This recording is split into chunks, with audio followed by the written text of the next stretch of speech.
You are live. Okay, people. We are live. We were having a little technical difficulties. Sorry about that, but I think we got everything going now. Live. Okay, people. We are live. We were having a little technical difficulties. Sorry about that, but I think we got everything going now. Let me see. Okay, people. We are live. We're having a little technical difficulties. All right. So, what's up, peoples? Yo, How's everybody doing tonight, man? Just figured, yeah, there's a lot of streams on tonight, dude. It's Friday night. I didn't realize there was like a whole bunch of other streams on right now, but it's all good. We're doing doing our own thing. You know, Yeah, we're doing our own thing. So what I don't really know what I'm really getting into tonight. Like I was hoping that I think Christian's gonna show up, and we got I was gonna put the link out and get some other people on too. I'm trying to get that done. So yeah, how's everything? Good.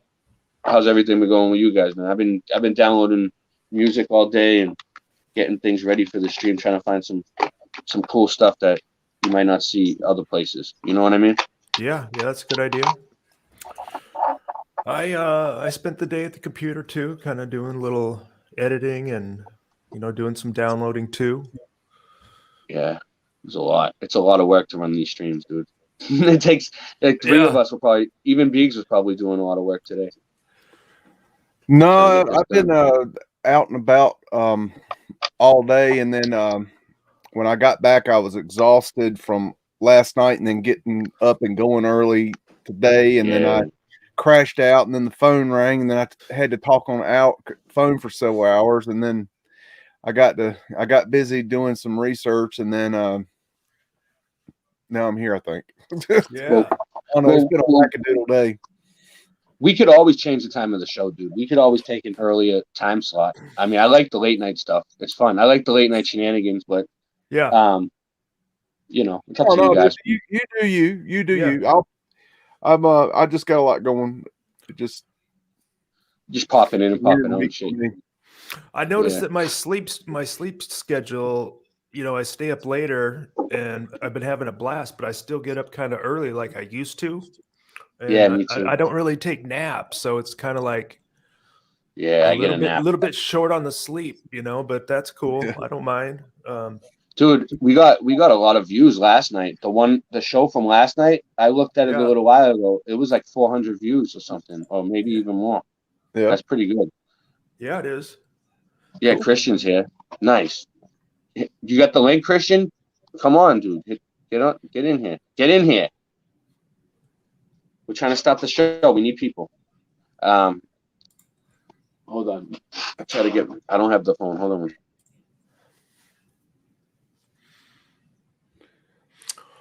I'm messing with I'm editing our first chat that we did. I'm gonna edit it and throw a snippet up on my channel.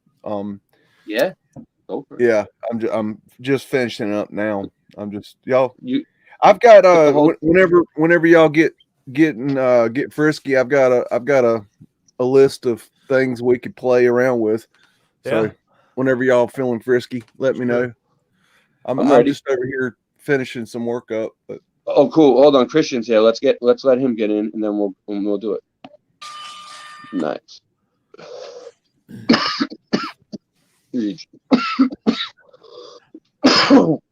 Oh, let's get him in. Christian, what's up, man? Yo, can you guys hear me? Yeah. I'm on my way home from, Alex Lowry? Yeah, I know Lowry. Yeah. The guitar player? Yeah, he came down to Myrtle Beach, and I just was hanging out with him and his friend from, they go all the way back to high school. Nice. And so, yeah, we were just chilling, and the friend of his is totally in the midst of being flat smacked and truth smacked and mud flooded. Like, honestly, she's getting like such a education with Lowry and me, just like talking about all of these things. We started talking about mountains because she's from Colorado, and we were like, well, what are mountains really? You know, like, and she's like, what are you talking about? Yeah. It was good, dude. Hey, Christian, after you get her flat smacked and baked and all that, make sure you get her hot. Make sure you get her high wired in the morning. Oh yeah, yeah, dude. That's they're definitely gonna get high wired. I'll tell you what, you hotbox that trailer, and you know, you get a French press going with some nice brisk coffee. You got yourself a recipe for some serious high wiring. You know what I'm talking about? Yeah. Let me just fill the people in that don't know what we're talking about. All right. Christian calls when he gets baked in the morning and drinks coffee at the same time. When he smokes pot and drinks coffee, he calls it high wired, getting high wired. High wired. And high wired. It's been catching on, dude. People have been talking about it in the chat. People are like, oh, I'm getting high wired today. I've seen it. I came up with that term like in my 30s, and I was like, you know, I love this feeling of just like having a good coffee buzz and a good, like, you know, THC buzz going at the same time. And I was like, what should I call this? And I was like, and then it was like high wired. Perfect. Yeah. Perfect. Dude, I don't know if you can see this, but I'm going down 8 floors in a parking garage, dude. Check this out. This I thought you were just driving around the slope. This is crazy, dude. This is sick, bro. Oh my gosh, I'm about to.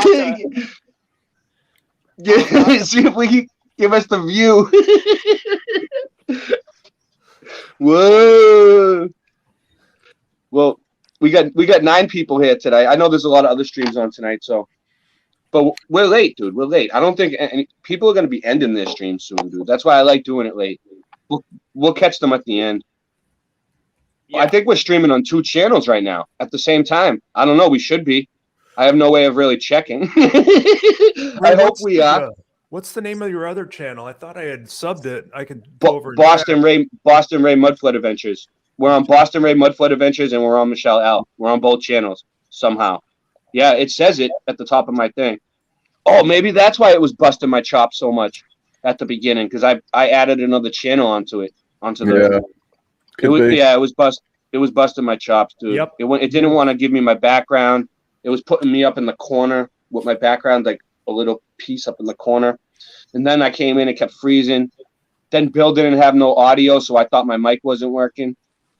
That was on my end. Sorry. No, but you know what was weird? At that same time, when I came in, a message flashed up on the screen real fast that said something like, "Your mic is detached. You need to restart your device." And right at the same time, you were having audio issues, so I thought it was my mic. I wasn't sure. There was nothing wrong with my mic. It was just a stupid message that came up that probably doesn't mean nothing. Yeah. But Yep, Ray, you're streaming over on Boston Ray Mudflood Adventures too. Looks good. Nice. You want to hear something weird? Okay, I had almost 300. I have almost 300 subs. I had 300 and like something subs, right? On Boston Ray Mudflood Adventures. Then today, then I noticed it was down to like 295. Yep. Then I noticed today it said 280, right? So I was like, whoa, I lost like 20 something subs. I'm like, what happened? Then I got a message from YouTube that said, we are deleting spam accounts. If you notice that your sub count has gone down, it's spam accounts that we took away. What the fuck are spam accounts? What's a spam account? Wow. How do they determine that? Fake IDs that are just out there like robots that are like, just dropping ads in different live streams and stuff. It's all like fake accounts. Man. So when they find that out, then they take them out and it reduces your count. It was funny, dude. That's what's happening. On one of my live streams, Tommy was like, "Come on, let's get Christian a few more subs to get him to 1,000." And it was like it went over 1,000. And everyone was like super psyched, they were like, "Woo, we're a part of history." And then like the next day it was at like $9.99. Yeah. It like dropped back down. So that was like a week or two ago, right? I remember that. I remember that. Ago. I was like, I was happy about it too, dude. I was like, we made it, and then it was like the next day. It was like I saw it. But it was I got to do it again. So I had 2 celebrations. Not that I look at the numbers because it doesn't mean diddly, as we can determine from this conversation that they're just jacking with the numbers, dude. Same with like the people on the live stream. I really think that they're playing with the numbers and the number of views. How does some dude that has 10,000 subs put out videos that just somehow get like 3 million views? I've always wondered that. Yeah, it's like the guy's got 10,000 subscribers and he puts out a video and he gets 10 million views. And like how's that happening? They're messing with it, dude. Like everything else. Yeah, they are. Yeah, they are. But so did you hear that, Christian, that the people in the chat and the people that like my community, my subscribers, they love this show so much that they donated the money to me last night to pay for StreamYards, dude. Oh, that's everybody awesome. Everybody in the chat kicked it in. My free StreamYards was running out, and I needed like $25. Ghana Ball gave me 20, and then everybody else gave me. I even got a little extra. But hey, dude, I paid for StreamYards. I fell asleep during that stream, and I was not on at that point. Well, actually, you were talking, but you were talking while I was sleeping. So I probably like I heard it maybe, but it would have been subconscious. But that is awesome, dude. It feels great. It feels great because like it feels like I'm supported, dude. Like these people, they love the stream. They love it that much that they don't mind kicking in a few bucks to keep it going, And I've been doing this is like the 5th night. We've been going pretty much all night. These guys aren't used to my schedule, but they're getting into shape. They're both they're both having trouble, going to work and stuff like that the next morning. But they're still willing to do it. They're so dedicated to truth, Christian. So we're old soldiers. Yeah, it's really great to see you guys, and I've seen Ray working with Beegs on all the adventures through Boston and stuff like that. That's really fun content to watch. Yeah, that's fun. We're gonna do more. We're waiting on the weather to clear. And Christian, when you're here, maybe me and you can film some shit in Boston and send it into Beegs, because we're gonna be all over the place, aren't we? Like we could film some buildings, dude, and do like a Mudflood thing, and then send it to Beegs, and then Beegs can edit it and put it on me and you on a show. That'd be cool, dude. I just purchased these high definition video glasses. So you can actually wherever you're looking, you're videotaping, and if you ever get in a conversation, with someone, it's all recorded. Oh, that's cool. Bane Bear is here now. Welcome, Bane Bear. Hey, what's up? Is he hot and sweaty like he was last night? He was doing good though. He's been doing good, man. He's been on here every night, and I think you've been on here every night, right? Just about. I think I was here every night, and then there was one of your things that was taken down a few nights ago, I think. No, it wasn't taken down. It's up on Odyssey and BitChute. And the links are in the link. All the links are in the description, dude. I spent like 2 hours today putting everybody's links in all the descriptions, dude. I'm good. I'm good at that. I got them. Look at them. Awesome. Every one of your links is there, I think. Sweet. Hey, listen, about the subscribers thing, that happens to me all the time too, where it went from 205 to 210, then down to 207, then up to 212, then down to 209, then up to 215, then down to 203, then up to 216. Then it's one of those things where it's like, it pisses you off though. You're like, ugh, did I do something wrong? Yeah. Well, I mean, here's the thing is that, like, I don't have Cashapp, I don't have Venmo. I make videos to make people smile. I'm not looking for fame or fortune, but it's one of those things where, like, where it's like it is kind of frustrating. Where it's like I have 2 channels, and on each channel, like one of them I have 240 subs, and the other one I got 220. So that's what 460. But it's really there's overlap because some people subscribe to both your channels, so it's really only 300 people or 350 people. But it is weird. I'm gonna throw your. I don't know if I threw your links in, dude. I'm gonna throw your links for your channel in all the ones that you were on. Like I'll go back and do it when I get out of here, like by tomorrow, so that people will come. Yeah, so people. I think I did put your link in the first one or one of them you were in, but so that you'll get more subs. And then you know what? You should get a Venmo and a Cash App, dude, because people will probably donate to you. Like, you know, do it, dude. Just do it. You know, if you're gonna have if you plan on YouTubing. Gotcha. My 13-year-old's good at that stuff. I like doing it just for fun. And then when somebody calls me a shit, I could be like, yeah, I don't do it for money. I literally I sometimes pay money to buy shit to make videos. You know, but it's just one of those things. It's been a really weird week. Really weird. It's just good to have a Venmo, Cash App, even if you're not using it for YouTube. It's just good for other things to send money. You can send money to other people. I've heard it's a lot of good things you can do with it. You can split money with people because if you guys make any money, you can just split it up because you all got Cash App, PayPal, boom, disperse it. You know what I mean? Well, it's easy. Yeah, man. Listen, and I've been telling other people. I got another friend that was like into the Mudflood stuff, and I was like, "Oh, dude, you got to check out my buddy Ray from Boston. He's got 3 channels, and he's gonna be streaming tonight." So I haven't seen him yet pop into your channels, but he might have fallen asleep early too. So I don't know.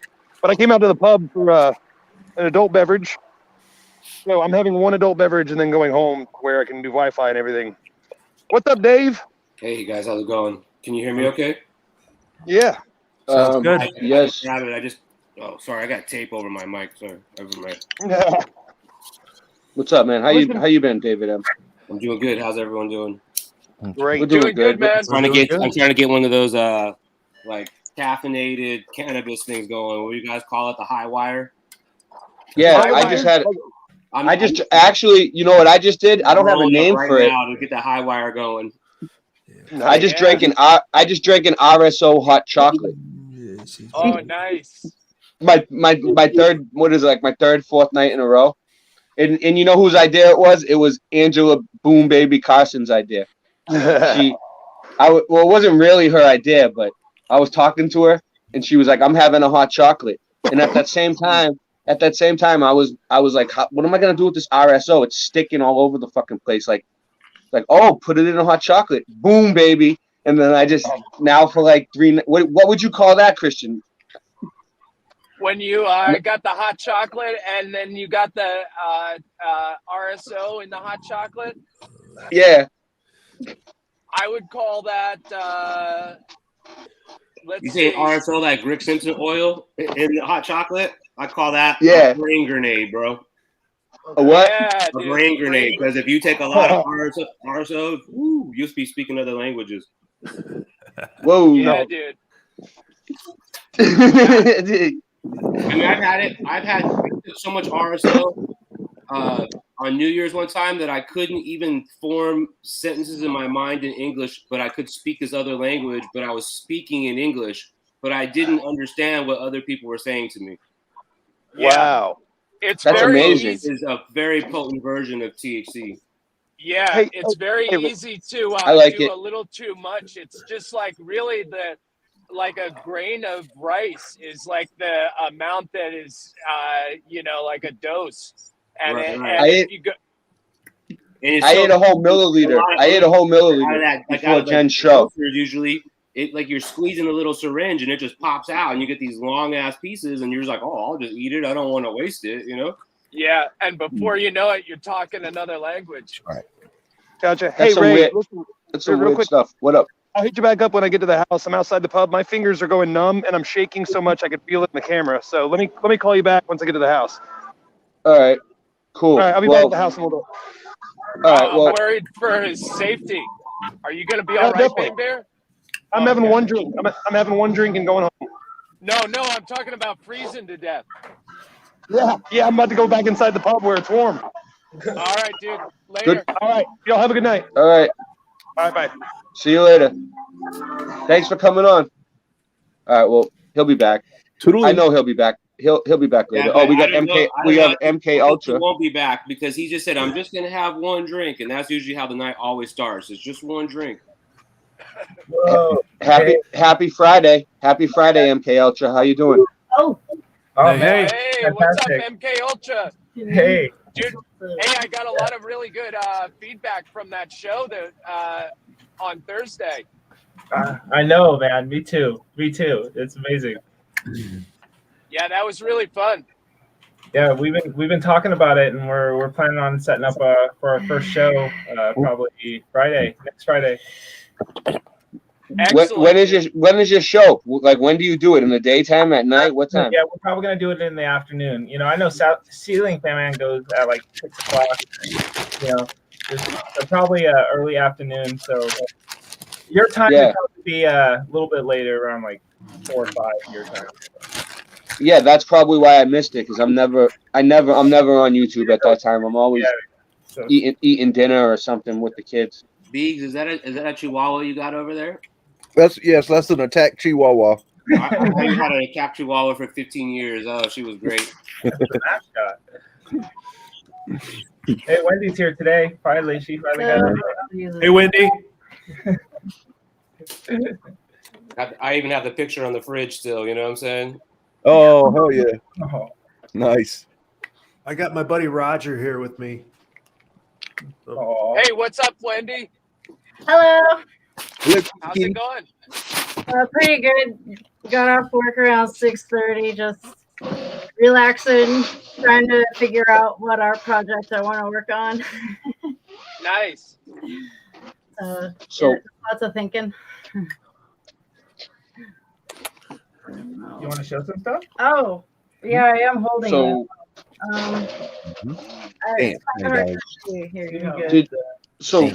So Beeks, do you want to do your presentation now, or what? You want to wait a little while, or what do you want to do?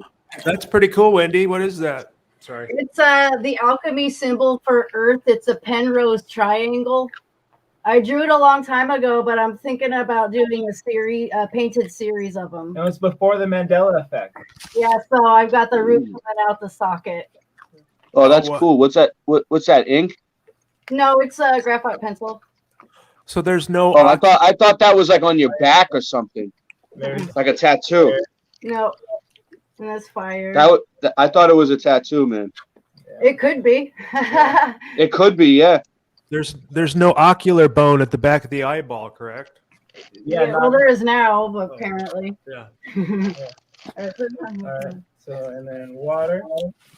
That's cool. Yeah, I had to learn step by step how to draw ice to figure out how to draw that thing. And adding the complication of the Penrose triangle, it was a lot of thinking. Yeah, that's pretty cool. I don't have air with me. Hey, Christian. This is Bill Miller over here. Nice to meet you finally. Yeah. Hey, Bill. How's it going? Pretty good. Hey, you mentioned Lowry earlier. You're familiar with a crumb, aren't you?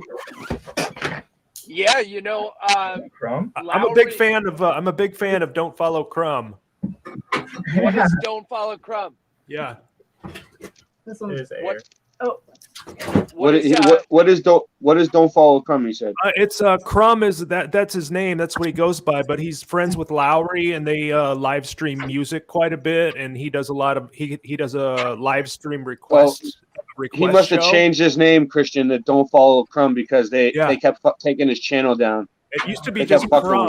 Yeah. Oh, I got you. He's good friends with Lowry, and they jam and live streams quite a bit. Yeah, are you a fan of Crumb? Like you listen to him, or I thought you were saying that you were part of a group that was called Don't Follow Crumb. No. Yeah.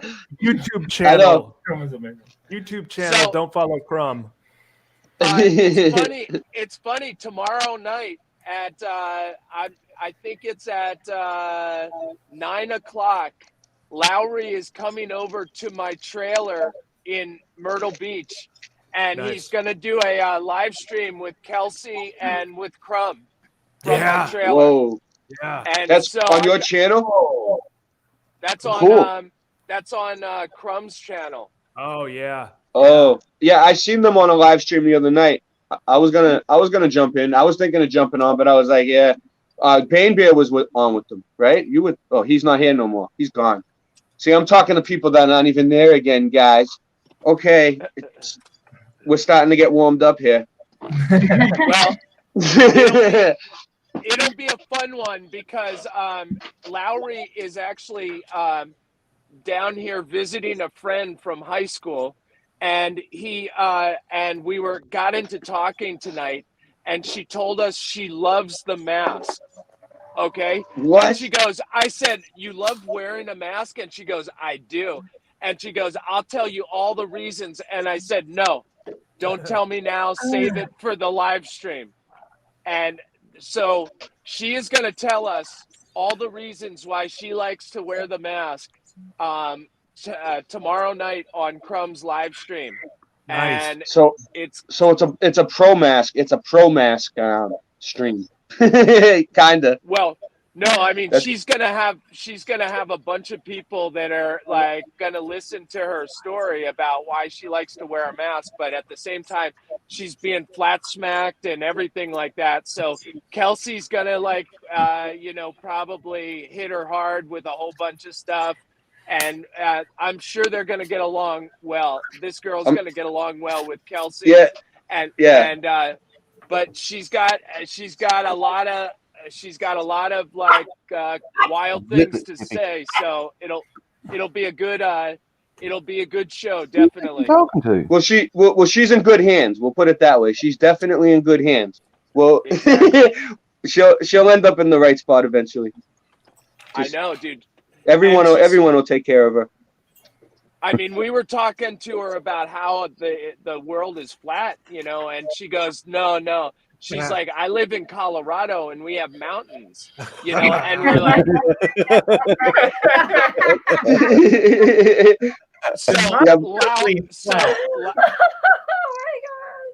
Lowry yeah, my brother said something like that to me about hills and mountains. I think some people think that because like Ohio's completely flat. There's a lot of places in the Midwest that are actually really flat. Very, very flat. Well, dude, both Lowry and her went to high school in Kansas. Very, very flat. Very, very flat. I'm from Very, Nebraska. Dude, the Brazilian people next door to me are having a huge party. College in the Midwest, and it was flat everywhere. There were no mountains anywhere, nothing. Yeah. Well, Lowry proceeded to set up on the coffee table all of these different. Hold on he set up on the coffee table all these different things like beer bottles and stuff, and he's like, look, New York is over here, LA is over here. They're at the same sea level, and in between you have all of these different kind of things. We got hills and valleys and stuff like that, but you're talking about it's on a table, like it's a topographical claim.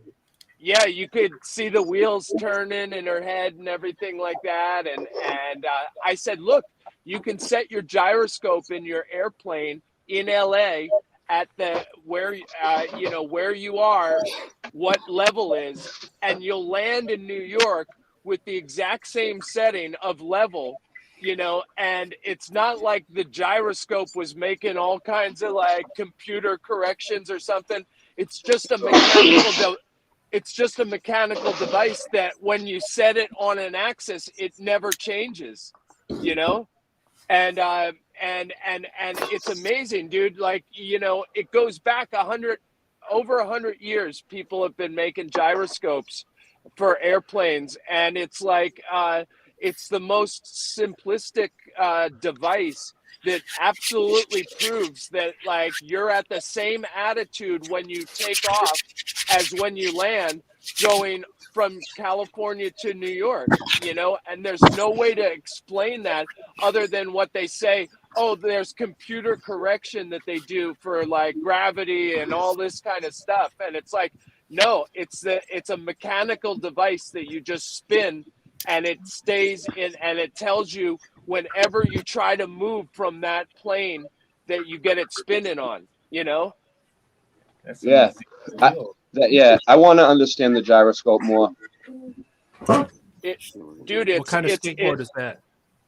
Sorry. That's a chocolate twin tail. I was showing it to Hippie Shake because she was talking about exercising, and I said I just got a new skateboard. I got a twin tail. It's like a new shape that they just put out. Nice. And I do a little bit of work in that industry, so I had access to getting some wheels and some other stuff, and I was I'll put a board together and get the balance back. I'm going to do the same thing. I would recommend it to anyone that wants to learn their balance, and it really helps in many ways, you know. I just turned 55 last week, and I'm anxious to get back on the skateboard. You don't look 55. Yeah, thank you. Okay. But I want to get back on the board. Yeah, you should. I mean, I was surprised like when all this stuff started happening a couple years ago. Yeah. There's a skate park over here by my house. I live in Los Angeles, and I went to the park, and there was all types of people. There was women and men and kids, and everyone was skating. And I was like, dude, like, why are you not skating? What are you up to? Like, what? And then, like, I went skating, and I've been skating, and I've started using these muscles that I haven't used for so many years, and it's like they're sore, and I'm like, man, that made me realize, like, dude, you're not as active as you say you are. You need to be more active and do more things like this, and be consistent. Yeah. I did a lot of skateboarding back in the 80s and the 90s, and went out to California one time to Upland Skate Park. I know Upland. I lived in Los Angeles. Yep. And I had never skated a park before, and so I was kind of lost there. And there was only like 3 or 4 of us there at the time, but I'll never forget it. This guy, he was a surfer, but he must have been about 70 years old. And he came in and he started carving around the combi bowl like nobody's business. You know, he wasn't doing tricks. He wasn't doing any tricks above the top, but he just had those carved lines, but at 70, I mean, he had it dialed, Well, the thing is once you stop, your muscles, you have the atrophy and you lose all the strength in the muscle, but you always have the memory and how to do it, and you never forget. Like riding a bike. I mean, I put my skateboard together. Yeah. And I was just joking around. I was like, I'm going to take a video. My friend's like, hey, can you do a kickflip already? Yeah. And I took a video holding the phone and did a kickflip. And I hadn't skateboarded in 10 years, about once. Nice. That's good to hear. I'm glad that's very inspirational. I got diagnosed with multiple sclerosis about 15 years ago. And the doctor said, like, you're going to break your hip. Don't do it. You're going to break your hip. Don't do these things. And as I divorced every single thing they told me, now I do the complete opposite of what they said, Isn't that amazing? I mean, I take borax. I mean, my bones are pretty strong. I mean, if I break something, I'll have to heal it properly. I really wouldn't go to like an emergency room. No. Any of those things. Like what I know now, I would do the exact opposite of what it really is, like the exact opposite. Yeah, it really is like the exact opposite. We got 16 people here now. 16, dude. We're getting up there. We're going. The numbers are going up. People are starting to notice we're here. It's a nice board. Symmetrical board. This board I got. Yeah. I got it online or whatever, and I got it so I could ride it both ways. Another thing I wanted to do was like start doing switch and stuff. I stopped skateboarding in the 90s, like the late 90s. Me too. I just worked all the time. There was no time to do it, Yeah. And a guy I worked with, he became a real famous poster artist, but he ended up having a board company, so me and him would go skate every once in a while. And then a couple of years later, I got diagnosed with multiple sclerosis, and the doctor was like, "You can't do that. You can't go on a roller coaster. Don't jump out of an airplane." Now I'm like, I'm doing all those things. Like you said, don't jump out of an airplane. Sign me up. You know what I mean? Where do I go? Man, that's awesome. My friend's mom had MS, and she said it's painful, and she was on a lot of meds for a lot of pain meds. You know what I mean? I'm going to do a presentation about it in a couple of days on somebody's show. It's filarial worms, and it's all about parasites and all these. I'm not going to say too much, but you can speak freely here, but if you want to save it for the show, it's up to you. But no, it's not that. It's now coming out, and like doctors are saying the same thing. I have biblical books that say the same thing, and changing my diet and doing all those other things reversed all that, and keeping to staying active. Yep. Is the reason I got the skateboard. It's like not just go out, take the dog for a walk. I mean, that's a like a job on its own, but right. Like going out specifically to test myself as well too. Yeah. Keep the fluidity going. Once you stop, you lose it. Oh yeah, Christian's walking his dog right now. Look at that. Yeah, I was watching in the corner right here in the screen. It's awesome. It's That's like cool over there. I have this thing. I cannot stop watching Andy Anderson skate. Anytime he puts something out, I'm clicking. Incredible. Yeah, he's incredible. That dude, there's something. You know how you just resonate with some skaters that he's the one right now that I'm resonating. Yeah, me too. And like if like from my era of skateboarding, we would be like, that guy's a nerd. Fuck that guy. Get him out of here. Have you guys ever heard of a skateboarder, snowboarder called Andrew Muddy? I can't say that I have. He snowboarded for Burton. I don't know. He's pretty good, dude. He had his own board for a while. He has his own signature boards. Yeah. He's from West Roxbury, right? He's from Boston, right? He grew up with the kids I grew up with. We know him, and he built a half pipe in my friend's backyard, dude. A whole half pipe, dude. My friend had one in his backyard, and we could all use it. The dude was so cool, man. He was so good at skateboarding and snowboarding and all that shit. He was winning competitions. People are natural. But he grew up with us. Yeah. He has his own board, Andrew Muddy. I was watching this video with Andy Anderson, and he pulled out, I don't know if you know, he drives an ambulance around. Yeah. I know. And he had this skateboard that George Peralta gave him. George Powell, he designed George Powell. Yeah, George Powell gave him the skateboard, and he pulls it out of his ambulance, and he's like, I think I'll skate this today. And the guy that was filming him said, where'd you get the board from? He said, oh, George Powell gave it to me. It was Rodney Mullen's. And he's like, what do you mean? He goes, oh, yeah. He said when he gave it to me, this is his actual board. And he looked at it, and it was actually a board from back when he was like the 80s, one of his first boards. And this thing is like extremely valuable. He just throws it down and starts skating it. I'm like, no, don't skate it. Put it on a wall in a frame. God, but it was cool though. I used to have to think about like what a skateboard is. It's a tree, and there's still a lot of energy in that tree as well too. And it can extend to you, and you can use it. And I think what some of these guys show is what their capabilities are when they get rid of these limitations of their mind and they start visualizing these tricks and these things, and they start pushing themselves to what they can do. And all that stuff to me is real inspirational, and a lot of people just don't do it because they're scared to get hurt. I did the same thing with the flow staff. Same thing. Visualize it in my mind and then do it. I'm spinning a bow staff, as fast as I can. And every time I skateboarding as a kid, it went with everything I do in life now. You know what I'm saying? I always visualize everything first. I take the time to think about it and how I want it to come out. You do it once, you get a proof of concept, and then okay, now I'm going to get the muscle memory to do this every time. Yep. Cool. So, all right, you guys want to hear a song? I'm gonna play a song. All right, let's do it. Right. Let's do it. Let's go do a quick song. All right, I got buttons to press. All right. Take a break. Here it comes.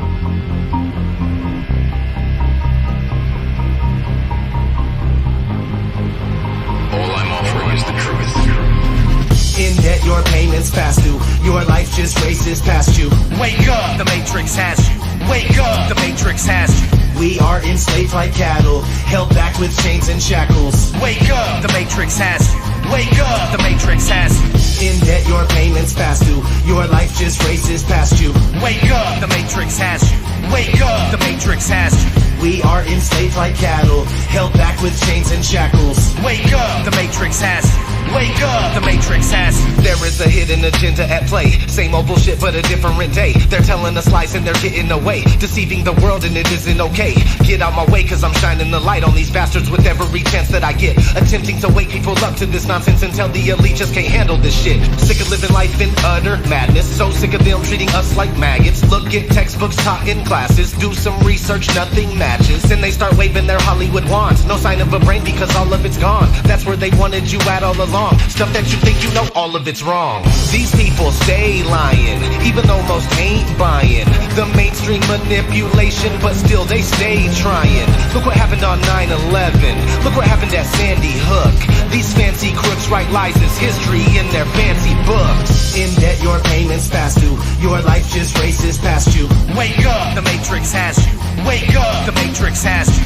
We are enslaved like cattle, held back with chains and shackles. Wake up, the Matrix has you. Wake up, the Matrix has you. In debt, your payments fast due. Your life just races past you. Wake up, the Matrix has you. Wake up, the Matrix has you. We are enslaved like cattle, held back with chains and shackles. Wake up, the Matrix has you. Wake up, the Matrix has you. Welcome to your trauma-based mind control. When will the shit end, man? I don't know. Until then, there's no place I won't go. I'm trying to rise up, and fight the foe. Yo, I don't give a fuck if you call the cops. This is over to the dose and I'm not gonna stop. Nobody in my life is gonna call the shots, unless it's just me, so it's all or not. The way that they have us all living is sad. Humans are stupid, conditions are bad. I promise that you won't be digging the future. You're gonna be missing the shit that you had. I don't even know if we can ever even win. The only thing I'm sure of is I'll never sleep again. If you think you know anything, then you better think again. Just a part of a story that might not ever even end. Oh no, how can it be? This world is testing me. Won't give up readily. This is my destiny. I won't quit till my heart stops ticking. Searching for the part that's missing. Seeking truth, I'm on a mission. I can see, I got that vision. In debt, your payments fast due. Your life just races past you. Wake up, the Matrix has you. Wake up, the Matrix has you. We are enslaved like cattle, held back with chains and shackles. Wake up, the Matrix has you. Wake up, the Matrix has you.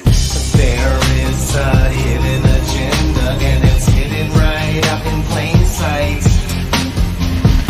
You can try your best to not let them get you, but the new world order's about to take flight. The system that we live in was specifically designed to keep all the human beings relentlessly confined. Kill us and dumb us down, make us ignorant and blind. Everything you see before you is a prison for your mind. The system that we live in was specifically designed to keep all the human beings relentlessly confined.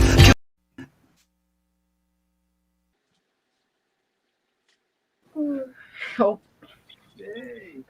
Dude, Oh, thank you so much for playing that tune, dude.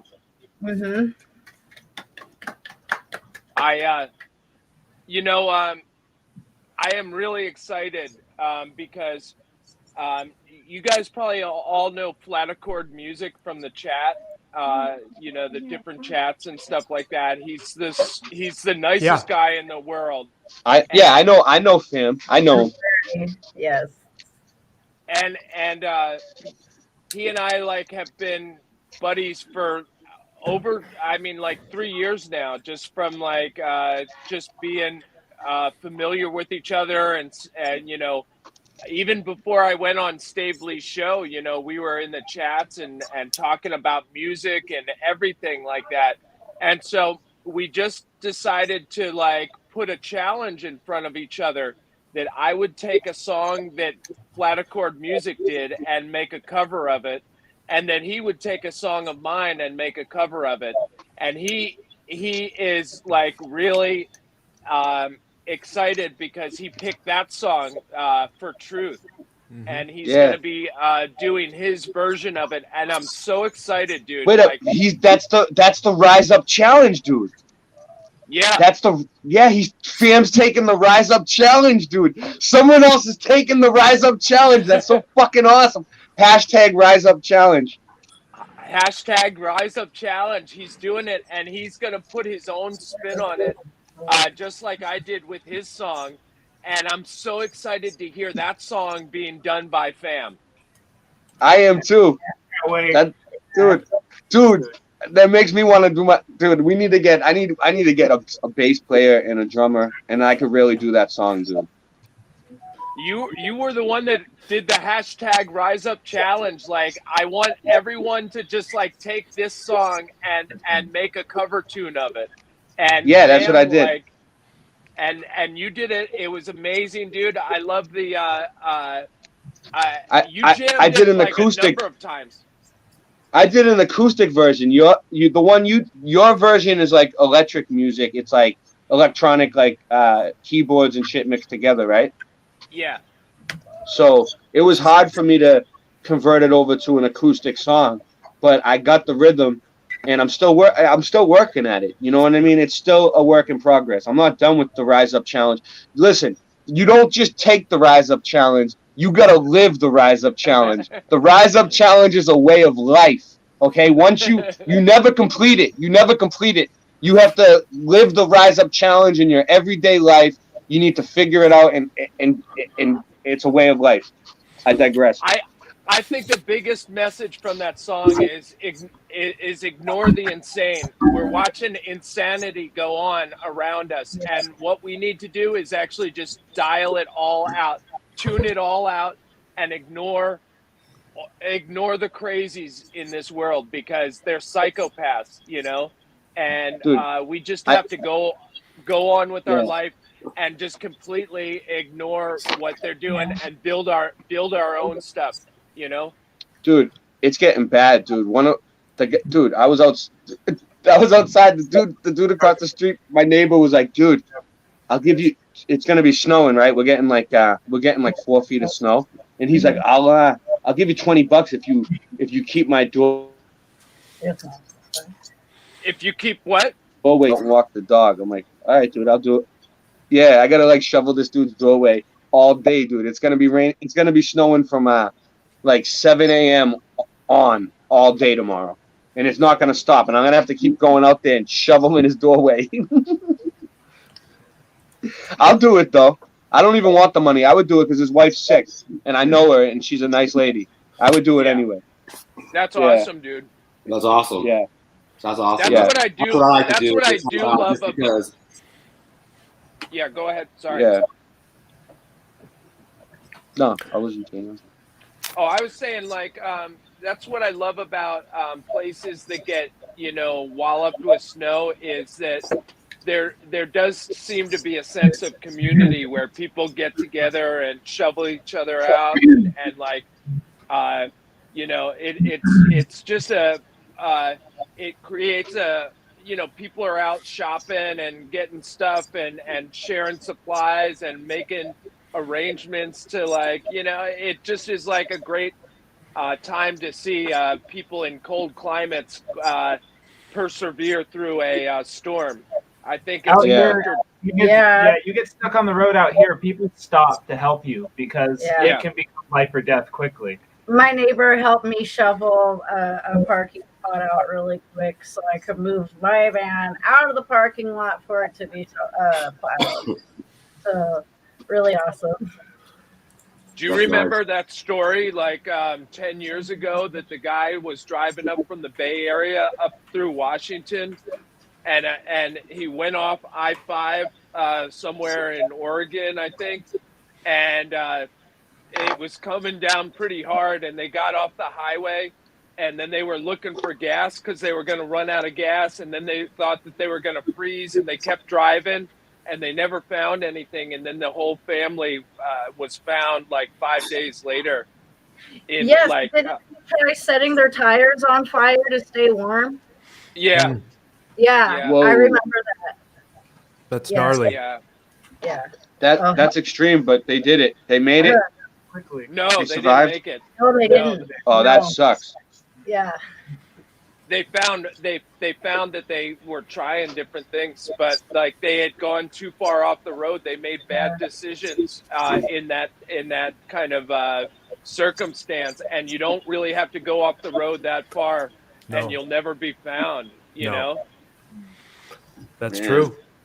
And it was a guy and his wife and like their son or something like that. It was a sad story. Yeah, man. Yeah, when I drove by myself to Minneapolis, Minnesota from the coast of Washington, I never let my tank get to half. And That's whenever smart. I went to a gas station, it was Flying J's, it was Love's, it was well lit. because I didn't have money for a hotel, so I had to park along the areas with the truckers, but it was also always a Flying J's. It was a Love's. I never, ever, ever parked at a rest stop. I avoided those. I've seen The Hills Have Eyes. Montana is scary. So yeah, never, never, never. The Hills Have Eyes. That's the funny one. I always think about that one. When you go to those areas, it looks exactly like that. You're like, don't break down. Nothing. Forget it. I live in a cold weather city here in Milwaukee, and we've had a pretty mild winter so far, but I've noticed the last couple of times that it snowed. Well, I should preface that by I'm the guy on the block who has the views on the outside of the world, so I'm kind of the outcast on the block because of my understanding of the world and the realm that we live in. So I noticed that the last 2 times it snowed out here, somebody on the block has a snowblower, and they do the entire sidewalk from corner to corner except my sidewalk. They purposely go around my sidewalk because I became the black sheep of the block at the summer block party this year. So wow, that is horrible treatment. And like you would think that adults would behave better than that to make such like a obvious statement of like resentment. Oh shit. You know? Yeah. It's like, you know what? It'd be a great opportunity to teach the kids in the neighborhood that this is what it looks like when someone is shunned and bullied.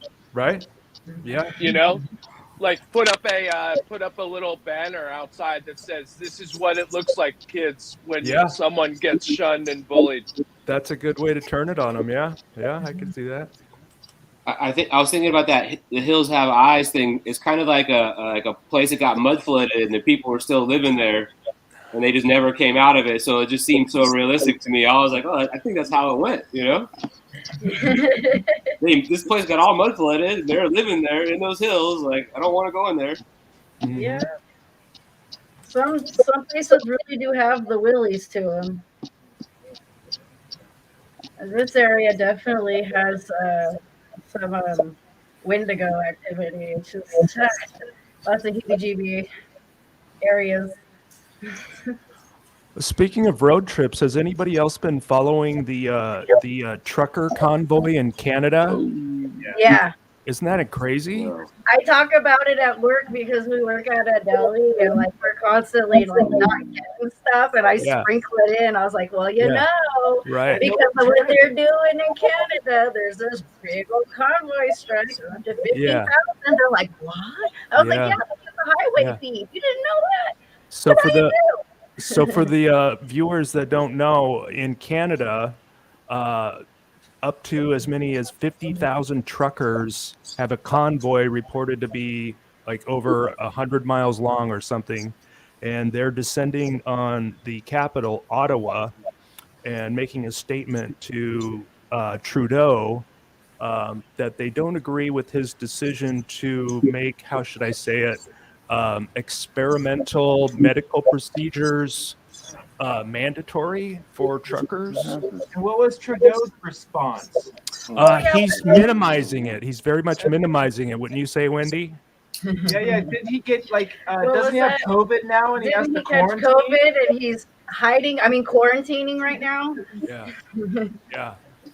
So that's a strong leader right there. They're just waiting till next week till you forget about what happened last week and you're focused on the new things. So what the mainstream plan is to minimize it, and in Trudeau's speech, he's calling it a small fringe group, but it's neither one of those. It's not small, and it's not fringe, and it's descending on his front door. And I just been following a little bit, but I was just wondering if anybody had an update. Yeah, we're pretty close to the border, so I don't know. There's a lot of agitation and a lot of high vibration going on right now. And low. It's I don't know. It's right. Crazy air. Whoa. Oh shit! Do I have more guests? What are you doing, Ray? Looks like Ray's doubling up. Yep. Whoa, am I? Yep. Come on, dude. Unless you got another guest named Ray. It's really busting my balls, dude. Whoa, whoa. All right, hold on. Okay. Fast, not puff, push a button. Hold on. Take the other Ray out. Less is more, Ray. One Ray is plenty. You better ask the boss. He is like a drop. I'm gonna make every one of these mistakes. You know that, right? Jesus. We're gonna do all of this. It's gonna be so much fun. Oh gosh. Can't wait. He is like a. Fumbling for the words I do. He is like a drop of golden sun. So we are gonna do some mudflood Ray. stuff. Spokane is a major mudflood city. The Columbia River has mud flooded all around this area, and this town that I'm in, Kettle Falls, has the oldest hydroelectric dam. Wow. Okay. Hey, were you here last night? Has an 1880 hydroelectric dam. Where were you here last night? Were you here last night? I wasn't there last night. I had to sleep because I had to work in the morning. Beegs introduced a game where he goes and on I did see a little Google Earth, and we did go to we put it in the chat where they wanted to go, and somebody said Spokane, and so Ray went walking, or excuse me, Beegs went walking around Spokane in Google Maps. It was pretty cool. Oh, I'm gonna have to go back and watch that. That's amazing. Yeah. Okay, we're gonna be boots on the ground there. That's be our territory where we're gonna get our mud flooding in. Yeah. Yeah, that's cool. You're muted, Beegs. I think you're muted. I think you're muted, Biggs. I think you're muted. I just see your mouth moving. No, I don't hear anything. There you go. I think Ray might have muted me. I don't know. No, well, I don't even know what I was talking about. We need boots on the ground everywhere because it is everywhere. Yes, definitely. Oh, you're popping up twice again, Ray. He's figuring it out. Yeah. That's amazing. I'm gonna have to turn off my device. Yesterday. That is some synchronicity. Yeah, it is. Yeah, At first, I wanted to ask you about. I'm watching Martin Lika, and I see in his little files as he's clicking on pictures, there's a little file that says Spokane. Spokane. Yeah. I was like, oh, he's looked into Spokane too. I'm trying to think of that building that was there, Beegs. Do you remember the name of the? I guess if you go Monroe Street in Spokane. The whole street. The memory on you is astounding. I wonder if I could find that from last night's chat. But yeah, we went all over the realm last night. Yeah, that was an experiment. I had never done that before live, and I thought it would. I do that all the time, but I'd never done that and shown anybody. I figured it would be a fun game to play, and I think went over pretty well. Yeah, it did. Seemed like it did. You're one of the few people that could do it. It takes a little bit of skill. You have to be a game master. You have to be able to run the table. Well, yes and no. I also am of the firm belief that anybody can do these things, and it's just a matter of seeing them. It's seeing how to do it, how it's done, and the possibilities. And once you see it, right, it's like training your own to be a inspector. I think he was restarting his device. I like to say about music, like for me, like music is really just a sensibility, like it really isn't. It's just like it's almost like it's hard to describe, but it's like it's just a sensibility of how you play the notes. That's like what you're trying to convey, and I think that's a lot with what you're saying, Beegs, is like there's a lot of stuff when you know what you're looking for. It just kind of like there's just a sensibility about going around these places and being able to spot all of the different aspects of the city. Yeah, I just look. I mean, when you go in and you look at Google Earth and you drop into a city, you automatically get rid of the tall buildings unless they look like something old, which is pretty obvious if they do. And then you just look for the older, smaller buildings, 3-4 story buildings, maybe sometimes a little higher, but you'll start noticing the old. And once you find an old one, you'll see them all around. And then you just drop in that area and you just start tooling around. There's a lot of them. Like I have access. You could just go into the basements. Oh, do you? Yes, you can. So many buildings that I've been in, and like we've just accessed it, and we're like we knew the old rail was there. So like there is a Google service where you can have Google bring in a 3D 360-degree camera, and they will take pictures inside your building. And if you know how to find it, you can actually go inside the buildings. And I know how to do some of that. Really? It's pretty cool. Because I want to get into the base. I want to get into the basement of that Milwaukee City Hall that that story from last night. The allegedly Milwaukee City Hall is sinking, but I think there's something else going on down there. But I would like to get down into the basement of that place. The City Hall that we have is, which I think it was built in the past 100 years, whatever. Mm-hmm. It has a couple levels that are below ground. Like you go below ground to go to the deli there. You know what I mean? So yeah. A lot of that, there's a lot of tunnels here that connect through that too, like that they have access to, that maybe the general public doesn't have access to, whatever. Right. You know, I think it existed for a real long time, though. And I think that may be part of the story that's hidden, because they say that Milwaukee City Hall was built and designed to have water in the basement to protect the wood beams. I think there's some kind of drainage system down there, because I found all sorts of old photographs of tunnels under Milwaukee that run right under Milwaukee City Hall. So I'm wondering if it was like a system where something happened to the system where the water flow was altered. And I think that's what they're doing. Like Elon Musk, like he's not building these tunnels. He's just repurposing these tunnels that pre-existed that they just didn't use. And he got some permits to do it, and now he's like, "Oh, I'm building the hyperlink," or I don't pay attention to that guy, but whatever he's supposedly doing, you know what I'm saying? Right. I would say all that pre-existed, and I agree. I've rented a few buildings in downtown, and we had a basement level. I didn't have access to what I've seen in other people's buildings and below other people's places. I've been in tunnels and stuff like that, but a lot of it gets bricked off. Like at a certain point. Yeah, they bricked it all off. Like, and I don't think it was like they or the government or this or that. I think it's individuals. Like, this is our property. Like, we're defining, like, this is our area, and we're going to brick this off so you don't have access to our lower levels. You know what I mean? Like, not on some. Everyone wants to say, "Oh, they did this cover up." Blah blah blah. We policed ourselves. Yeah. We did it to ourselves, and we did it all. And then we're like blaming, like, "Oh, they came and they closed all this stuff." Yeah. They did close some of that stuff because it was dangerous. There's a lot of these tunnels that they closed. That were some they did, but a lot of it individual business owners did. I have to protect our assets. I have an entrance to the Milwaukee Underground tunnel system a block and a half from here, and it's abandoned, but it's not. It's open. But underneath Milwaukee, I mean, we're talking giant spillway tunnels, like amazing brickwork, and it runs all under Milwaukee. It's like that everywhere. Yeah.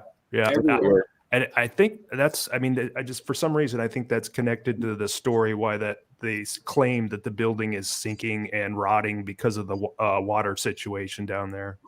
I would not agree. I mean, you look at New York, it goes down so many levels. You look at England, it goes down so many levels. You have to think Milwaukee goes down so many levels, not just 1 or 2 or 3. I'm talking like 50, 100 stories. You know what I'm saying? I don't know how you would measure it, but yeah. When they dug that tunnel, I heard some stories of people, of workers who worked on that tunnel. And they said they found an underground city down there. Seattle has an underground city. Underground city, untouched. Going through those buildings, and like how the Pike Place Market. Yeah. It's been a while. Pike Place Market. How like you go down a level, you go around, you go down a level, and you just like, I don't know. You really just start to feel like how many people have been there because it's brick and it just constantly vibrates and resonates. Everybody that goes through there all the time is such a touristy area. It's overwhelming, actually. So much Hidden in plain sight. Yeah. What's up, everybody? Hello, D. Hi, S. The highs? The highs? The highs? Yeah. What's up? What's up, man? How you doing? Welcome to the stream. Welcome to the Mud Mob. We've lost our fearless leader. We're not sure where Ray went. Ray said in the chat that he was coming back. Oh, he did. Yeah, he said he was coming back. Oh, speaking of the chat, I found that speaking of Spokane, a channel. Her name is Kim Ray. Here? She was in the. She was speaking of Spokane last night. Okay. Wow, I've tried to message a few people on the app. You know, the Flat Earth, Sun, Moon, and Zodiac Clock app. Did I say it right? Yeah. Right. I don't. Not many people do. I don't think say it right. I mean, it's difficult to say. Yeah, so I've messaged a few people in Spokane. We met up with one person nearby. That was awesome. Yeah, even in our town, we found another flat earther. It was cool. And he ended up going to Flattoberfest, so that was awesome. Right on. When you use it, I mean, is it fairly responsive? I'm thinking I just kind of have an old slow phone because I always seem to have delays when I'm using it. I haven't had much luck on it. Have you had pretty good luck using it? Lately, not as much with the updates and such. I think it's gotten a little slower. Yeah. So I haven't pulled it out in a few weeks and tried it out. So because I see people in my area and I'd like to, just reach out to them, but maybe I'm doing it wrong, or I don't have. Or some people that don't subscribe can't message back. Mm-hmm. They said another trick is to just put an email up as your username, and then they can see that email and then be able to contact you. Oh, that's a good idea. I'm gonna do that. What's your name, man? Beggs? Ray says it keeps knocking him off, and he's trying to get back in. Out of his own stream. That's amazing. Yeah. So I'm wondering how the highs did Ray let you in? I mean, Ray's Yeah, how did that happen? I don't know how all that works. I thought. There he is. A hacker. He's back. Yeah, I hacked my way into it. It's weird because, like, when we go to share, he has to control it. I don't know. Ray, I think this is a new record for your live stream. We got 7 here on the panel. You back, Ray? You're muted. It's Muted. Ray the host. We need to hear your big mouth. Ray is the host. 19. Hey, what's up? No one's flower. Yo, Can't hear you. Ray is I'm Ray. See, that's the Do person. sign language, Ray. We no speaking, no death talk. Is this a drinking room, Ray? You're talking to yourself, Ray. We no hear you. You no speak no word. It's busted. We talk shit till you talk back.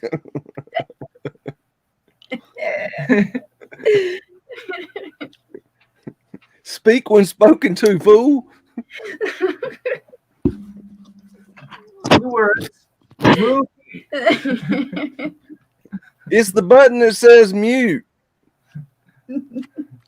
Speaking of sign language, you know how they have at press conferences and they have the sign language person there off to the side.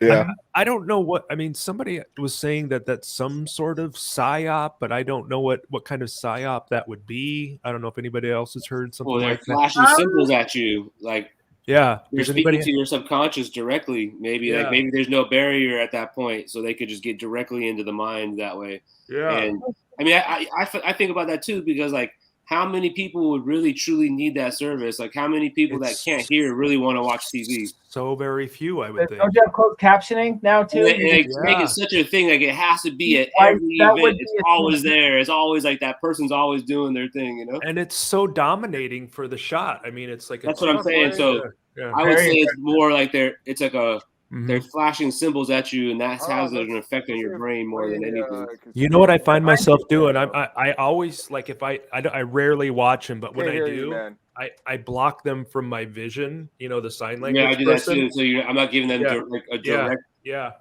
direct view, and I also reject it. I say I reject this information because I know it's false. Yeah, exactly. Well, I'm good.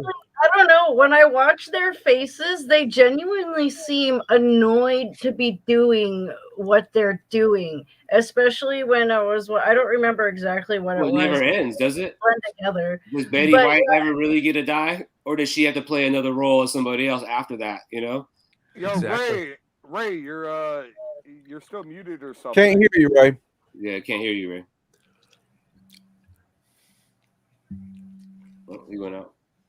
But you know what I'm saying? Like, dude, these people, it's the same people over in every movie, over and over and over and over again. Like, when you got all those millions of dollars, like, don't you just want to be like, I'm just going to take a break and fuck this world, see y'all later, you know? That's what I would think. Connery, man, couldn't even retire, even when he tried. They're not allowed to retire. What are you talking about? Their character, they own that character. They own like every detail of it, and they just won't let it die. That has to be the case because I always, young, I was like, with all that money, wouldn't you just buy a house and just go live your life after that? I mean, enjoy the fame or enjoy whatever. Buy a farmhouse, a homestead or something, and just. Isn't that what the whole point of all this is? Yeah. Yeah, but instead they're doing like these really cheesy movies. Like, they're not even good. You're like, really? You got this all-star cast, and that movie sucks. How much love and attention do you need? I mean, right? All of it. You had to come back to do this shit movie, like, for real? Jeez. Man, just go out on top. Right. Just like, right. I want to see an actor get that award and just be, I'm done. This is my last movie. Yeah. Yeah. Yeah, there's something fishy going on there, that's for sure. Yeah. Well, I mean, you guys, it's not fishy. It's real obvious. These people, that's true. They made this choice. You guys were talking about the sign language things, and I know that there was a big scandal because there was like some political speaker, I forget who it was, but they were up there talking, and the person that was doing sign language, someone like spotted on C-SPAN that the person that was doing the sign language was absolutely not doing any kind of sign language. Christian. And that was Obama when he went to Africa. Obama. When he went to Africa, the guy had and no. It exposed the fact that they just kind of like were like throwing someone in there, but it seemed like a real kind of cover up story that they provided for the fact that they were doing this like all of this crazy motion, and sign language is about like just and they were doing all of the like these crazy moves, and I think they're just punking us in a way, like. Well, you're getting mocked. Everyone's getting mocked because you don't know, because you're stupid and you didn't take the time to learn. Simple as that. It is kind of funny to watch that one when he's like 3 feet from Obama and he's like just up there making, crazy hand gestures. Ray says he's having trouble on. He's going to restart his phone. Okay. So he's working on it. When do you want to present what you were going to present? I can't because he controls it. Oh, he controls it. Okay. Yeah. So that's why we're in a holding pattern. We're happily trapped in Ray's live stream. We need to get Ray a computer. So let us out. Let us out. Since we're sitting here anyway, I already showed the alchemy symbols. I dug this one out. What could I show? There we go. Oh, It's that's graphic. pretty cool. Oh, is Yeah. that Monument Valley? I don't recall. It was something I saw in my mind, so I just put it on paper. But yeah, That's I love incredible. drawing earth and stuff. Yeah. Like mud. Does anybody drink here? It looks a lot like that Irish place. What is that? The Monument Walk of the Giants or something like that? What in Ireland? There's a place that looks like those hexagons that are like rocks. like the almost like Devil's Tower. I know what you're talking about. Yeah, I don't know. I just see things. I do the best I can to just get them out of my brain onto paper. Very cool. You know that monument, speaking of Monument Valley, those three towers in Monument Valley, they form a perfect triangle. Like 360-degree triangles. It's crazy. I don't know where everybody stands with the melted building theory, but I'm sure that they've gone over that in depth, that those were melted buildings because of their evidence and the fact that it's a perfect triangle. I'm looking at a picture of it now. It's kind of unusual that would happen and be claimed as a geologic feature. That's what they do all the time. They're like, this is natural. Yeah. This formed out the ground. Right. The volcano was way over there, and then the stuff landed, the ash landed in this perfect pile, and it made that geology that you see there. Right. What do you think about the Grand Canyon? Do you think that could be a large dugout thing? From it was going definitely back mined. a long time, or do you think I actually natural erosion of the river that would cause that?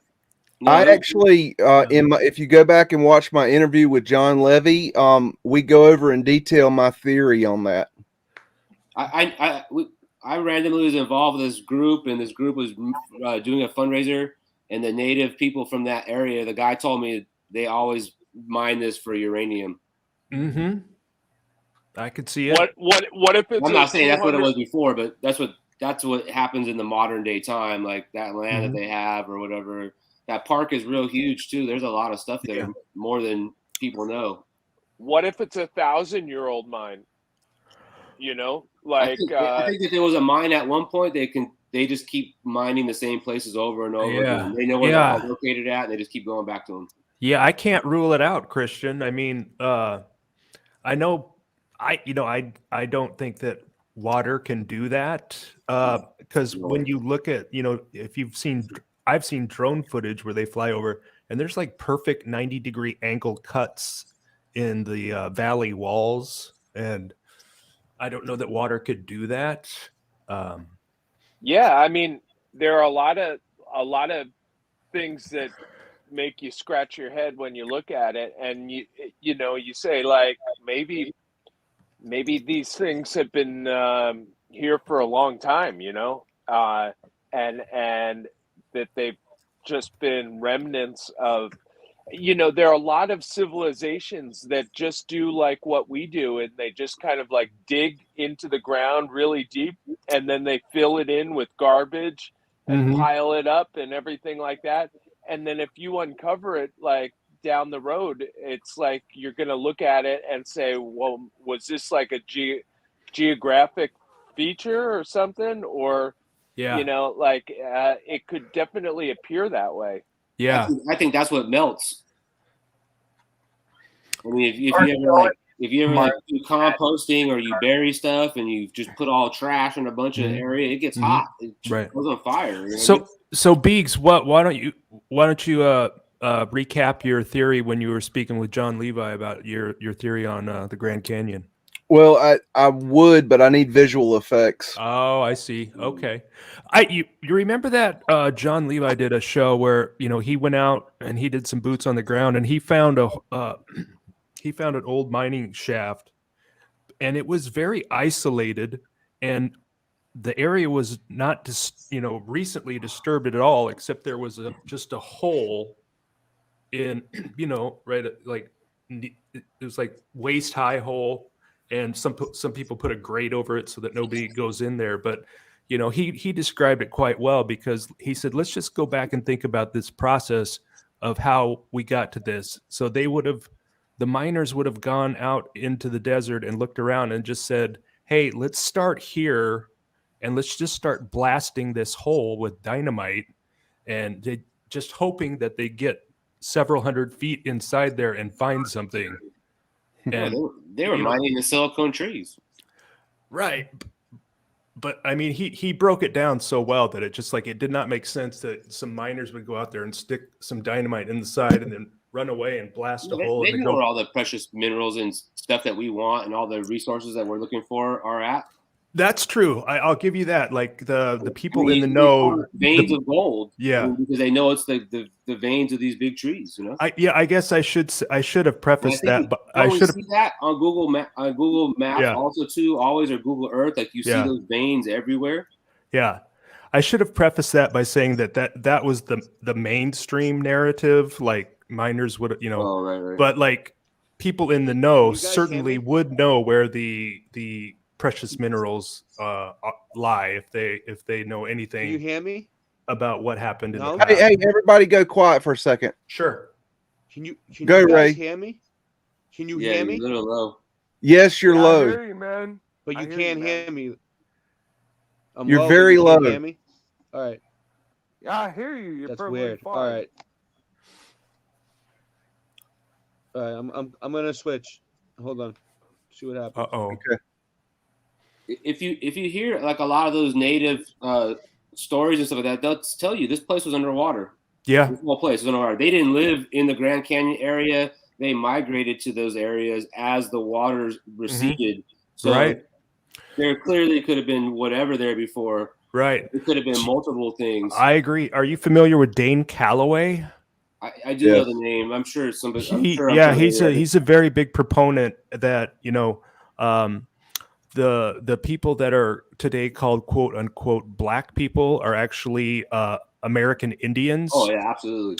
And absolutely. that they were the first ones here after the waters receded from what they call Turtle Island, which is the Americas. Right.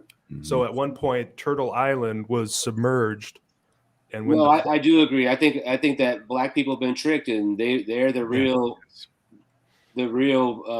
They told you're from Africa. They're not from Africa. They're from here, or at least close to here. Maybe Canada, maybe wherever. He says he goes when he goes out into the community and he speaks with the elders in the we'll call black community, but he says that's a misnomer. It's like copper colored people, he calls them, or melanated skin, he calls it.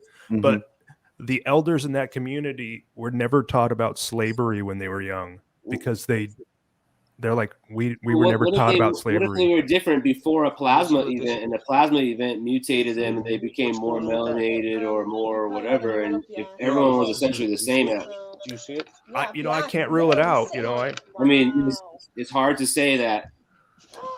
I've done a lot of study on people that came into existence at different times, Right. What'd you say, Beeks? I've done a lot of study on this subject. It's Dane Calloway. I totally endorse. The only problem with Dane is that he stops where we start. He won't admit the catastrophe or the mudflood. He doesn't know anything about it. He totally stops where we start. Mm-hmm. And he doesn't look past it.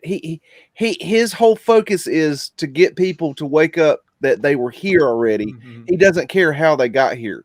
He does have. I mean, I agree with you, but I mean, he really does have his hands full. I mean, he's got a lot of things on his plate. So maybe he's just waiting. He wants us to be his boots on the ground or something. I don't know. No, he does not see us. He's got his blinders on. He doesn't see us yet. Okay. But he's got part of the theory, and there's more parts to the theory, and it's not just one. It didn't come from one place. There was several migrations from several different directions. Yeah, there are several different groups that were classified Indian. They were all completely different races, different bloodlines. They got together and they white created Indians, different Welsh ones. Indians. So we had the French and complicated Indian War here on these lands. You know, very complicated issue. It's a very interesting issue, and it's definitely part of the Mudflood research. And then we had all the Japanese immigrants that they had been clearing out in internment camps in World War I and World War II. I agree with you. West Coast. I think that's part of the whoever they are. That's part of the agenda is to keep moving people around, and well, they're mixing people up and to do the dirty work, like dig out the railroad, do this, like take this people as slaves, covering up history and confusing it and making it very difficult. They're not from there. If you say, hey, destroy this building, they're going to be like, am I going to get paid? Am I going to eat? Yeah, I agree. I want to smoke some of what y'all smoking up there with that flipping that screen around. It's all. Y'all got good shit. You guys see that too? Yeah, because I'm getting high just watching the screen. It was trying to block it. It was spinning, and that's what was, I think, creating all that. Yeah. And then we still have like the chat comment on the bottom too. Oh yeah, I should check the chat. Can you guys hear me now? Yeah, we hear you. You're low. You're low. It's a little bit low. Hold on, let's see if it lets me stay. I'm blinking. Is it kicking me in and out? It was doing a little dance a little while ago and made us all dizzy. Dude, this thing's busting my chops, dude. Busting my chops. Why even pay for the app? There's nothing wrong with your mic. But there's nothing else that works any better. Look, see? I don't see Ray. myself on there. Hey, Ray. Yeah.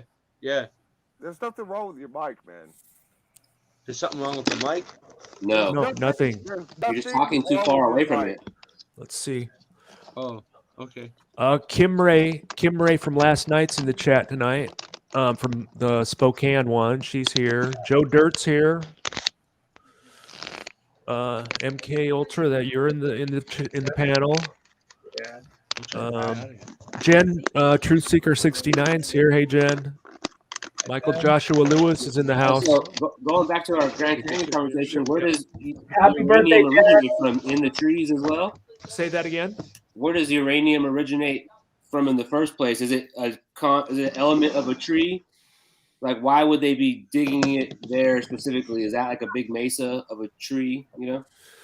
I couldn't speak on it specifically, but I just I guess what I think the people that know what happened or the information has been handed down to them, they know where things used to be and what's down below the surface. So, they get mining rights and, they are able to. I mean, that's what it's all about, right? Yeah, mining rights at the end of the day.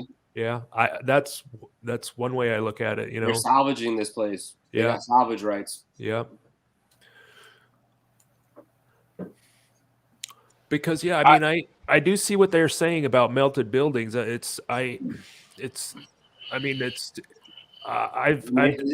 one of the cycles? Isn't that a biblical cycle? Like the heat comes and burns it all up. Right. Yeah, and I've followed a lot of the. Well, I say I would follow the main melted buildings camp, which is Spartan Red. I love his channel. I don't agree with everything he says, but apparently they've recently adopted it. Now that they say that they believe that there was some type, they call it the sun-kissed event, where the sun came down and made contact with the earth at some point, and I'm like, that's where they kind of. I thought it had a lot to do with sulfur, though. Yeah, I don't know. I'm like, how would you be able to determine? You guys hear me? Yeah. We hear you. Everything's fine? All right, I'm just going to sit here for a minute and let it chill. All right. Okay. All right, I'm back. We hear you good. I'm back. Better. Dude, I think what happened was the battery got really low on my device, and then I had to plug it in. But then when I was coming in, there was like two of me, and it sounded, the audio was off. Yeah, it was echoing because But there's a huge storm, dude. It's fucking, there's a blizzard outside my window, so that probably has something to do with affecting it. Hey, Ray. Your internet connection. What's up? Hey, can you give me screen share? I think so. Let's do it. You're gonna. Okay, let's go ahead and do it because I think people They're probably tired of looking at my ugly mug. Yeah. And there's like 20 seeing me people smoke here. all his weed. They're We got probably 20 mad. people here. THC, Jen's here, Hippie Shake, a bunch of people. All right, let's do I this. did a rundown. Did Hey, you let me guys know say when you see it. What's did that, you guys Christian? say it was? Did you guys say it was Jen's birthday? It was. We sang "Happy Yeah, Birthday" to her last it is. night. Yeah. Oh my happy gosh, birthday, that Jen. is awesome. It's- Yeah. Let me Happy know when you birthday, see Jen. this. I see it, Biggs. I'm gonna phase it in. Let's see. Okay, you're good? All right. Yeah, I think it's up. Okay, here's the deal. When I was doing my research on pavement lights, I ran across this website, and I highly suggest all of you. Off the screen, sorry. Huh? We can see his full screen. Can you take the chat comment off the bottom Oh yeah, good call, dude. so we can see his call. full screen? Thank Yeah, you. thank you. Thank you.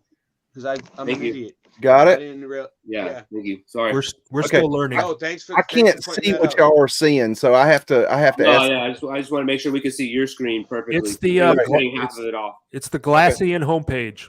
Okay. When I was doing my research for pavement light, I found this website, and I highly suggest all of you take note of this website because this is one of the best websites for this research that I have found in my research of Mudflood, period. I'm going to share it with you guys tonight, and I'm going to give you an idea of what this website is about. Before I get into the pavement light, I'm going to show you a few interesting things. These are called glass bricks, and they were invented in the late 1880s. And this website is dedicated all to glass products of the 1800s, early 1900s. And you can find all kinds of amazing information on pictures in here. And Wow. these pictures can be quite fascinating. Mm-hmm. I'm just going to give you, brief. Look, it's like that's a cartouche, right? It's a big one, dude. Up in the corner. I didn't see it. You got Mudflood windows there. This just so you know, and it's hard to tell from these pictures, but this right here is actually made of glass. The art panels. The what looks like brick here is actually made out of glass brick. Wow. Glass brick. What do you mean? What do you mean? The building is made out of glass brick? Yeah. What is glass brick? I never heard of it. This is glass brick.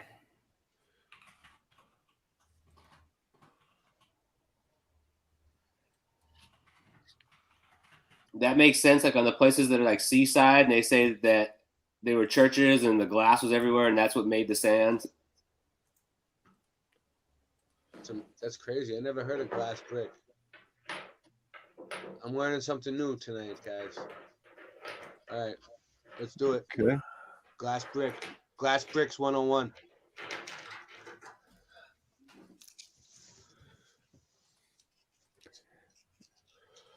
Now I'm just throwing you around the site, letting you get a feel for it. Wow. It's like tiles almost. Kind of like tiles, but not really. Looks like my basement windows. Oh, you got glass brick in your basement? Well, glass block, not glass brick.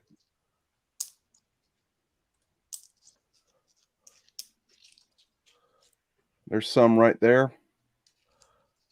Oh, wow. That's an old picture, dude. What do we got?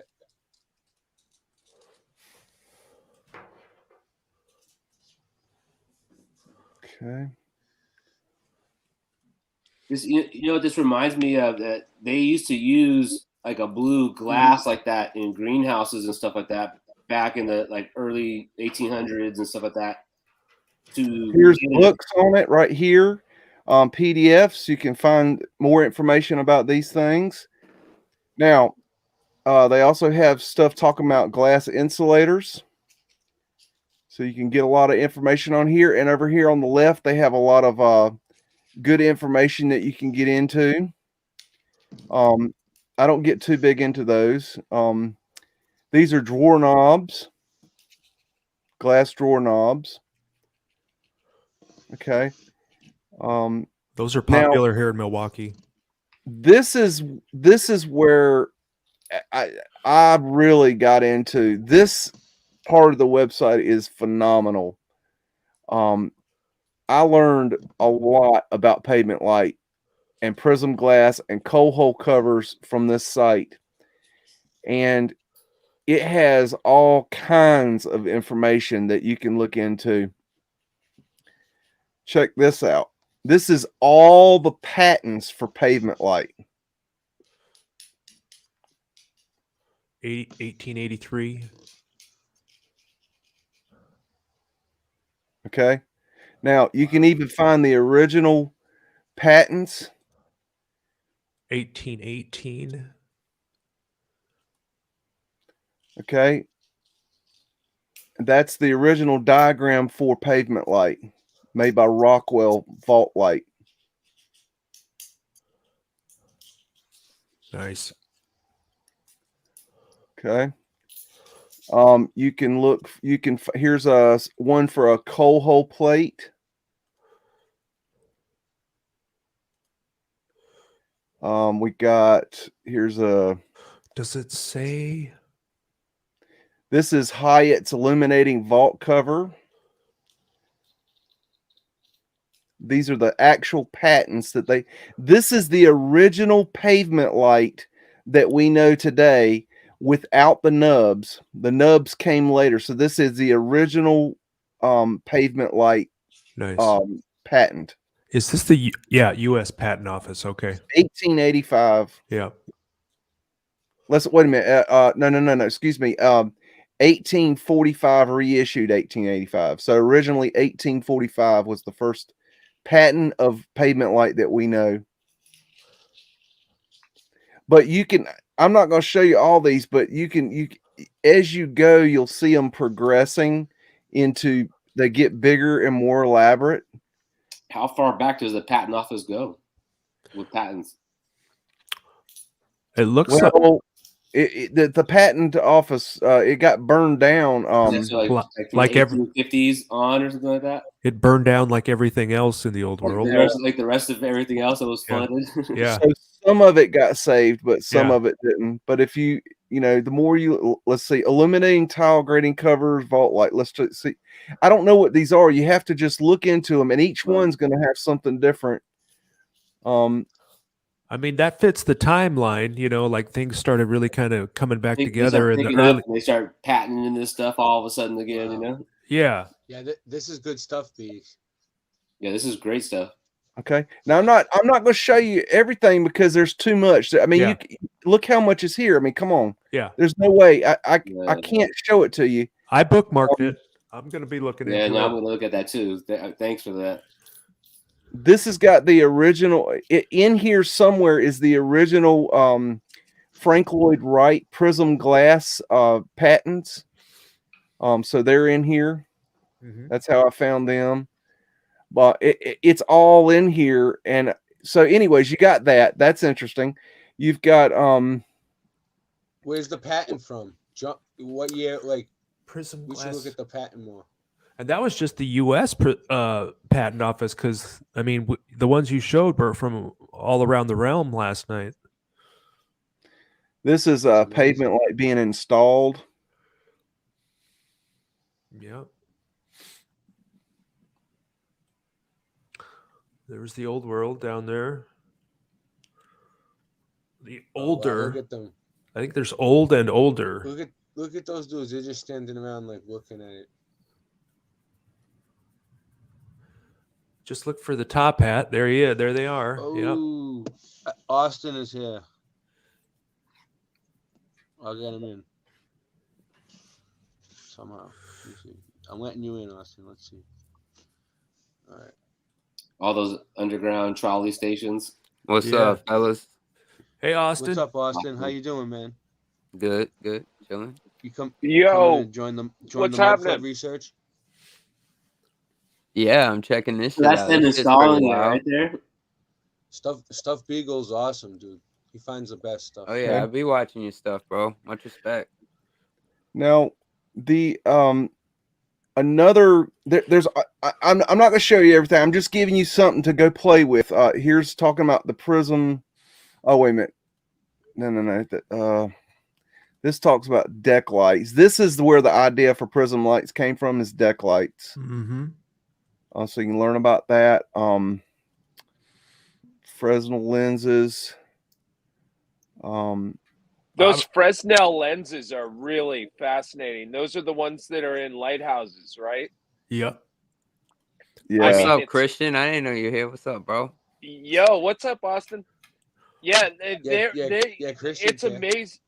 They can take like 10 candle power in the middle of a Fresno lens and like shoot that beam across like 15 miles. You know, it's like it does not take much light in those lighthouses to produce that beam that is shooting out like really, really far. And it's just like the amazingness of the lens. And it's clear that the government quickly got involved in all of the lens making industry, wrapped that up, you know, and made sure that that was not like divulged. And you know, it's like Bosch and Lomb and all of these companies that are involved in optics, Bushnell and all of the telescopes and everything like that. They're all like it's like a control grid around optics. And even the story of Ben Franklin and the spectacles that he created and stuff like that is probably a totally garbled story that, you know, but it's been a big part of technology, optics for a long time. I would agree. They did the same thing with photography. Photography was heavily monitored by the government, and not anybody could have a camera when they quote came out, you know, because I think they've been around longer than they say. But like the Kodak family, you know, photography was heavily regulated in the beginning. The early photographs are actually like HD photos. You look at the ones from like 1860 and they're HD, and you're like, wait, what the fuck? I could zoom all the way in on this? Yeah. It's like they've made photography worse. I think you guys did it on purpose. Yeah. You guys know the story, like the Stanley Kubrick was looking to use one of the best cameras that, the best camera that he could come across, which was being used by NASA. And that is believed to be like the first, it got Stanley Kubrick on the radar of the guys that ran the government. You know, because he went to them and he was like, I'm making this movie 2001 Space Odyssey, and I want to use that Hasselblad camera, which was the moon landing camera. You know, it's like the one that the guy wore at the waist and everything like that. And the government supposedly said to him, like, you know, we'll let you use our technology, but we're going to also ask for a favor in return. Yeah. And that was to kind of like, you know, use it to provide some outtakes and alternative stuff for them to use, you know. But it's all about and it's all about the government's control of these technologies to make sure that it is being used for just their purposes. A control mechanism. Well, I think sometimes some of these stories are the control mechanism. I think a lot of times they tell you like, this guy, he died broke and he was penniless and he didn't have these patents, and like, don't do that. Like that will be you. This is the result. If you do that, this will be you. You know what I'm saying? And that's the point. Like, they'll never tell you to invent a car that you could run off of water. You start talking shit like that, you're done. The patent office. The patent office is another heavily regulated and monitored and skimmed off of industry. Right. You're giving your shit away by applying, you know? Yeah. you're making it public information at that point, and it becomes public domain after like what 12 months in the public. It depends on what it is. I mean, with photography, and old films, which I collect a lot of, it's some of it's around 100 years. Some I had a video that got a copyright strike for some of the music that I used in it. But then while it was up there, it went into the public domain while it was just sitting there, and they lifted. I went through the process and got that copyright lifted because the music was now in the public domain. I'm adding Bane Bear to the stream. I knew he'd be back. What's up, Bane Bear? You're back. How you doing? Hey, what's up, y'all? All those books you're showing, or all that, click on all of them, We're doing bro. Mudflood research. Okay, what I'm showing here is it's the bookstore, and they have free PDFs where you can look up the catalogs where these products are sold. And so there's a ton of catalogs in here. Mason safety read. Go back up. What did that one say? It did say that, Beaks. Yeah, I saw it. It said Mason safety read, dude. Yeah. But it could mean stonemason. We'll give it the benefit of the doubt.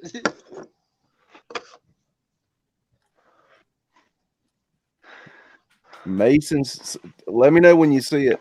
It was back up at the top. Oh, did you go back to the top? Yeah. Okay. It's going to be on the left-hand side of the screen that you're looking at. I think it was a dark-colored book coming up here. I think it said Tread, actually. There it is. I honestly think Tread. this is that the whole patent. The patent. This one is about tread for stairs. Oh, I've read that. I've read that one. I think I've read all of them, but I honestly think that, like, Look, how they say that Mason safety vault lights in parentheses. Mason safety vault lights. What is that? We'll see in a second.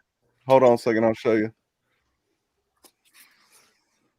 Oh, the Mason safety tread. That's for what is it? Probably for actual masons. I should open up the numerology decipher and see if some of these get RV in here and do his calculations. Did you watch that? Yeah. Dude, my neighbor across the street was talking to me about gematria a little while ago. He does it. I was like, you should come on my show and we could talk about gematria. Yeah, it's a common thing. He looked at me like I was nuts. It's a common thing. Yeah.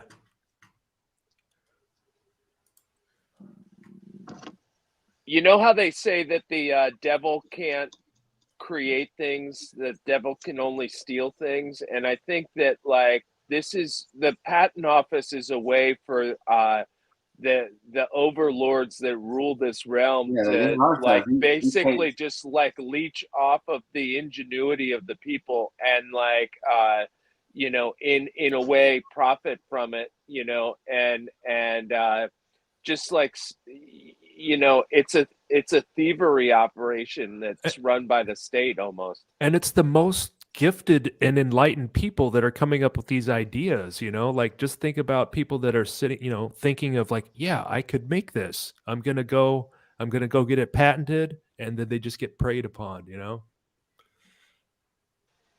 And it's like Facebook in a way where it's like, just show us pictures of you and the stuff. And it's almost like the way they don't even have to do anything to collect the data. They know that that people will willingly just like contribute the data.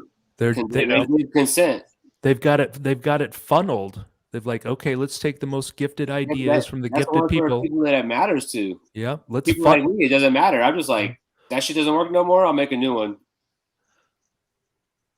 They target the most brilliant people and just cipher off all of their ingenuity and hard work. Yeah, but I think a lot of these ideas, I mean, like, they built stuff better in the past. Like, it's not new knowledge. Nothing's new. True. Like, That's we're true. just remembering this stuff. And these are just like guides for people that work in these industries that open these books up and like, oh, that's how you put that. That's true. I have seen that. And they package it all as protection, right? Like if you actually file your thing and we publish it, then you are protected. And that you actually have 20 years it's the opposite to actually work off of that patent, and you will have that protection. And I don't anyone like trying to only sell in the US. Only in the US. Yo, you know what? You know what's weird? The screen share is not going through on Michelle L channel. So it's just showing us all sitting there. I mean, on Boston Ray Mudflood Adventures, dude. It's only showing the screen share on Michelle L. That's weird. Why is it doing it? Do I have to go into? Hold on, let me see. Do I have to go in there and do it? I don't know. This just seems to be the way that the live streams work, Ray. Wow, I don't think anyone's screen sharing right now. Yeah. I think nobody's Beegs is screen done. sharing. Beegs is done. Okay. Yeah, I stopped. All right. I'm late. I'm looking for the dude. I'm talking to people that ain't here tonight. I'm fucking screen sharing. Looking for a screen share that's not there. I'm just not together. I've got more games to play whenever y'all want to play. Just let me know. I got stuff too. I mean, if you guys want, just either or. To show something. Go.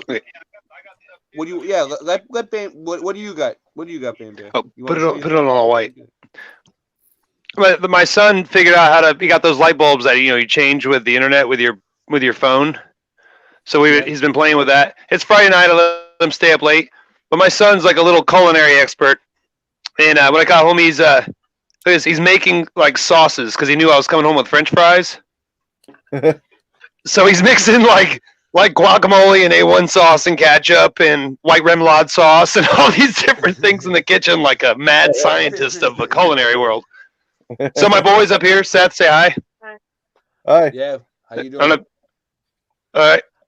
Anyways, this is his game room where he gets to. I brought my little girl on Christian stream. And my son. I think they've all. My whole family's been on Christian, except for Michelle. You watching the chat? Getting ready. Okay.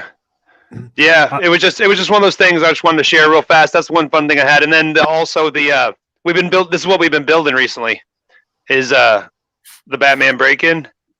Nice. Yeah. That's dope, man. I be building all kinds of Legos with my boys. Dude, I can't keep my hands off them. My son built the Penguin, and then I had to build the Riptide boat. And then when he got home from school the other day, he built the start of the Batcave. So we're starting to slowly get it done. But that's what. Yeah, hold on, I can't see the camera. Can't see the camera. And there it is. But yeah, so it's gonna be a fun set. That's all I had. But now I'm totally ready to play with Beagle's game. Like that, I'm gonna mute my mic, obviously, but it'll be totally fun to play the game. Beegs, if you want to go, if you're doing Google Earth, Oz Beast in the chat section wanted to know. You got something different? You got something different? Okay, I've got several things written down here. Was my mic too loud? Is it better now? It's good. I'll give you guys the option here. We can either go pick searching in Library of Congress. We can go and play in the a different photos site. We can go and do Google Drops like we did last night, or I can, if you had asked earlier my theory on the Grand Canyon, and I can give you my synopsis of my theory of that. Yeah, I want to hear the Grand Canyon one because we were on that subject earlier. I want to pick two. I want to pick the Grand Canyon theory and then the same Google thing we did last night, like one round at least. I mean, I'm down with that. I'm with Bane Bear. I agree. I'm with him. I mean, I'm ready. But my mind is ready to soak in the gravy of the Grand Canyon. But then afterwards, for like a fun dessert, is the city search. Yeah, we still want to play the game when we go to all the. And then can we hear about Bill Miller's skateboard back there after? Sure. We went. Yeah. Sector 9. Nice. Street Cruiser. Ozbeast in the chat was asking about the knob and tube, Ray. Ozbeast, if you could repost that question. Yeah, It was about if it worked on ships and ship lighting, but I don't remember it for word. But Ozbeast was asking about the knob and tube lighting. The knob and tube. That was what Beeg was talking about last night, right? Or tonight? Knob and tube. I don't know. I think he was showing it right now, wasn't he? What's up? Oh, that's a nice one. Can you What is that? Fiberglass? No, it's bamboo. Yeah, but is it, like, what's the finish? It's just really polished. It's just a shellac. Wow. Yeah, hasn't even been. That's why I'm waiting for the weather to get warm here in Milwaukee. You want to break it in? Yeah, that's a nice one. Yeah. You still skateboard? I stopped, man. If I bust my ass, I'll break a bone, dude. I want to get back into it. I don't think you should think like that. I told the story. No, I tried. I got on a skateboard like I don't know, 6 months ago. The kid downstairs had one, and I thought I could still do it because I used to be good. Mm-hmm. I used to be decent. You know, I used to go to the skate parks. Yeah. But then I almost busted my ass, dude. I jumped up on it, and he didn't have the wheels set up right. It was all like wobbly and shit. Like it wasn't tight at all. It was all. The skateboard will let you know when you're out of balance. I'll tell you that. I told the story earlier, Ray. I don't know if you heard it. It'll give you that chin check. But anyway, go ahead. I told the story earlier when I went to California in the 80s and went to Upland Skate Park, and I didn't really know how to ride the park then, but this guy, I swear to God, he was in his late 60s or 70s, and he came in. He's heavily surf influenced, like he was a surfer, but he came in and he carved the bowl. He had this line that he just come and did daily. I guess he had a routine where he would just come and carve the bowl. You know, he didn't do tricks out the top, but he carved all around just like a surfer. And then he got done and he left, and he just did that daily. He was an old guy. He was an old guy. Good to be active and using those different muscles that you don't use. Yeah. Like, a lot of people sit around so much. Yeah. That's Yeah, that's cool. Yeah. Do you want to hear a funny synchronicity about that? Sure. Okay, you know what a midlife crisis is, right? Yeah. Well, some people buy a red convertible. Some dudes go to the woods to meditate. Mine was picking up my youthful zeal of skateboarding in 2021. So at the age of 43, I thought that was a good idea throughout October, November. And at the end of November, the Sunday right before Thanksgiving, I dislocated my knee and was luckily the only days I worked was Monday, Tuesday, Wednesday of Thanksgiving week. But I was out that weekend and the whole Thanksgiving week. And it was a hard lesson for me to realize that I can never ride a skateboard again. But I had the time of my life for 2 months as my midlife crisis. Some dudes go to Vegas and blow a bunch of money. Some dudes do weird things. My midlife crisis was trying to regain a little bit of my youth just by skating. And what kind of skateboarding were you doing? What was the accident? Where were you at and what happened? Oh, Poe Mill.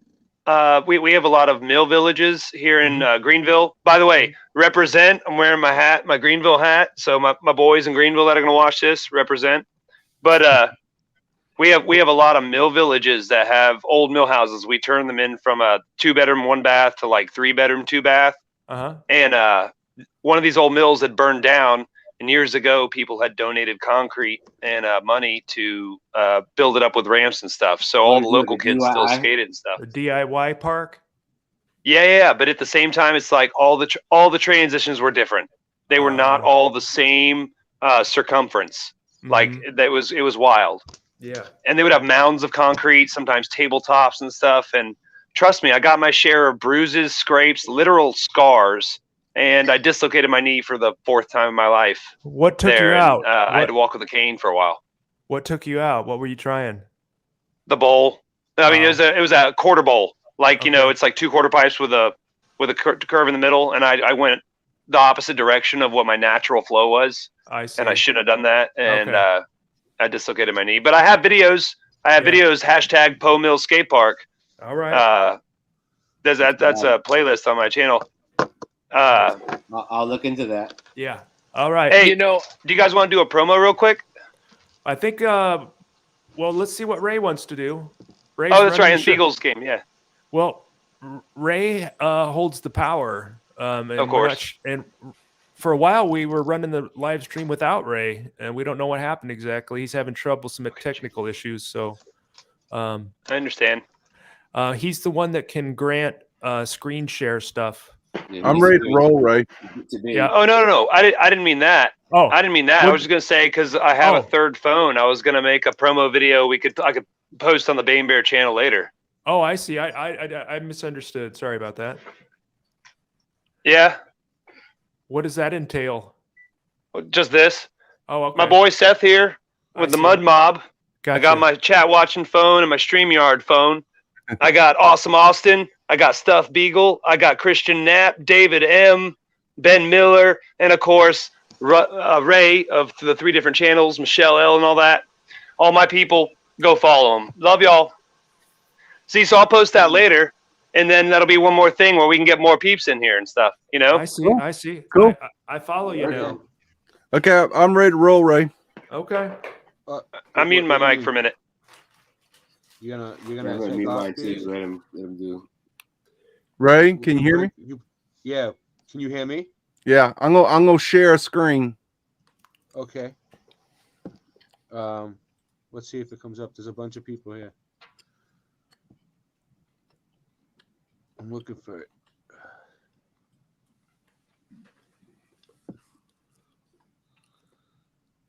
I wasn't sure if you guys could hear me because I was. You're gonna see a map. Something. Yeah, Ray, we can hear you. All right, good. I have some maps too. Nice. You know what I found? I found a rare flat Earth map. I don't have it ready to upload it or anything, but I have it ready. It was found in the Boston. It was found in the Boston Library, and it's from like the 1800s. But it's weird because it's a flat Earth map, but I don't know, the continents look like the globe, and I don't know. It's just a weird map, dude. If you look up, if you Google flat Earth map and search for it, the images of flat Earth maps, it'll pop up. I have the Urbano Monte one queued up. No, that's the one that's behind me, I think. Yeah, right? it is. Yeah. Well, but I'm saying, I found this new one that I never seen before, dude. It's weird. They said they found it in a library in Boston. The Urbano map is my favorite map. I got it right here. Are you on the it's the Austin, best fucking map. Austin has it right there. See it? Austin, are you on the David Ramsey site? I have that though. Oh, yeah, there it I know is, what yeah. you're talking about, where Yeah. you can zoom in on it and Yeah, I'm looking at it right now. It's fucking great. Where they break it down into sections. Yep. That's amazing. So high def. 10 by 10 feet. Yeah, it's a 10-foot planosphere. Yeah, the first ever planosphere. 1587. Yeah. I see it, Biggs. I see it. You got it? It was up in the. Yeah, it was busting my balls. It was busting my chops. Okay, is The everybody? screen share was busting his balls. Here we Does go. everybody see it? Yeah. I Oh, like okay. California. You can see it. Nope. All right, you ready?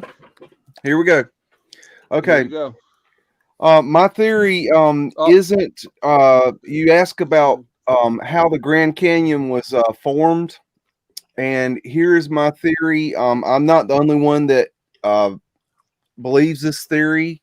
There are others out there that talk about this.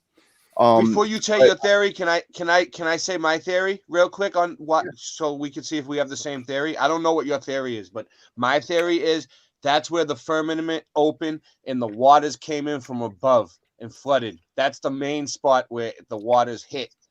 What do you think? Well, it's a little different. All right, let's go.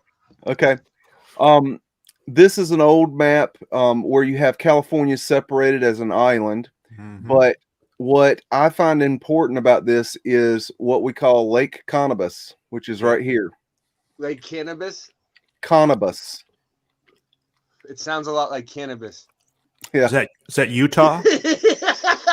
Well, boom, baby. Well, let's get it going. I'm back. I have definitely been to Lake Cannabis. Yeah. There he goes. He's back.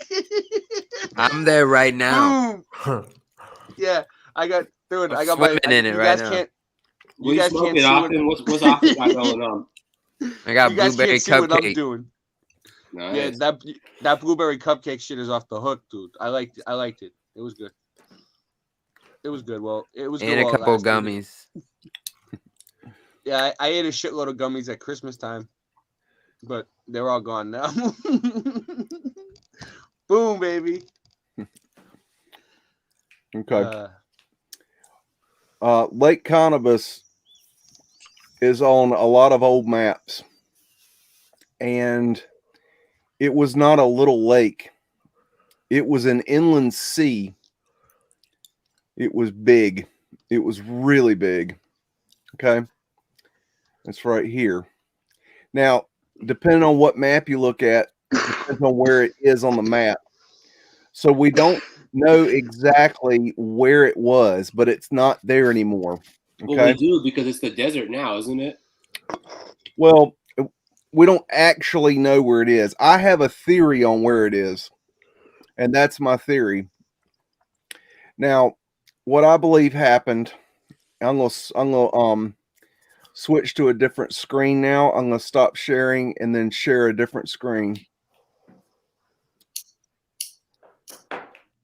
I'm here, but I'm not here. I'll be right back. Let me know when you see Google Maps.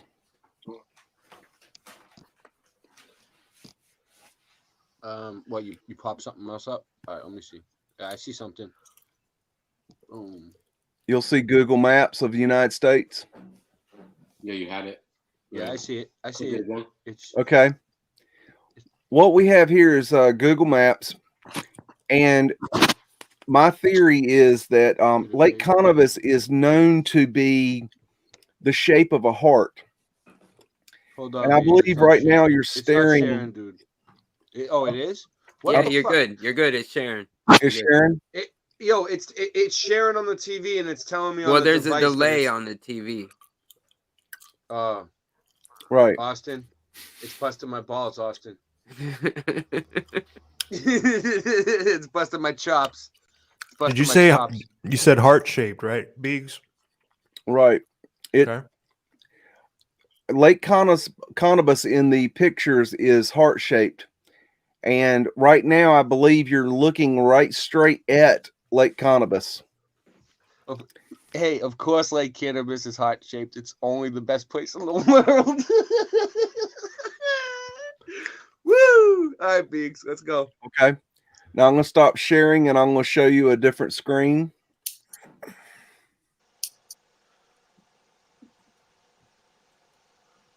Let me know when you see this.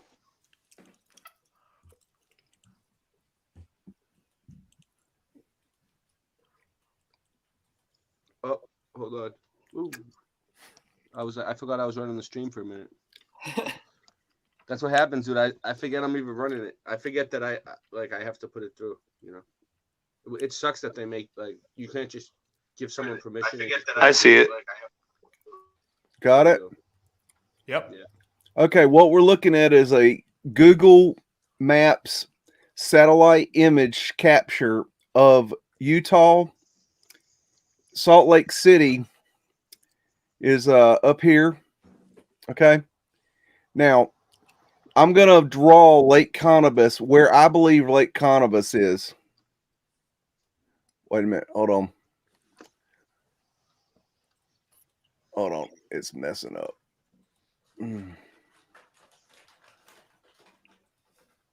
All right. We're having a lot of technical difficulties today. Well, bear with us. His Microsoft Paint skills aren't what they used to be. Oh, here we go. I got it. Just because I'm running this from an Okay. iPad and a cell phone. I believe this is where Lake Cannabis was.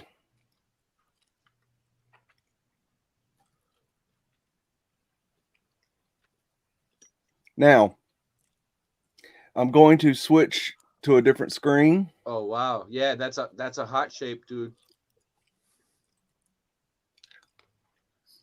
See, this is what Beegs does for me, dude. He traces things on a map, and he sends me to the spot, and I go there in Boston, and it's like a crazy place. Let me know when you have it. Yep. You're going to have Google Earth satellite of the United States again? Yep. Let's see if it's going to actually, it's like, I think it's like me. I'm trying to just do had too it fast. Yeah. All right. There you go. Goes. Good. You got it? Good. Okay. Now, my theory is that Lake Connibus was right here, and there was during the whatever event that there was a city in the center, and you could see the city on some of the old maps. And I believe it was right in here, and I believe that they blew this son of a bitch up. And when they blew it up, some of the water went up and created Salt Lake City. And most of the water went down. And when it went down, it flowed down at a high rate of speed, and it carved out the Grand Canyon in what we now call the Colorado River.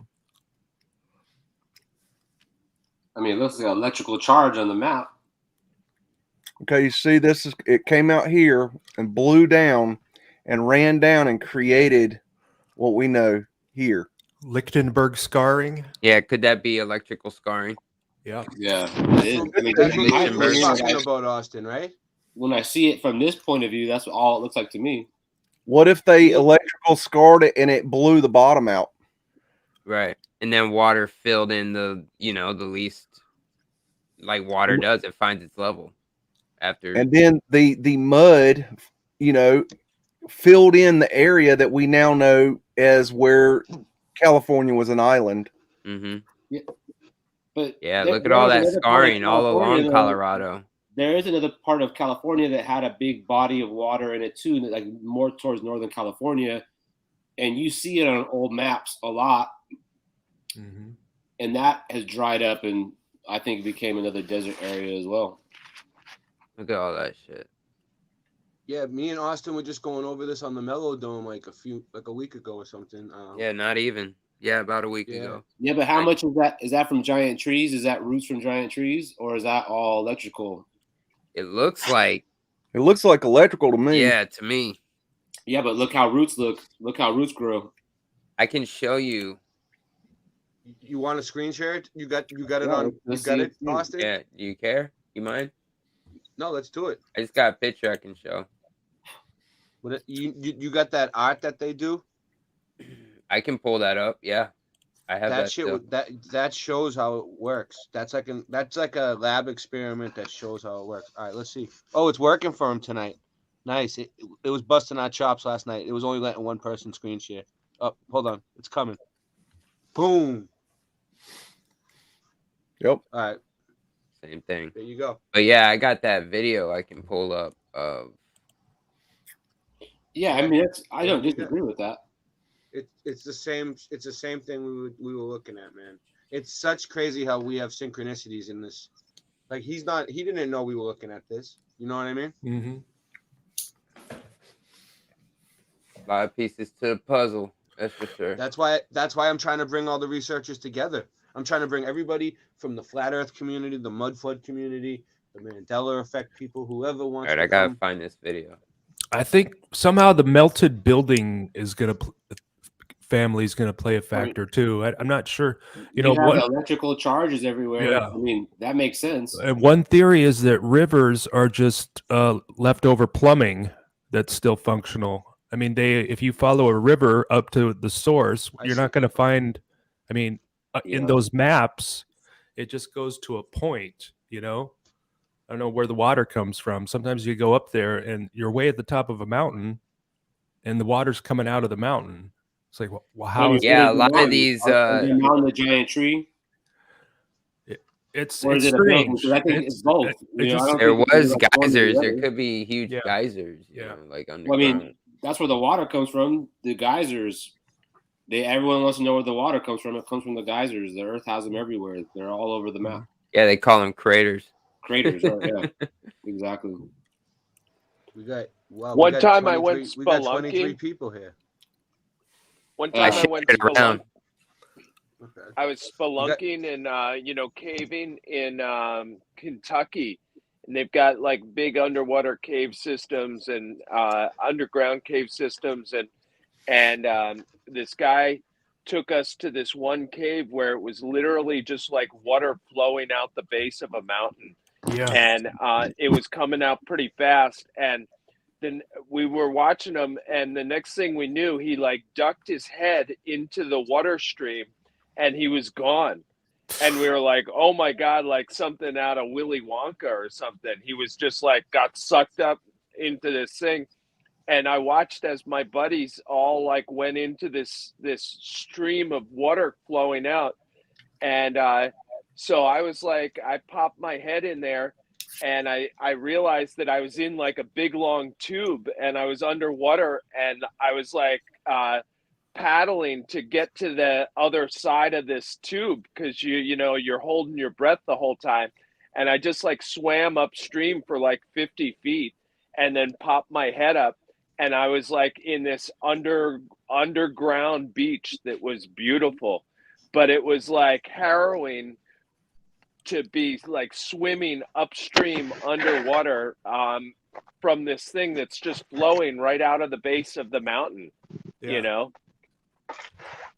Yeah. Yeah. But is my mic too loud again or no? You're good. No, that's fine. The beach itself was so amazing. It was just like, we had these helmets that had the lights on them, and we were just like, it was like we were in another world, and the beaches were all like this glistening black sand, and you're in a big, huge cavern where you shine the light up, and as far as you can go, the light just kind of like disappears. So you're in a cavern that's like 70 feet tall, Mm-hmm. and Is that the a whole melted building? process of swimming underwater with your helmet on, and like I remember popping my head up at like 30 feet in, and I was like, I hit the rock above me. It's like a rock tube that you're going through, and I thought I was dead. Like I thought, I don't know where this ends, but I kept like popping my head up, and I wasn't getting any air. And then the very last bit of it, I popped my head up, and I thought I had died and gone to heaven, but it was just this underground surreal scene that was being illuminated by our helmets. Just amazing greens and blacks and colors that I don't know. It just it really is amazing underground. What's really going on. We were talking about tunnels before, and there are videos of trucks going into tunnels that are like mine shafts, right? And they go down there, and they literally drive 60 miles an hour for 3 to 4 hours underground. I've seen that. So isn't there big salt mines also that are underground that go that distance as well? That they have salt mines and copper mines. And copper mines everywhere. I have a feeling the whole thing with Elon Musk and his business venture to kind of bore out big tunnels in we were just talking about this earlier. Earth and stuff. I think it's all just covering up for the fact that they're all there to begin with. Well, they got to explain the tunnels somehow. Yeah. Elon Musk's project. Got the video up, right? He did that in the 80s, Oh yeah, I wasn't. I'm sorry, dude. I wasn't even sure what was. I wasn't sure what was going on. I was just listening to everybody. No, think about the past stories that happened in the silver mines of Colorado. I bet you there's a million stories we'll never know from there. Oh, I'm like when they're silver mining back then, finding old tech and stuff. Well, yeah, just think too. Like they really dug deep into those mountains over there too. They have underground bases there, all types of stuff in those things. True. Have you heard the stories of them excavating way inland and then hitting seawater? Nope. Yeah, you have underground coves. Some people say it ties into Hollow Earth, but I don't know. But way inland they'll hit seawater. It's kind of strange. Yeah. True. All right, I'm going to mute my mic now, okay? You don't want to get into Hollow Earth, Pain Bear. No. Stay on the flat side. Don't. I'm just messing with you. It don't matter. Oh no, I don't believe in Hollow Earth. I don't think there's enough evidence, but some people say that points to evidence, even though it's less than 100 miles inland. I think there could be people living. I just think what you have to realize, like, what land really is, and like what it's really made out of, and like what is the bedrock. What is the bedrock? Think about We're this. living on a giant crystal. Well, if you talk to a tree, like a tree that's been cut down, you know what I'm saying? Yeah, but if you talk to a geologist, it's carbon pressed down upon carbon, pressed down upon carbon. And you're going to have certain carbons that are going to be more dense or less dense than others. And when you have less dense carbons and you have the pressure and the tide pushing of the ocean, those are going to wash out like pot marks, like potholes in the road. And then they're going to eventually turn into little tunnels. Yeah, and it's just that's how you get barrier reefs and stuff too. I mean, come on. They tell us things are taking millions of years to form when it can take like that. Boom. Well, like the fossil record, that was one of the things that got me, because it was like the fossil record always threw me off with the whole, when they would tell you, even if it was a creationist belief that it was hundreds or thousands of years, proof of the flood is that fossils are made instantaneously. That's why butterflies can still see all the veins in a dragonfly, all the wings. There's like volcanic activity and ash and all these conditions, right? Well, there could be that, but there's also fossils are made when there's a huge flood and things happen and things crash together and they get pressed so hard with so much weight. Fossils are actually created way quicker than they told us. Way quicker. Underwater, you're saying like body of water floods. In general, because of the water of the flood. So much weight of the water, just the sheer weight at 8 pounds per gallon, 8.3 pounds per gallon. What is it? All that weight makes fossils quickly, not slowly. Plus, they had 40 days and nights to sit there. Noah sent out the dove, and then they found dry land, and he and his 3 sons and their wives and all that. It gives credence to the flood. At that lake that Biggs was just showing, right? Imagine standing at that lake. There's water there. And then all of a sudden, in an instant, from the heavens, just lightning coming down, boom, ripping shit apart, like on a grand scale. Like, just imagine this right here on a grand scale. By the name of Bert Hickman has done just that. Well, almost. He does not capture lightning in a glass bottle. He captures it in plexiglass, or better known as. That's just crazy. And you get him, look at all the electricity after that. Like, that on a grand scale. What's inside the glass, crazy. Austin? This is polycarbonate. This is not glass. This is polycarbonate. Like this is art. And then someone put it on their desk or up on the wall. Same concept. Like you would see markings from the lightning strike on concrete, or this discharge through the polycarbonate, or pictures of the northeastern Grand Canyon, and they all look exactly the same. A river system, a mountain ranges. So basically the lightning formed the rivers and everything. And it's not the same thing as the Big Bang. I seen someone say that in the comments the other day, dude. Well, it's not lightning. It's not the same plasma. thing. It's a plasma discharge. Discharge, yeah. Right. Yeah, I mean, I think that's I was talking about earlier. I think the plasma electricity.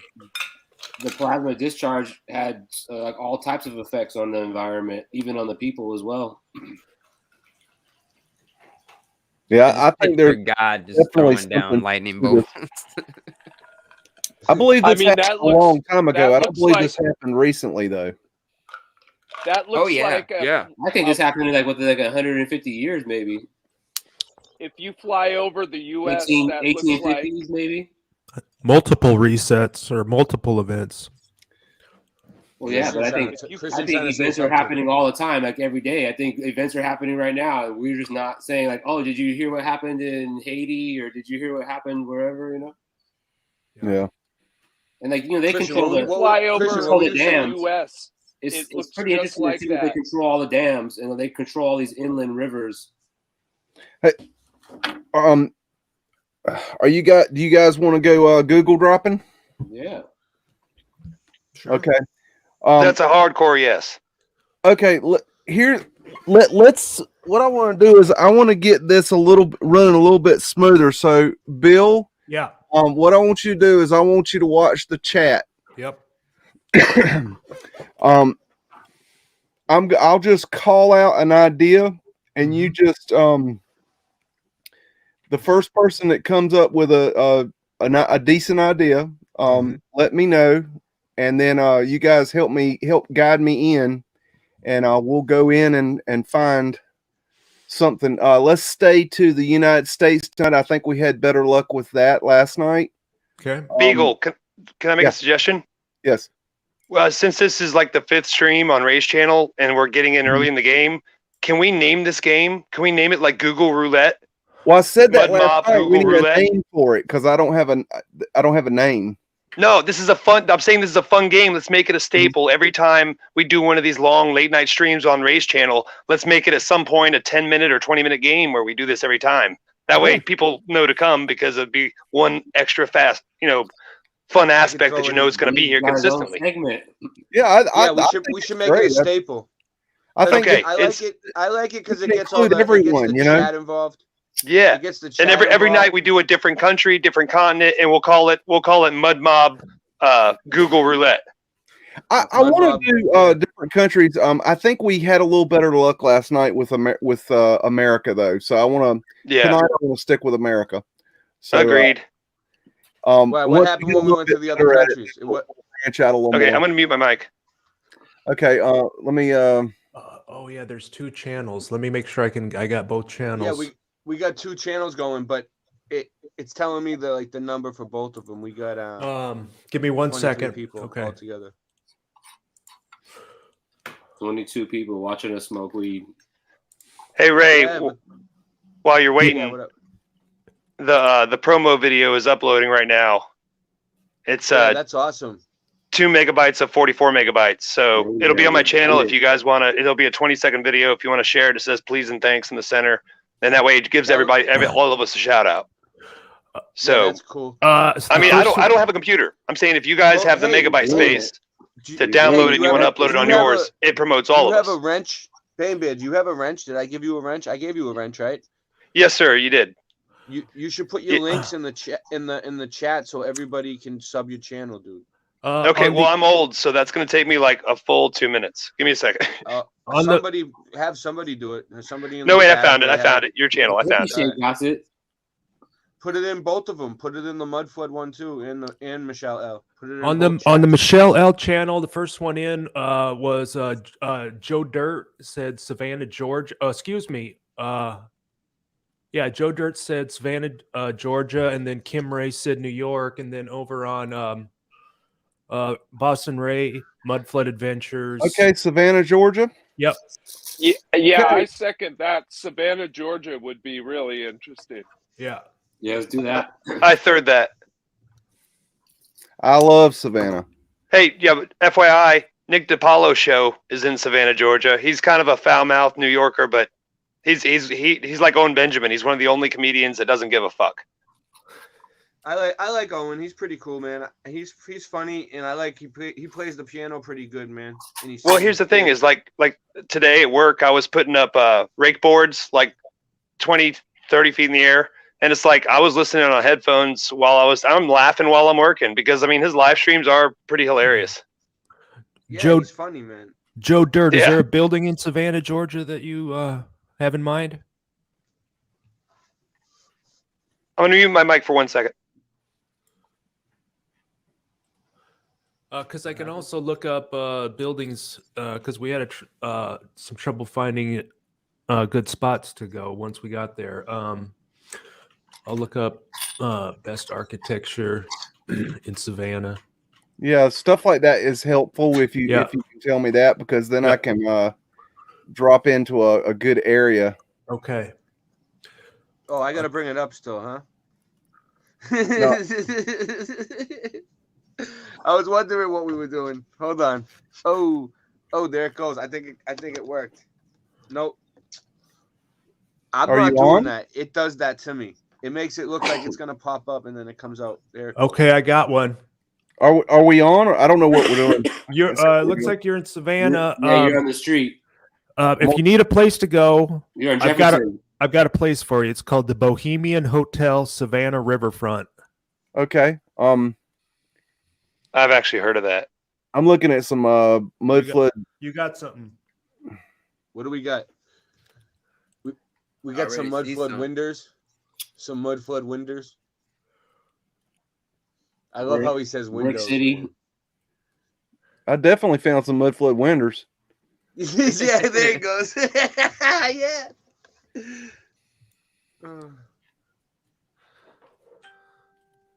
don't know why this thing, it for some reason, it's not letting me. The light's red, bro. Come on. It's not letting me go down. It's probably a private way. Beak sent me to the private ways, dude. And these Irish dudes almost beat my ass, dude, for recording near their doorway in Beacon Hill.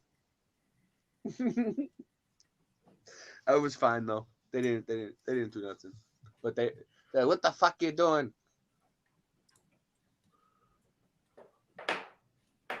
Ooh, Savannah City Get Hall. Get the fuck off our street. Yeah, I gotta be more nonchalant. Savannah City Hall looks pretty good. Okay. I was earlier. It was nuts. I was obviously just standing up in front of their doorway, like showing how their doorway would like. I was like, I'm 5'8", and their doorway was like 4 feet.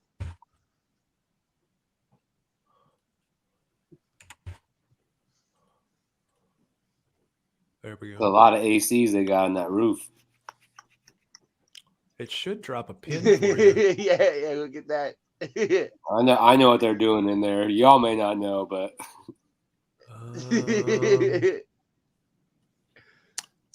go to the Lafayette Square.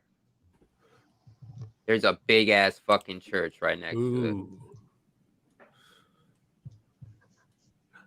Some looking the big riverfront ass motherfucker. Riverfronts are always a good place to go too, and they're right through the city.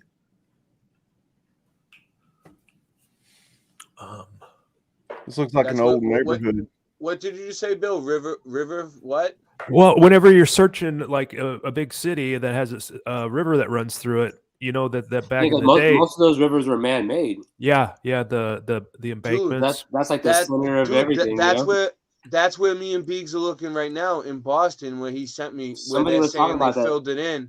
It's right along the river. Right around. Somebody was talking about that. I think it was like Michelle Gibson or something. That like the river is the same shape everywhere, like a S. Mm-hmm. Yeah, she's good. So there's a lot of what they call colonial style there. Put an address in the chat. Some medieval influenced cathedrals. Gingerbread accents of the Victorian period.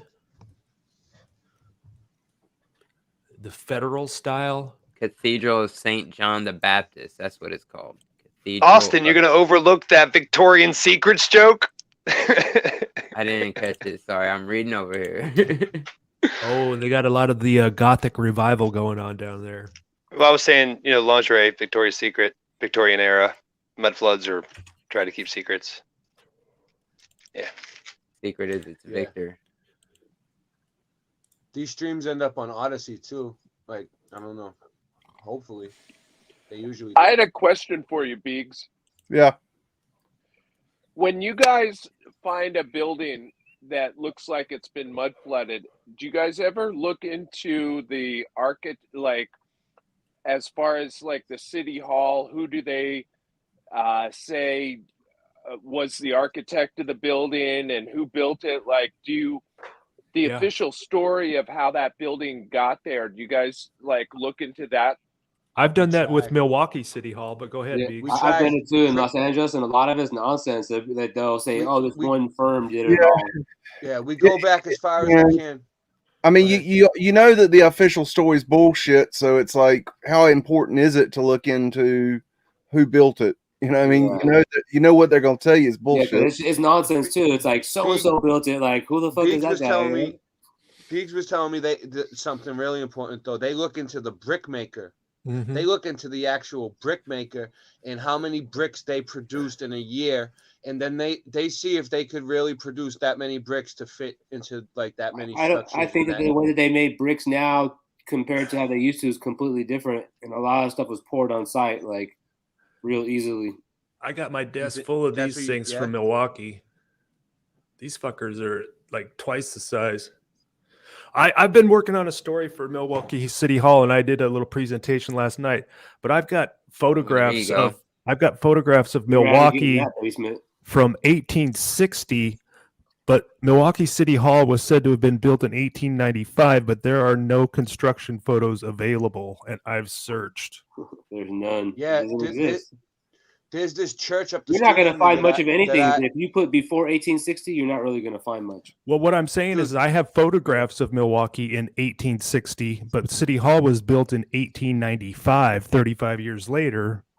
But there's no photographs, even though the camera was in town for 3 decades before that. It was repurposed. Those dudes was facading it right now. They're like, you see those construction workers? They were facading the shit out of it right now. They're like, good job facading it, boys. Those were the facaders right there, dude. You caught them on the GPS, dude.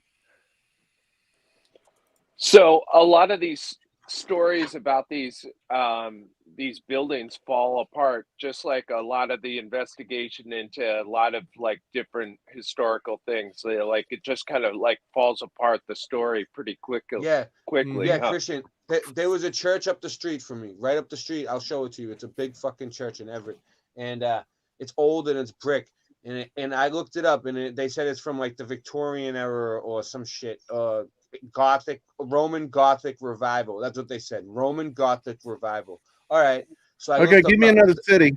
All right. Let's see. Yeah, give me another city. But anyway, long story short, they told me I have to call the archdiocese for any information, dude. They don't know who made it. The giant crystal mine in Ohio or wherever it's at. How about Birmingham, Alabama?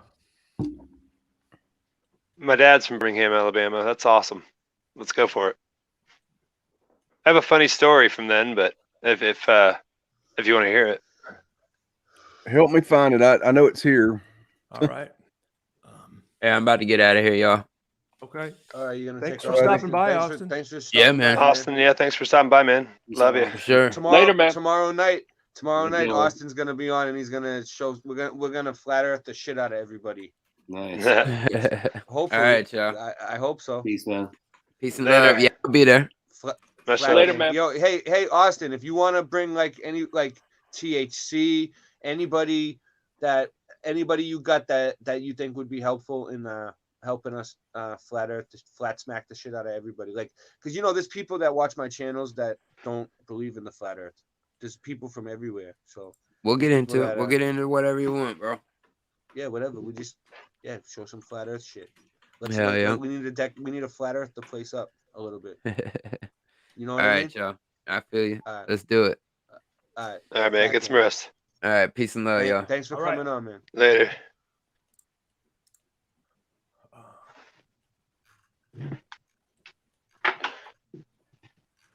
Awesome Austin's one of those dudes that was also at Flattoberfest, but he and I never crossed paths. I didn't know he existed until after Flattoberfest, and I just put Flattoberfest in the search bar at YouTube and just in there.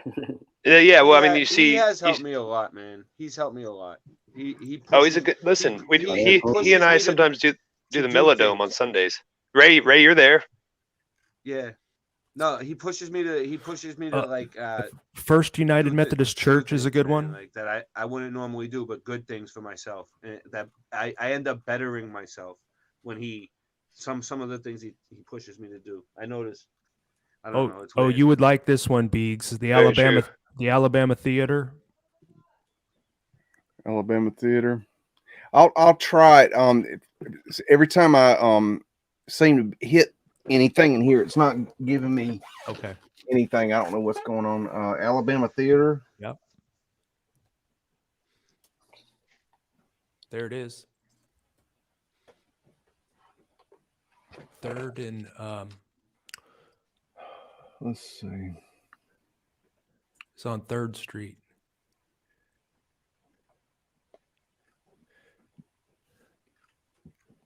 What do I hit to get it to show it to me? I would go to that search bar where the spyglass is. It had the intersection. Maybe we could do it by intersection. Because I know it said the intersection right when you were typing it. We got 24 people here. 24 people. Should I give the chat a shout out? Oh no, it's not the time. It's not the time, dude. We're in the middle of this. We just gotta look for the red pin. Wrong move. Back up. Uh-oh. Uh-oh. Yep. Is that the right building? That's what it says, the Alabama Theater. Yeah, you're right. Looks like they've stripped it down pretty bad. Yeah, they facaded it. It looks like it's Art Deco'd. Yeah. Indeed. Yeah. Hey, I know I may look distracted, but I'm putting all of your channel links into the description of the video so I can have it uploaded before morning.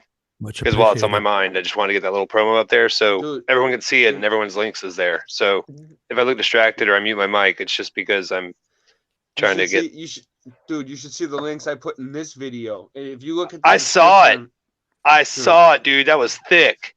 Yeah, you saw that shit, right? Yeah, dude. I just did scroll twice. I did that. I had to do it on both channels, dude. I had to do it twice. I had to do it twice. Well, that's why I'm glad you're streaming. I couldn't stream simply because that's so much work. I am not a computer guy. Well, I figured, these guys are gonna come on and do this type of work. I gotta do my part and get their links in there, No, yeah, totally. I got you. I'm editing it right now. The video's uploaded to YouTube, but it's unlisted. If I knew that you were definitely gonna be here, Bane Bear, if I knew you were coming for sure, I would put your link in there too. You know what I mean? I just can't go back and do it now because I don't have the totally cool technology. Hey, dude, I'm not. And it's a painful process to build it back again. Hey, you want me to be honest with you? Ha! That's a fun Don Pettit reference. Hilarious. With who knows how many T's, right? Yeah. But at the same time, it's like it's all good, man. I'm not clout chasing. Listen, if my videos get views, they're because they make smiles. Like the first Lego video Seth and I did there called Lego Legends got 1,500 views in 20 hours just because it involved Lego. 1,500 views. That's pretty good. I don't think I have a video that got that. Oh, that looks beautiful, on Dave. YouTube. Oh, I was just trying to share a little. Looks gorgeous. I just don't got a good light to really show you. Oh, what is that? That looks like it's purple. Is it purple? This is a Gushers. Give me another city. Oh, right. Gushers? That's nice, dude. Grown organically, living soil. Columbus, Ohio. That's beautiful. Joe Dirt was asking for the link. The link? I think I can do it tonight because we paid for it and it's letting me do it now. Okay. Yeah, Joe Dirt was in the chat. Yeah, Joe Dirt can come on. Hold on, let me see. Make sure he checks his mic, right? No, he's cool, man. He was on. Oh, were you on with us last night when he was on? Yeah, dude, I was on with you till like 4:30 in the morning. I made the joke at 4:20 about 4:20. I hope 4:20 somewhere. Let's do it. No, it's but totally. But it was 4:20 live. Check that out. Tell me if this is a StreamYard link, but it might not bring you. Hopefully, it brings you in here. All right. Let's see. Is it gonna go through? It's busting my chops.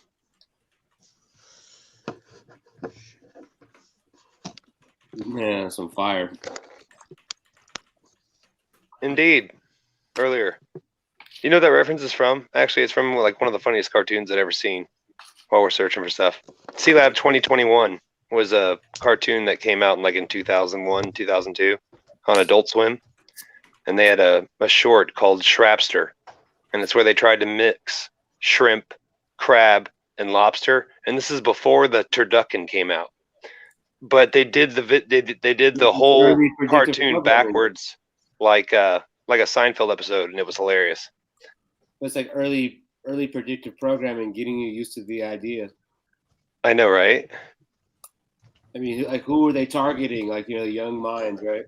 Well, here's the thing: if listen, it doesn't matter what you believe religiously, but you'll find certain references in the Torah, the Talmud, the Quran, and the Holy Bible that forbid the mixing of meats. And I think about how many bacon cheeseburgers I've had, and I'm like, what? Apparently, that was a thing in the Old Testament. Some still believe that's part of the reason they don't eat pork and stuff is because bacon goes on everything. Swine is the filthiest animal on the planet, so it's a wild boar, and most people, most races banned the swine. Most religions were against the swine because it carried the parasite. Yeah, exactly. Tapeworm, and that's really what that's all about. Mm-hmm. Simple as that. The pork tapeworm and the havoc it wreaks on different animal livestock to this day, modern day, and people to this day currently. Yeah. And listen, any of y'all that like you just noticed like I subscribe to you like tonight or tomorrow night or whatever, it's nothing personal. I'm just slow as snail snot just when it comes to this technical stuff, you know? I was just chatting. Hippie Shake got the link and I just came in to say what's up. Biggs, it looks like you got it figured out, but if you need a specific place, the German village looks kind of insane. Let's do it.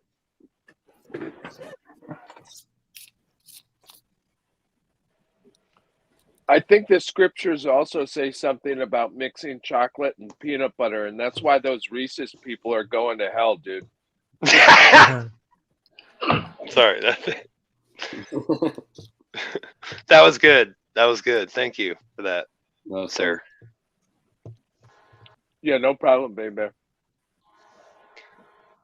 I'm trying to make sure I keep track of everybody, so I have everybody's. I don't got. I'm no hippie. I'm no hippie Shake 29. Right, but I want to take the time to make sure I get everybody's link in there. Hippie Shake is awesome. Dude, she's a legendary lady. Is Joe Dirt coming through? Not yet. He's blinking in and out. Oh, he's here. I see. My screen is blinking in and out on my computer. Is this a neighborhood, Bill? That's what it says. But there was a building. What happened to MK Ultra? If I could adjust that, Biggs, I apologize. It's the Columbus Union Station. Is it going to be a train station that was turned into a post office or something?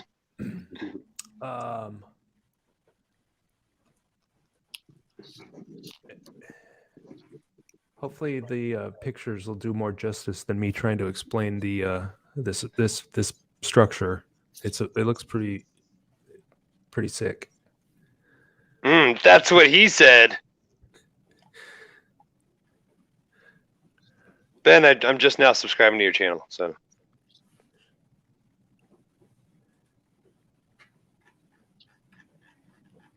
Is it Ben Miller with a lowercase m? It's Bill. Sorry, Bill. I'm sorry, I have tiny screens. Yeah. Bill Miller. Sorry. Yeah. And then I have fat, callous thumbs.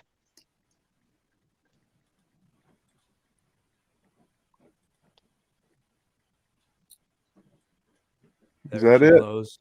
There she blows. Isn't your name like Miller Flip or something like that? Yeah, I mean, Bill Miller's a really common name, so I just kind of combined. Wait, isn't there, didn't Chris Miller do a Miller Flip or something like that? Actually, it was Daryl Miller. He invented the Miller Flip back in the late 70s, and it was a front side invert where you come in revert.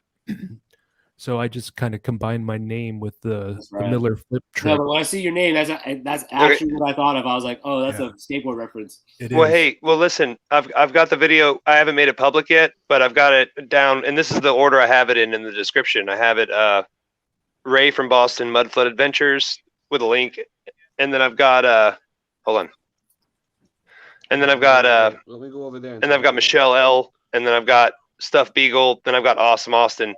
But I need Hippie Shake to throw the link in there for Bill Miller's. And my phone's gonna die. So listen, check my channel in like 5 minutes. I'll have this uploaded. But it is 2:40 in the morning here. So Ray, I think I'm gonna use this moment to sign off while I have 5% before it just croaks. All right. I feel you. All right. Well, listen, man. It's just because I was an hour late for work and I am really tired. I'm just gonna cut out early. But tomorrow night I'll make it up to you. All right. It's all right, man. It's cool. I don't want anyone to feel obligated, man. You guys don't. No, I love this. I think it's great. Just because I have fibromyalgia and I can't sleep at night, you guys don't have to stay up all night with me. I'm nuts. It's like 11 o'clock for me. You guys are like talking like it's like hella late. It's like 11. It's 2:41. It's 3 in the morning here. Yeah, it's 3 in the morning. Almost, yeah. But it's cool. We go until 4:20 usually, but we might even go longer. Who knows? We'll see. We'll see where it goes. 4:20 California time, right? We got cut off at the beginning. California weed over here, bro. We had to go all the way to 4:20. So what? All right. Well, I got 3% left, Ray. Let me sign off before I become rude and just drop out like a dead man. But what are we doing? Are we going to another city or? Minneapolis. I'm out. Check my channel in 5 minutes. All right. I'm making sure that I'm just keeping it moving. I'm making sure that we know where we're going. I thought he was just waiting for someone to give him a place to go. All right. Let me see. Hey, Ray, I'm also gonna step out. I've got my show in the morning at 9. I got the High Rising. We got the High Rising. Oh, it's Friday, isn't it? Nice. Yeah. Dude, I'm still gonna be at the High Rising, Christian. I'm not gonna miss the high. Last time you weren't here, but the last show I did that was really late. It was before I started doing these streams. I did a Streamlabs Streamlabs for my house. Right. Late night. Yeah. And it was before your show. And I was like, it's the High Rising tomorrow. I was like, this is the pregame for the High Rising. It was like 4:00 in the morning. And I was like, that is awesome. It was like 5. And then I still went to the High Rising. And there was people there that was at my stream. And I was like, what's up, man? And they were like, oh yeah. Let's see that. Yeah. But yeah, all right. I'm game. Let's do the High Rising tomorrow. I have that. Yeah, I'm gonna sign off, guys. Mellow. Awesome What is it called? You guys. Thank Christian you, Knapp. Christian Knapp, the Mellow Realm. His links are in the description. That was his song that I played earlier. That was him singing. That's him. He plays the guitar. He plays keyboard, and he plays the drums. Yeah, and he sings. He's a one-man band. He plays all the instruments all at once and sings. Yeah, exactly. Yeah. And if you guys want to, it's 9 in the morning, and it's on my channel. And I'll catch up with you guys later on one of these streams. Definitely. Sounds good. Yeah. Thank you, Christian. I'll be talking with you. Cool. Hey, if you want to come on the Flat Earth stream tomorrow, dude, we're gonna do a Flat Earth stream tomorrow night. We're gonna have cool, Austin's gonna be on. I'm trying to get people who know a lot about the Flat Earth to come on and just break it down. Well, I have that show tomorrow at I think it's 9 p.m. From the trailer on Crumb's channel. It's going to be Lowry, Crumb, and Kelsey and Rachel, which is Lowry's friend, and me from my trailer. What time is that we're one? going to be. That's 9 o'clock on what did you say the name of Crumb's channel was? Like, Don't Follow Me, Crumb, or something? It's Don't Follow Crumb. And Don't Follow Crumb, yeah. Yep. He's got a couple of backup channels too, but his main one is Don't Follow cool. Crumb. That's what me and Bill Miller were talking about. Me and Bill Miller were talking about this earlier. Like, that's why we do this show so late. Like, we were thinking about doing it earlier, but we're like, no. Everybody else seems to do their shows around like 9, 8:30, 8. It's like, if we start taking up that time, it's not going to be good. So we just started doing the late night thing because there's not really that many shows on late night. You know? Yeah, I dig it, dude. I think you'll get a lot of traffic if you keep doing it. Yeah. And now I got 2 channels going, and pretty soon I'm going to get Odyssey going too. And do you know how to go live on Odyssey, Christian? I've never done that, no. But I'm interested in trying it. I think you need to stake 50 credits, dude. But I gave all my credits away, dude. I didn't think I needed them. I didn't give a shit. I just gave them to everybody, the LBC credits. But I don't know, because I don't know if you have to, though, because now, I don't know. They gave me a beta version, and I tried to use it, and they give you a password, like a code, and then you punch it in. I don't know. It's a pain in the ass. It's not as easy to just go live as YouTube, but it would be cool to get our Odyssey channels going live, because I bet you if the Odyssey channel goes live, more people will pick it up on Odyssey, and you'll get more viewers on Odyssey if you start going live. Did you say 50? And I have heard some good things about the experience on Odyssey. There's some pretty big names that stream exclusively the Odyssey, which is kind of interesting. I was trying to get Algorithm to help me figure it out, because I see him I see him streaming on it, Odyssey, a lot. And I see Owen Benjamin. He's always on there streaming. and it looks like people it looks good, dude. And I was just thinking, like, that's why nobody watches my Odyssey channel, because I never live stream on there. You know, once you start live streaming, it like opens up your channel. So, like right, tonight, guys. I had Have to a good open night, up Christian. Boston. Yeah, good night, man. Good I had night. to open up Boston Ray Mudflood Adventures, and it took me like 2 days to unlock it to get it to be able to upload, and then I had to hook it up to this thing, and then it fucked it up at the beginning. But Ray, now it seems to work itself out. Ray, did you say 50 credits on Odyssey? Yeah, 50 LBC. That's what they say. But you stake them. They don't. Yeah. It doesn't cost you it. No. They stake them, and then I guess Right. after the stream's over, you can take them back if you want. Looks like I'm sitting at 15 on Odyssey. Yeah, I think I only got like 5, dude. Honestly, I know if we could get like 50 credits together, we could use it and get the channel to go live on Odyssey. Yeah. But Austin goes live on Odyssey all the time too. Awesome Austin, he does it, but it doesn't seem like a lot of people even go to his live stream on Odyssey. I was in there, and there was nobody else in there, and I was leaving comments. I don't like going on like Odyssey and stuff like that because it doesn't stream well. Like YouTube has more servers, so it streams better. But it would be good to get it going on 3 platforms all at once. Beegs. Yeah. What do you think of when you see a brick wall and there's 3 or 4 different kind of bricks intermingled with each other? A lot of times they'll have fires and they had to repatch the brickwork to fix the brick wall. Part of the fires that each possible. City, that I mean, you have to take each individual building individually. You can't generalize, but if I had to answer that in a general way, that'd be my guess. Oh, look what I found there. Well, y'all see that? Yeah. You know, I saw that 2 blocks from my house today. I have that 2 blocks away. There's some more right there. I'm gonna have to go do my boots on the ground. What the hell would crack that wall? Did you see that crack? It's a blizzard outside my window right now, dude. You guys should see it. It's nuts. I mean, you see that crack on the wall? What the hell would crack that? Do attack? I don't know. Yeah, that's a big crack. I mean, is that a crack or is that a ramp that you just built on top of? No, that was a definite crack. I didn't see any expansion joints or anything.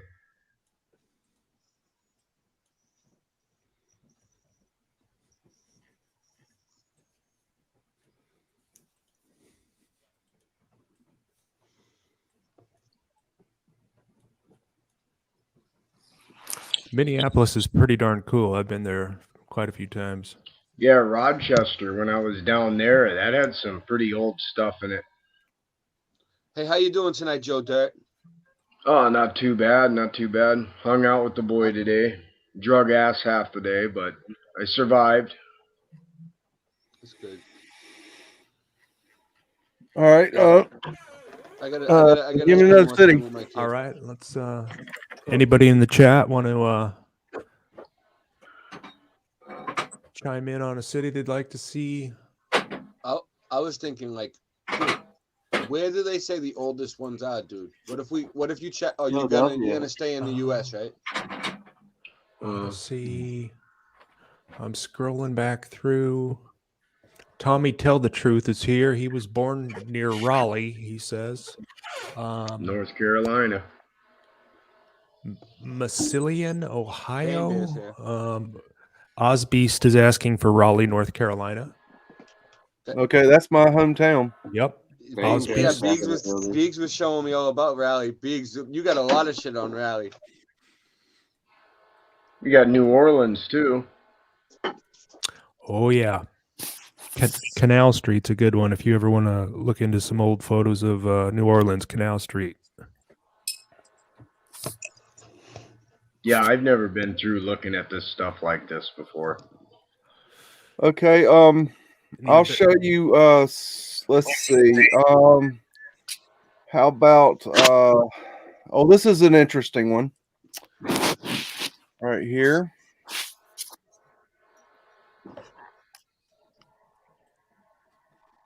Pretty nondescript building, right? Mm-hmm. Yeah, yeah. Okay. Pavement light. Pavement light. Pavement light. Okay. This is the entrance to an underground bar. The underground to it is right here. Oh, wow. I've got pictures of inside of the bar. Hippie Shake, this is Raleigh, North Carolina. It looks pretty good, dude. I'm watching. We have those. Screen. We have those in downtown LA. Yeah, it looks pretty good tonight. Tommy Tell the Truth is asking for Pensacola after Raleigh.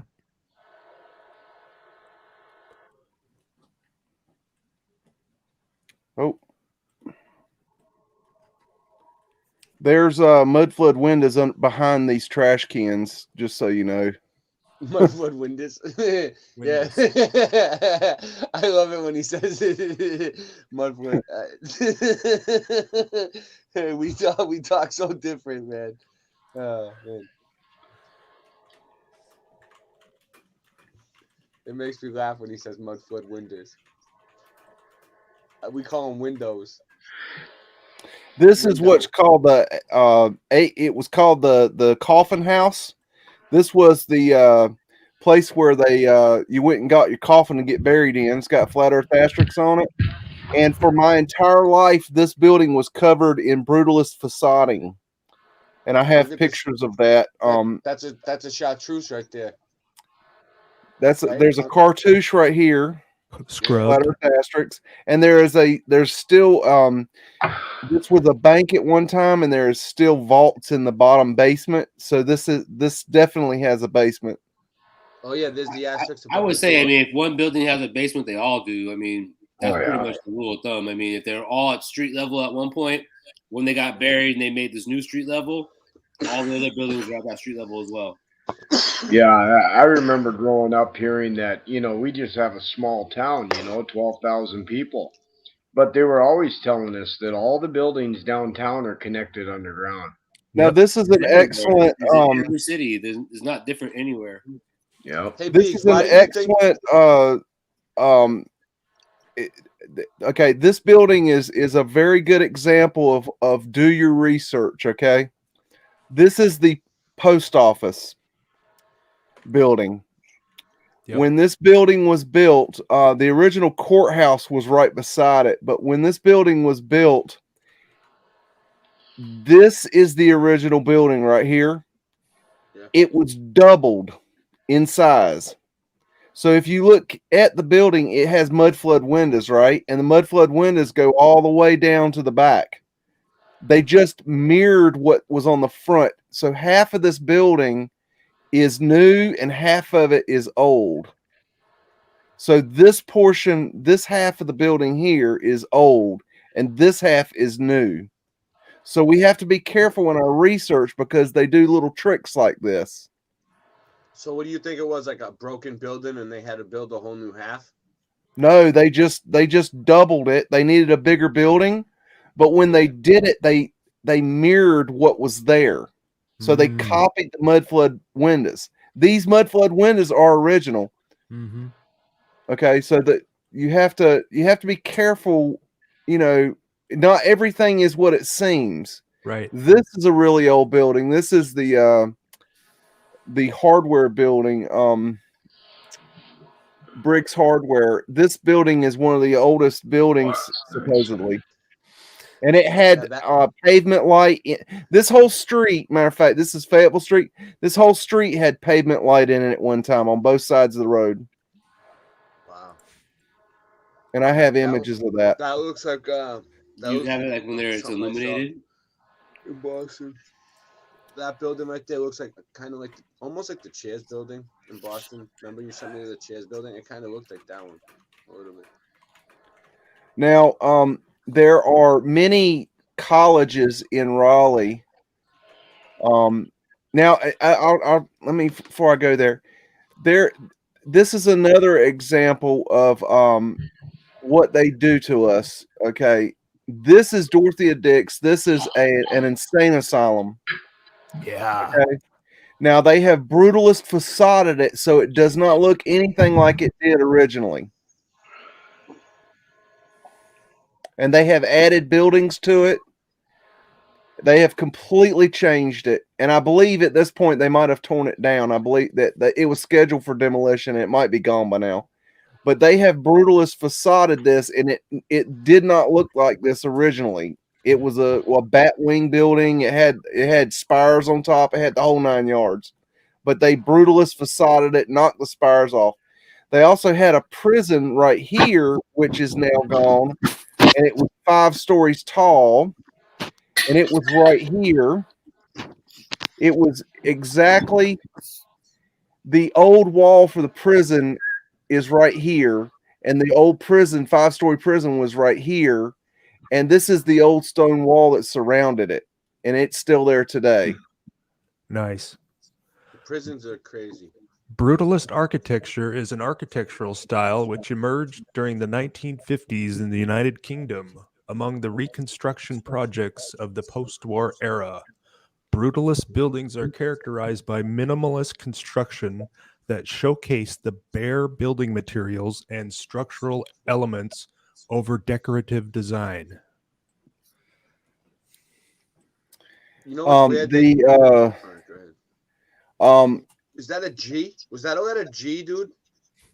Huh? It looked, I don't know, when you zoomed out, it looked like there was something in the shape of a G, a giant G. I don't know.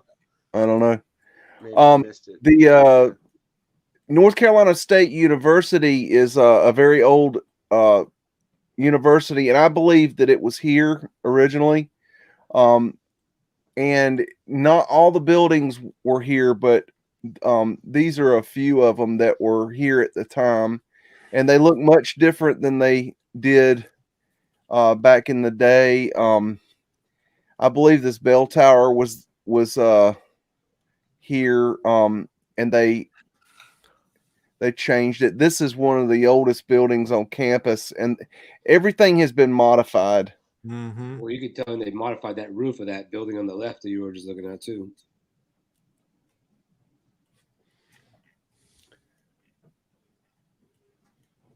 Let me see. I don't want to show too much. I'm working on a video for this. But it's, yeah, that's probably all I'll show. Give me another city. Pensacola, Florida was Tommy Tell the Truth. He was next, and he said check downtown, and I think it was Fort Pickens. Let me look that up again. It's a fort? Let me see. Fort Pickens? Okay, that's a star fort. Yeah, it was definitely Pickens. He said downtown or Pickens. I got it here. That's Pickens. Yep. Yeah, that's a star fort. Yep.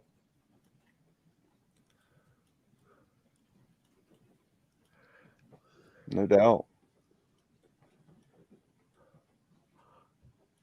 I just would have loved to watch the process, you know.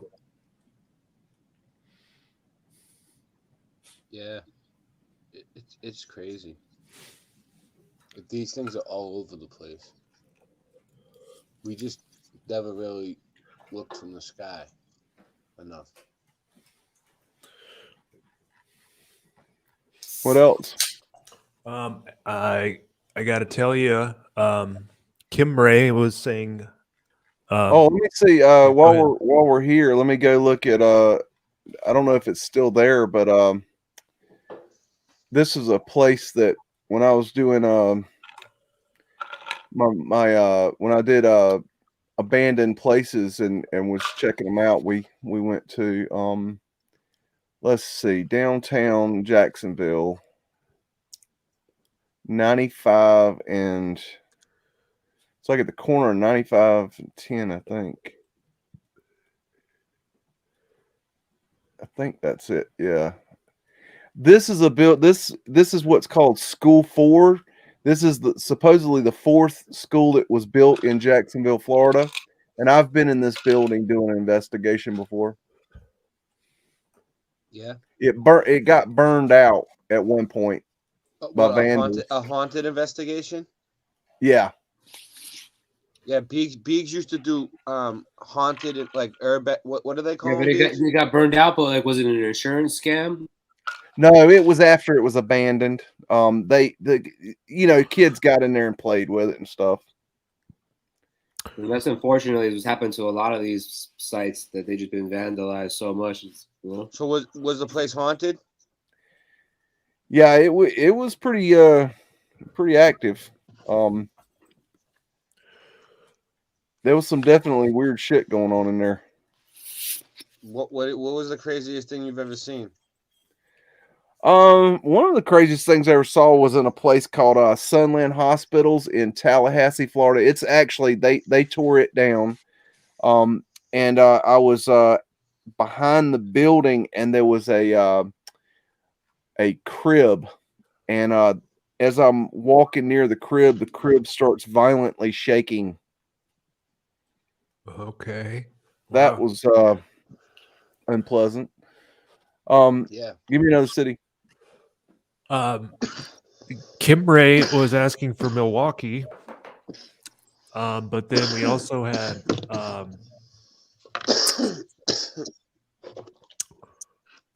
we're staying in the U.S. Someone right? Was asking Sue someone Finelli. was asking for Milwaukee. Yeah, Kim Ray was asking for Milwaukee, and then Sue Finelli was asking for San Francisco. Okay, give me. If you want to see Milwaukee, you should check give me out Milwaukee. Bill's Where do I channel. go? Okay, let's Right, go you got a lot of downtown. Milwaukee stuff, right? Okay. It's going to be right along the river.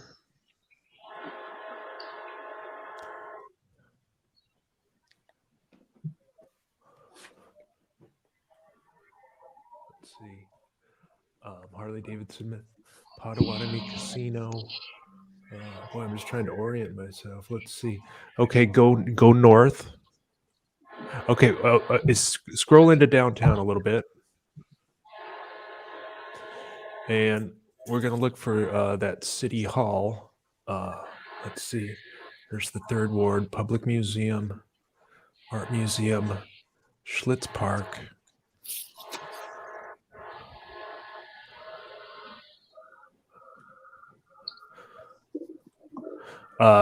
It's going to be turn around 180. There you go.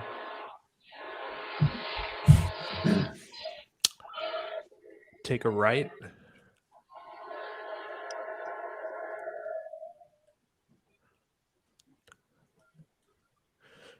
Okay.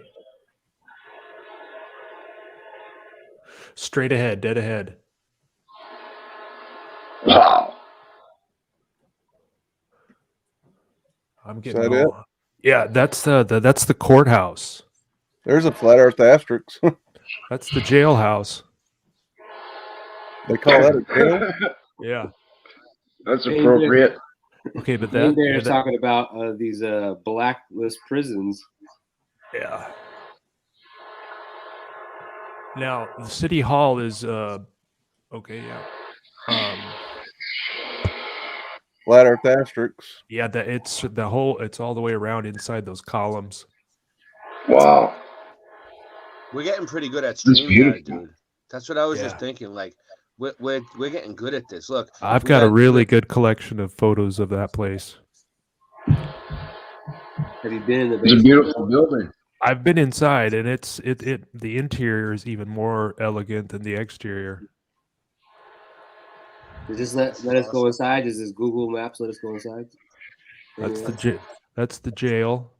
If you keep going straight the way you were That's a going, modern building. Look at those columns, dude. yeah, if you keep going straight the They're way you like were going, spikes. we're going to come to the old Schlitz, or Flat excuse Earth me, asterisks. the old Pabst Brewery.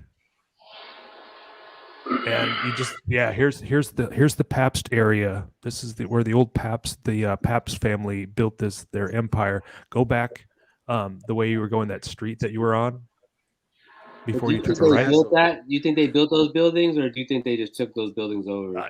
Take a right. Yep. I think Poster. I think they inherited them. Up here on the left, up here on the left, we got a big surprise. I mean, it's a really a little further down on the, yeah, there's a lot of construction going on, and I've got some good pictures of the old beer silos. This is part of the Pabst complex. Did you explore that inside? Oh yeah, I've done my boots on the ground here. Let's see. Yeah.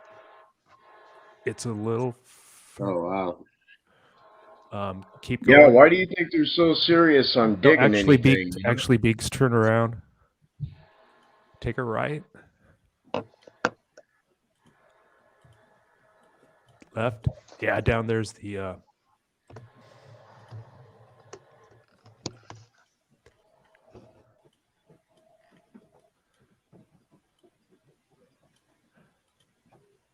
yeah, all I can think the is castle. The castle's here down at the end. Yeah. Nice.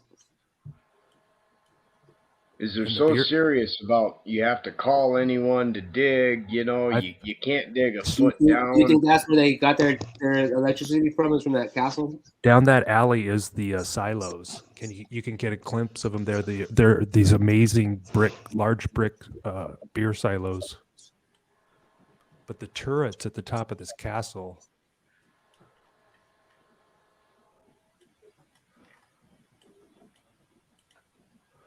I think this is a dead end, but there's those beer silos.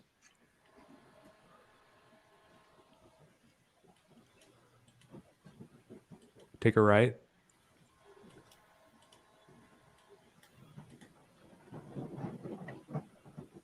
I think that's an alley. Yeah, go down that alley. I would go back the way you came, or go around the block. Yeah. There's one built. That's a parking lot. There's the old ale house that I want to show you. Take a right. It's got to be right on this block. Straight ahead. Okay, it's from this. Hang on a second. Where is it? Where is it? There it is. Take a left. Yeah, take a left. It's on the right side. There she blows. There she blows. Wow. That's beautiful. It's the old ale house.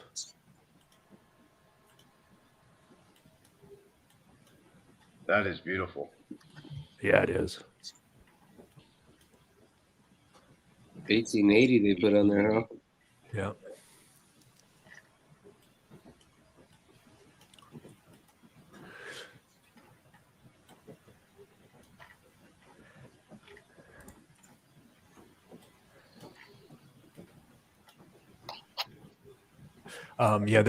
This is right by where the that church straight ahead. Yeah.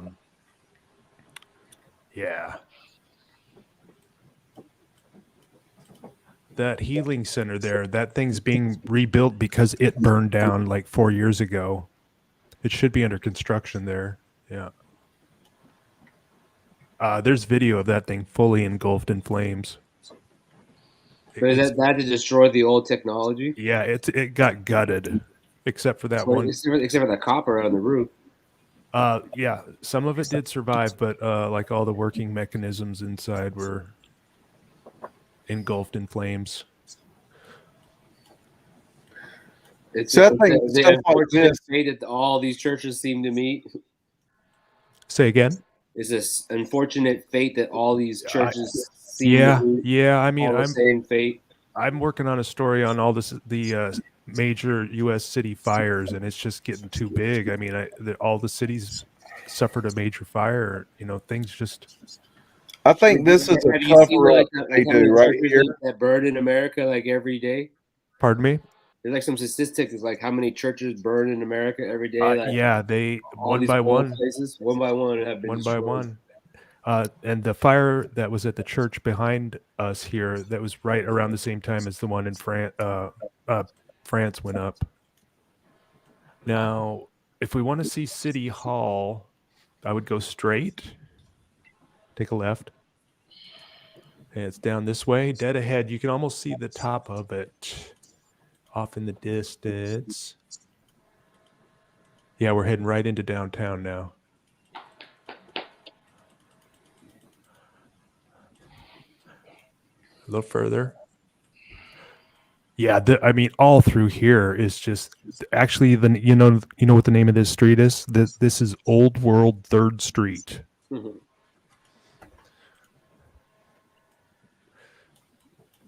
That crappy building on the right was they tore down the old Pabst the Pabst Tower and built this crappy thing. Okay, where are we? It's gonna be on the left. You might want to take a left here, Oh, there's something right there. This all the way through downtown is just all Old World.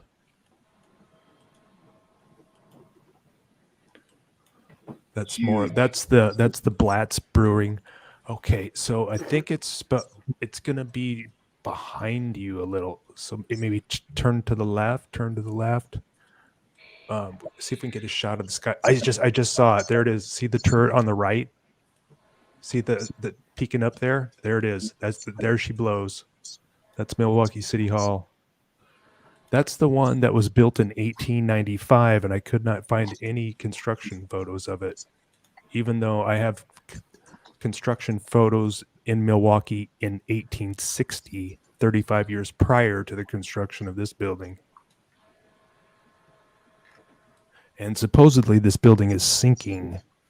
And you could probably zoom in on the concrete work that they did. She's a beauty. Yeah.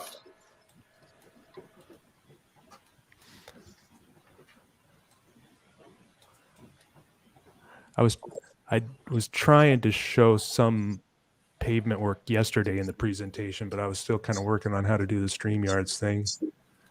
But yeah, she's 393 feet tall. 393. A copper top. Yeah. Copper top. Down in the basement, there is a massive, I'm going to call it a black hole project, where they've been pouring hundreds of millions of dollars in it to reportedly be fixing the timbers that are rotting away, causing it to sink unevenly. I'm not sure that story's true. I mean, it could be a way that they're just funneling money.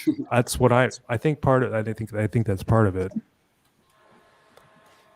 We got to do this road work. They have the same scam going on over here. They've been fixing the same highway for 5 years. As long as I can remember. They changed the lanes wider on one fucking part. Next year it's on the other side of the road. They widen it on that side. Same shit. Yeah. Cost billions. Yeah. Yeah. And you drive by at night. There's all these trucks there. They're just like drinking beer on the side of the road, like just laughing all the way to the bank. Yeah, they carved all that stuff out, didn't they? They chipped it out, restuccoed over it. Yeah. Actually, if you look behind me on my camera, the image behind me is right where you're at, Ray. Behind me on my green screen is that shot right there. Yeah. Too far out. What you said? That's where you what? Anywhere else? Sue Finelli said San Francisco. Oh, Sue Finelli's here. Yep. Wow, I was in the chat right now, just talking to people, man. You know what I mean? I was sorry. I wasn't ignoring you. I was just squirrels. Yeah. They say squirrels. But go ahead. Ray, I was saying the picture behind me, if you look at my camera, the green screen behind me is where Ray was, or excuse me, Biggs was just at on that same shot. Just 132 years later. Yeah, around me, we got the same damn church in almost every town. Yeah, why? How did they all turn out so similar? Oh, all the towns are like a couple thousand people too. It's how you have one church that holds the entire town, and they're the same damn church. These cities have like multiple of those churches. Just think that one's a ship. Look at that one. That's shaped like a ship. Yeah. My mind just can't stop working on how big of of a workforce are we talking about, and how long of a time period are we talking about to build this realm? You know, I know it's how hard. many times that like this San Francisco has been destroyed in the past 150 years, completely leveled twice. You know, the only thing that comes to my mind every single time I look at this stuff is a passage in the Bible that says, "Did I not give you buildings, houses that you did not build?" That's I mean, that's been posed too. Maybe these things were just here. I mean, and we were brought in. I don't know, by the hand of God. I can't rule it out. You know. I mean, like even this, like he's showing Pier 39 or whatever this is right here. Mm-hmm. It doesn't look that old. I think that's in the last 100 years. I mean, yeah, I have construction, active construction photos where they're building like this. Sure, we can build like this, no problem. It's just I always have trouble finding construction photos. I mean, they're out there. It's just that there just wasn't. If you follow the mainstream narrative, there just wasn't enough workforce and in such a short time frame to complete this. Maybe San Francisco was never destroyed. Maybe that's just an old school movie. Like that was the plot of a narrative of a movie that was from old time. You know, maybe CGI. Yeah, because it's like look how massive this city is. Yeah. Well, one of the towns by me, about 20 miles away, they have a beautiful somebody. I don't know where. Let me see. I'm not finding it. Sue Finelli, do you have a specific building in San Francisco? I think they're like the interesting ones are like by Golden Gate. There's like some bridge. There's some building below the bridge, and that's a Star Fort. Below Golden Gate is a Star Fort, right? And then there's like Presidio Park also. I remember the first time I went across that bridge. I was scared shitless. There's another building below, like one of those pillars too, like a church building. What about Alcatraz? A list of the That's got to be right there.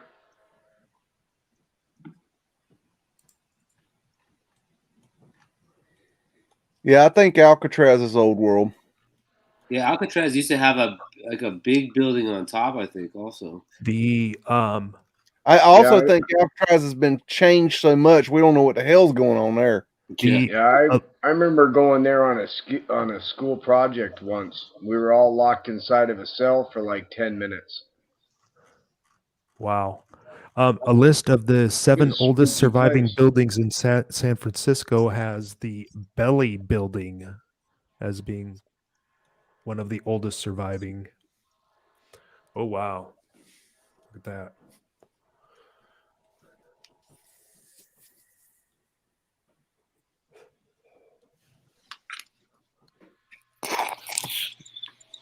So remember there's like that movie, like Sean Connery, they're escaping from that place and they go through the tunnels in yeah, that's a good movie. But that's Alcatraz too. Like there's tunnels down there, you know?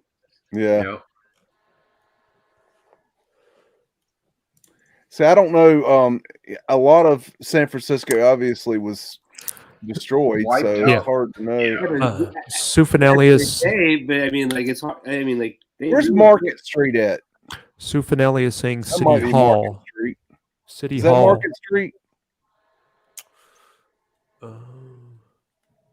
Not sure. That's not it. That's it. That's Market Street. Okay, the ferry terminal. The ferry building. The terminal. The famous film 1906, the Market Street ends at this building. This is where the trolley turns around. Yeah. And the sign is right here that read 18 whatever was right here. It's probably still says it 1886 there. Isn't there a question that it says 866? Yeah, exactly. Yeah, but what's interesting is like, do they just keep building the same buildings over and over, even if they got half destroyed or completely destroyed? Do they put the same building in the same place over and over and over again? Well, I mean, if these are built by the hand of man, they certainly got very good and efficient at building these buildings. So you would think that with the workforce and the supplies that this is part of like a computer circuit board. Like, do you need that transformer building to be fucking operational? You know?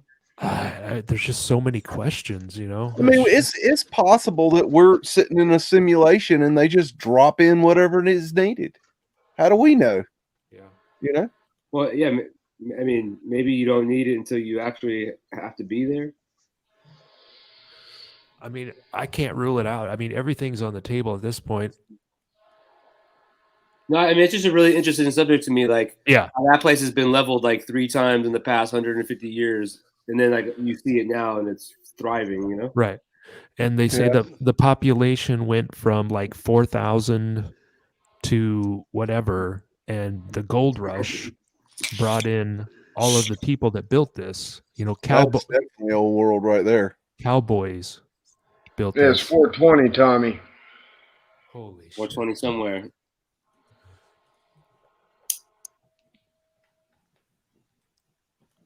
Yeah, it makes me want to rewatch some really old TV series just to catch the cities.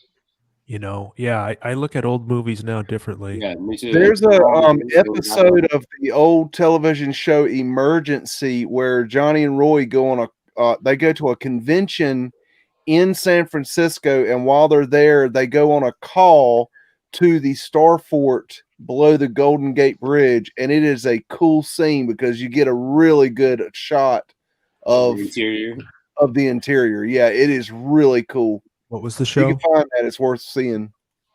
What was the show? Emergency. Okay. It's from the 70s. Oh, yeah. It's still in syndication.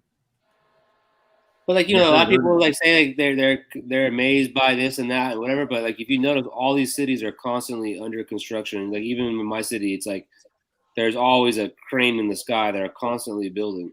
Oh, that's beautiful. Look at that green copper. They'd be like, what is that building like now? What it used to be, a post office? I think that, or a bank. Whatever it got, redesignated. You got fucking graffiti right there.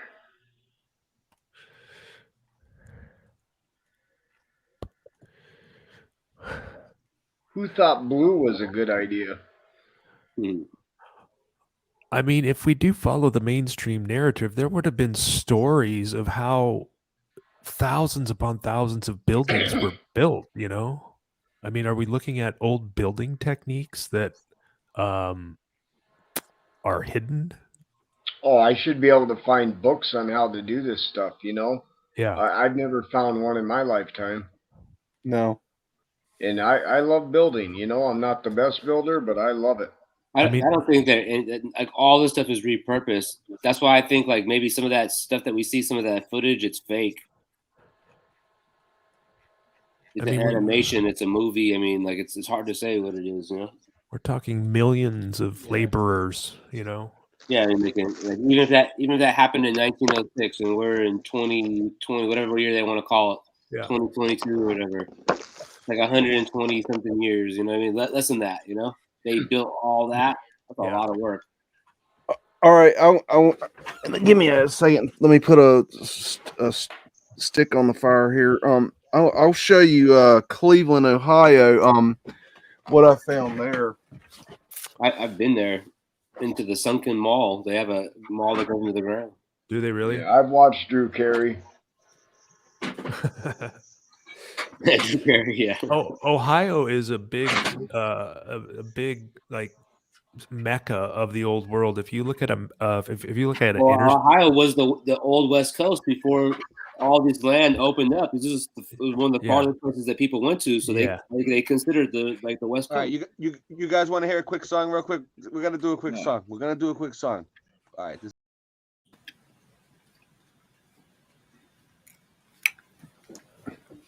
What you doing? All right.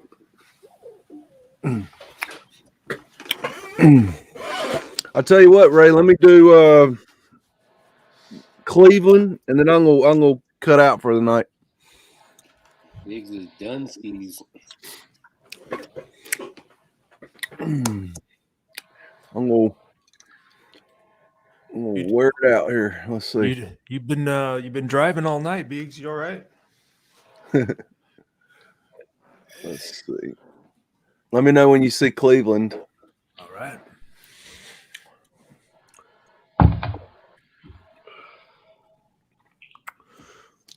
everyone.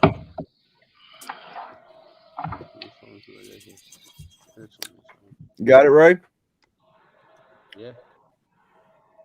What's Oh, Angela Baby Carson saying? Saying that half the people are on the other channel. Oh, we got 2 channels going. Yeah, there's 2 channels. Yep. Yeah, Yep, we're on people Boston. are going. I've been monitoring the links both. Are in the description. I've been monitoring both. both. In the chat. The requests have come from both channels. I've been monitoring both. I only got one open. I have both of them, but I just have one open that I've been looking at. I see the comments from both channels up here, but I don't know. I've been going to both channels too. Yeah, I've been going back and forth. It'd be interesting if StreamYard could work. We got 6 people on Boston Ray Mudflood Adventures, and we got 14 people on Michelle L. So that's not bad for 3:31 in the morning. No, not at all. Y'all got that yet? It's cool because I reach more people that way. Like, there's people that are subbed to the Mudflood channel that aren't subbed to the other one, and vice versa. What happened to that bill? But you should all sub to both channels because you never know what's going to happen these days. I'm on it. Sub to everybody's channel. Everybody who's what's on that bill being hand, built on right there? I put a lot of links in the description, dude. I linked the shit out of it.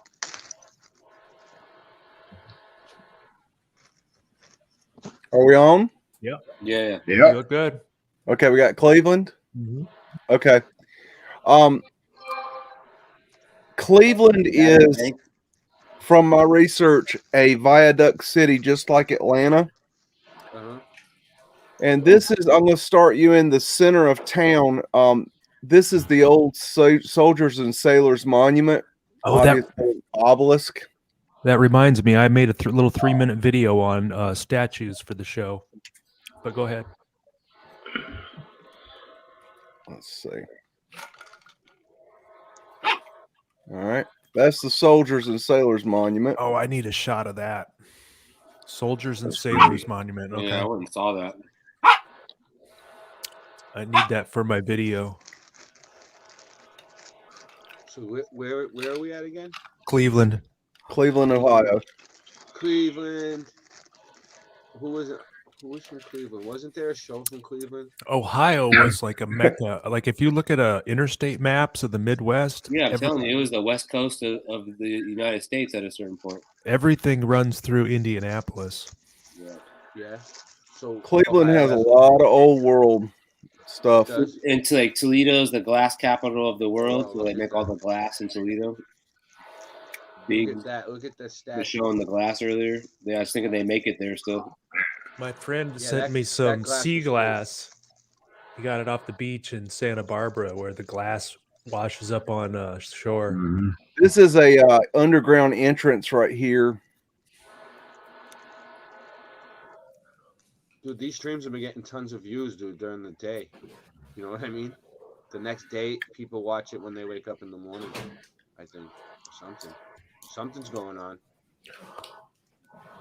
Watch the view count.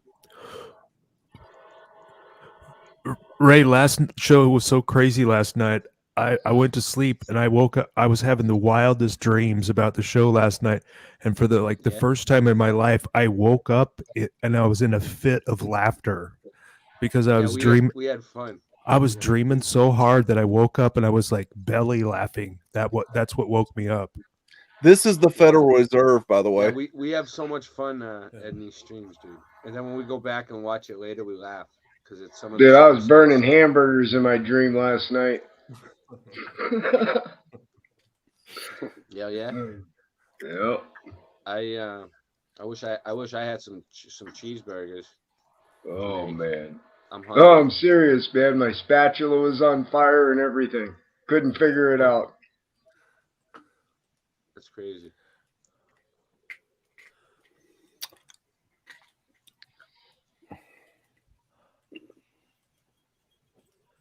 So what are we looking at? We got the that block style is so predominant down at the bottom. Well, look at them vases again, or whatever you'd call them. Yeah. Are those Are those Phoenician faces? Sconces? Yeah, I think so. Sconces. That's what you'd call them, wouldn't you? Sconce? Yep. That red granite look is very popular here in Milwaukee too. I think everywhere. I look at all these cities; they all look the same to me. Yeah. It's all cookie cutter dough. Like they got that church style. Especially that every church. Every city has that church style. The church styles are the same everywhere. That was kind of the catalyst for the series of videos that I did called "Name This City." But I try and drop little hints in. Anytown, USA. Well, I cover all the world. I guess my goal is to show that this is Rockefeller's all building. across the world. This is the rock. This is David Rockefeller's building. Just so you know. Oh, really? Huh. That's it right there. And this is that sheet metal facade, the cast iron facade that they put on. And there's an interesting. Oh, I went too far. There was a famous building right here where I believe Abraham Lincoln gave a famous speech. And this is an interesting little area right here that I found. Now, what I want to show you about Cleveland is that we know for a fact that it is. Let me get my bearings here.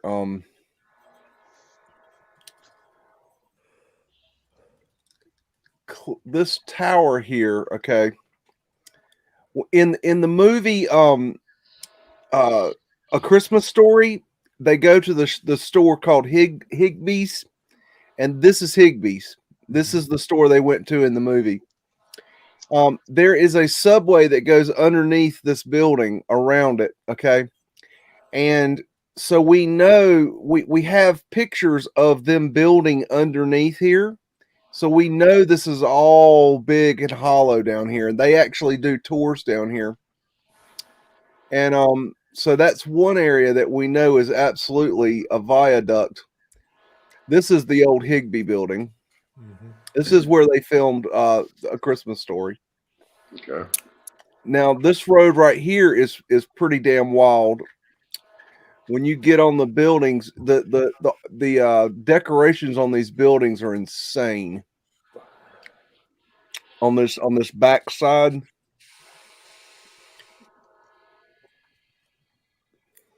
just absolutely whack. It looks like the hospitals in Boston Beach. Like some of the hospitals. Yeah. Around the hospitals. Yeah. Around. I know where there's buildings like that in Boston. Yeah. Wow. So if people were coming into the live stream and they hear us talking about Mudflood, how do you picture that coming through town? How would you describe that?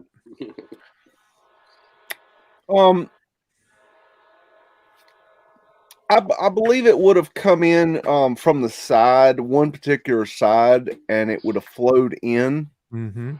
And I believe it looked very much like the Indonesian Mudflood satellite video. Mm-hmm. I've seen that, yeah. And I believe it just followed the natural progression of downhill. Mm-hmm. And then I think in old pictures you can see the flow much better than you can today.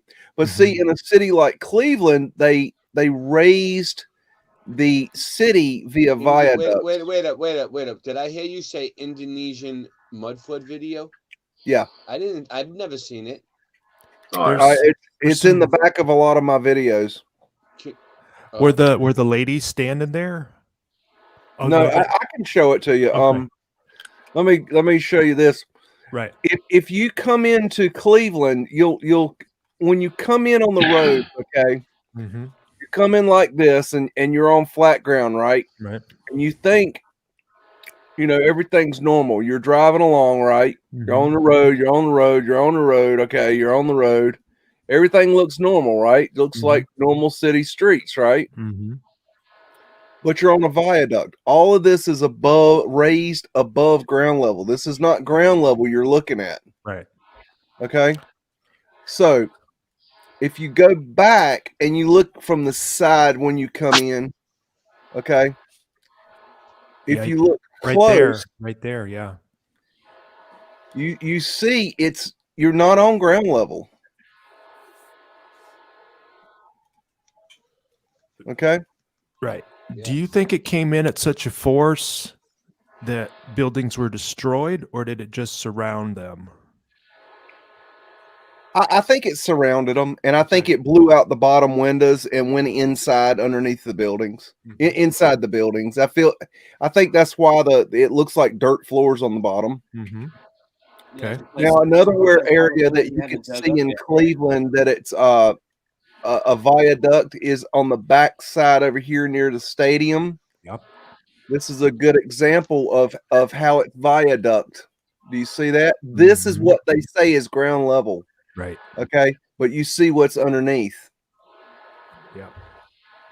It's been terraformed. You change the color of your lighting beads in your background. That's cool. Yeah, I got a new one. See now, you see. Okay, there's a good 20 to 30 foot drop here, and that may not be the bottom, anyways. But see, look, this is ground level today. What they call ground level. See. It's like they built a building on the ground. And see, it goes in the ground there, and it's down the sides of this building. Oh, now, and there's known tunnels underneath the Soldiers and Sailors Monument. What evidence have you found that shows how deeply some of these buildings are buried for somebody coming? And this is actually called a viaduct right here. Yeah. Literally they call this a viaduct. That's the name of it. Yep. And that's actually what it is. A viaduct is a raised platform. Right. So just imagine that, like hundreds of feet wide, or down through buildings. What was I just saying? Miles wide. I always lose track of what I'm saying sometimes. What's the most floors underground that you've come across? Like, knowing that, okay, yeah, we know for sure that this has so many basement levels. That's a good question. I don't know. I mean, New York is. I've seen things on New York that I can't find anymore. Yeah. Hundreds of stories down. Yeah, New York hundreds of stories down. Yeah. Same I think if the truth was known about New York, it'd probably scare you. The same in England too. Like we've been in tunnels that there are multiple levels.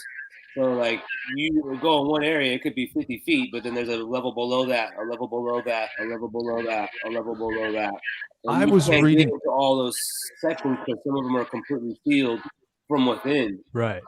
Long ago, I was reading a story about when they were going to build the subways of New York. They went to start building them, and the workers found the subway down there and went back and said, "Yeah, it's already here." And they're like, "Whoa, good job! You built the subway." I mean, they just went down there and they just tightened it up, gave it a facade, a little paint job, a little squeak, made it all nice, and boom, here it is. Guess what? We just made a subway. $1 billion, please. This is the famous arcade building.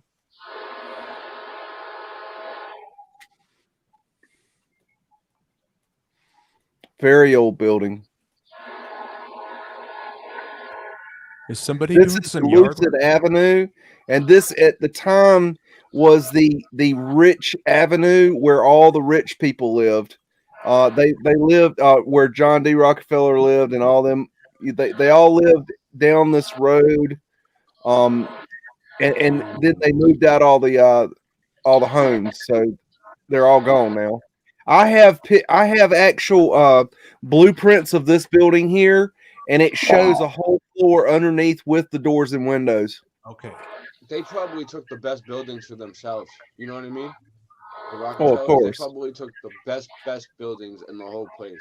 I mean, they own everything anyways. The robber barons. Mm-hmm.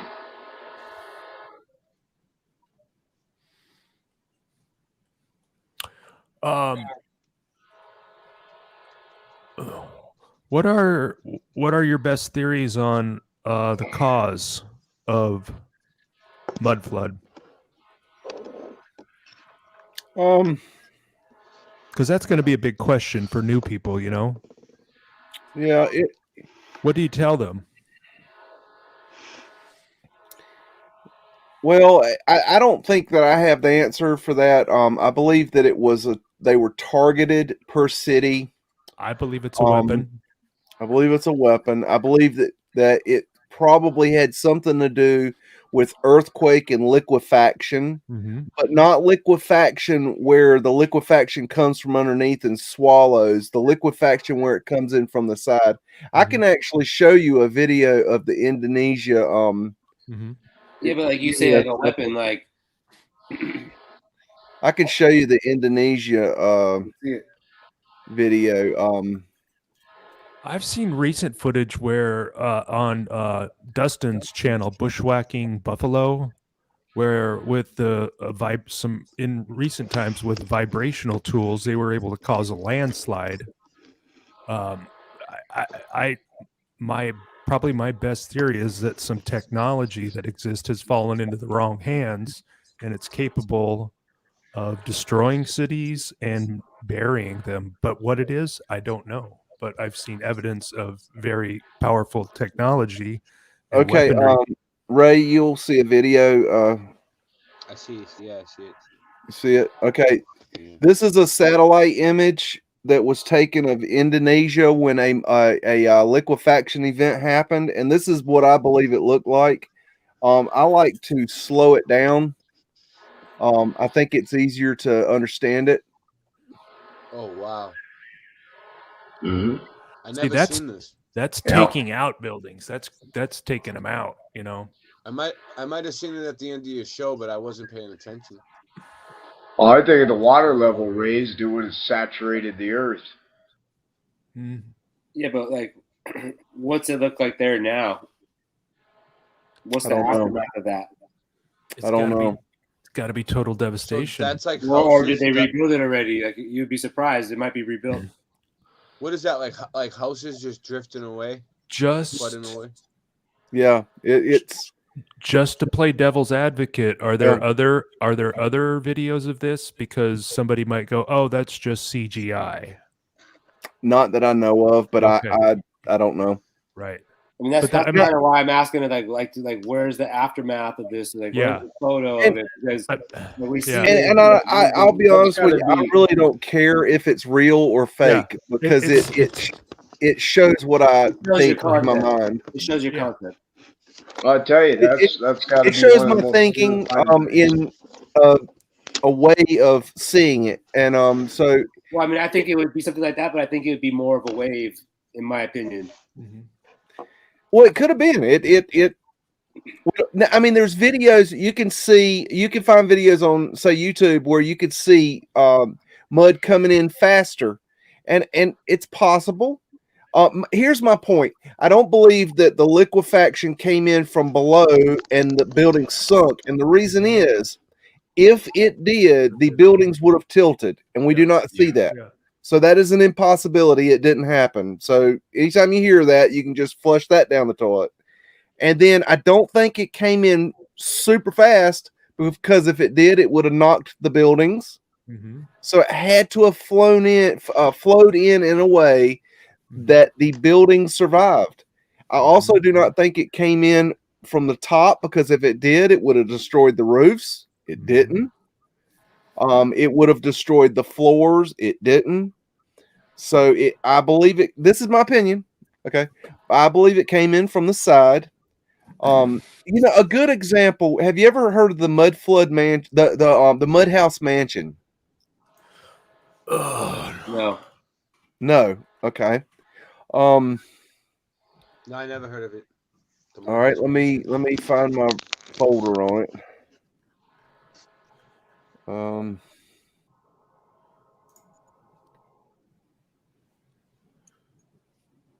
Okay, I don't have any well, I think it matters if they built on bedrock pictures. or not. I know right where I am, bedrock's 200 feet down. Well, I think it does matter. I mean, because I think all the earthquakes in these liquefaction areas happen because they're not built on the bedrock. I mean, to me, the bedrocks are the trees stumps, the old giant trees. Mm. I mean, if you look at ley lines, that's where they built all the monuments at. Those are all the power centers because that's where all the trees used to grow at. Hey, Ray. When they chopped them all down, they built on top of them to harness those energies. Ray, okay. Yeah.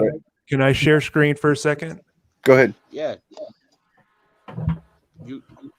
I know you haven't shared anything all night. It's great. I mean,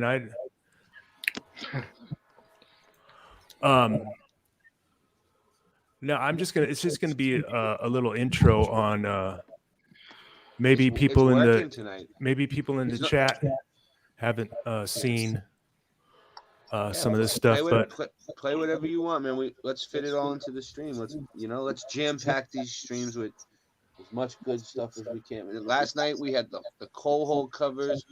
We had all kinds of shit, dude. It got like 450, 460 views. It's nuts. I mean, this is just an intro. This is just an intro from Philip Druzinen's channel, and I mean, it would show people. I see it. I'm trying to get it up. Oh, there it goes. Are we ready? Yeah. You see it? Yep. I'll see if I can slow it down at times. He's got a pretty good intro. If you've never seen his channel, he's a big foot. This is actually a show he did with RV Truth. But in his intro... Oh, this is from that show, yeah.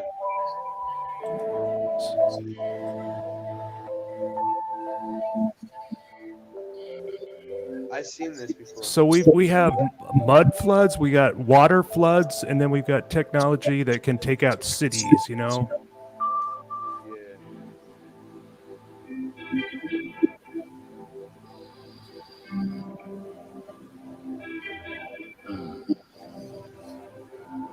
It's coming up right here.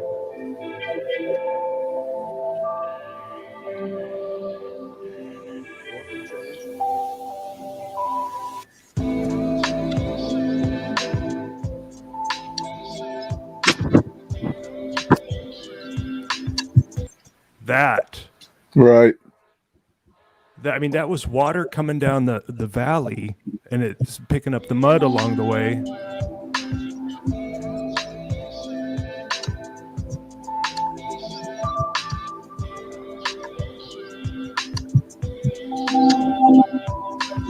Well, you know how a lot of this happened, right? Like in history, they say it just rained for 40 days.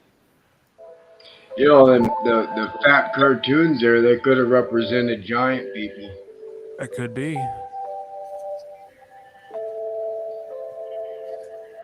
I mean, because, you know, not only is there mud flood, there's just your average water flood, you know, where cities... California was under 30 feet of water, like through mid-California, and it rained for like 40 days, and that was like in 1906 or something like that.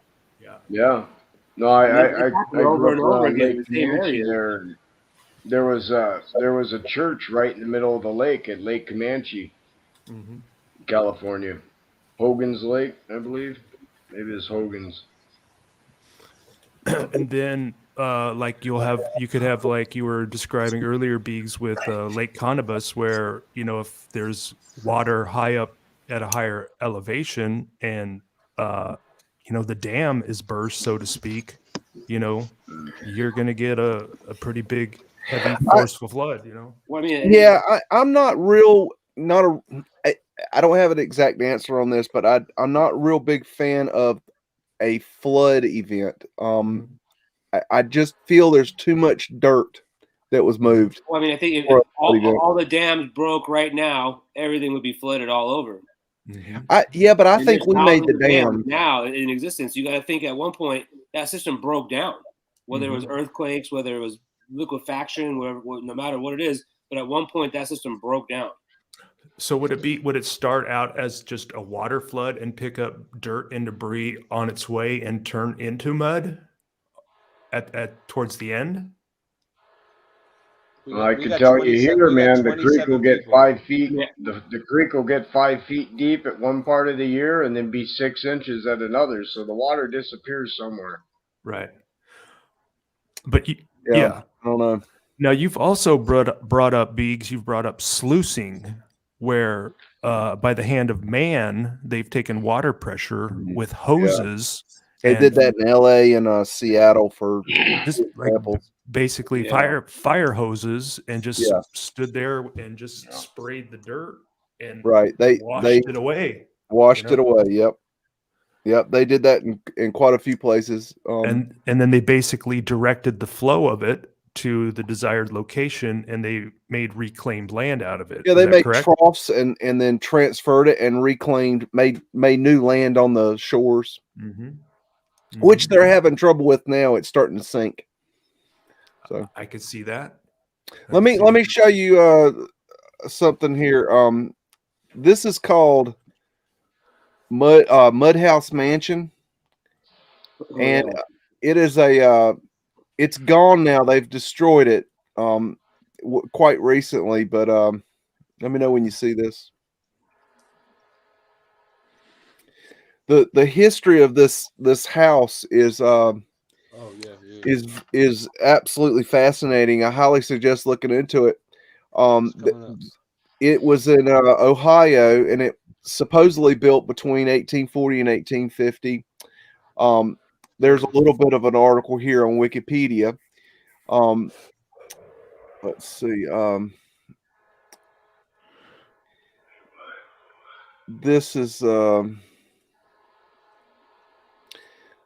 a picture of Mudhouse Mansion. I've seen this. Yeah, I do. Now that I see it, I know what you're talking about. This house is buried on 1.5 sides with mud, and there's actually the entrance to the house was up here.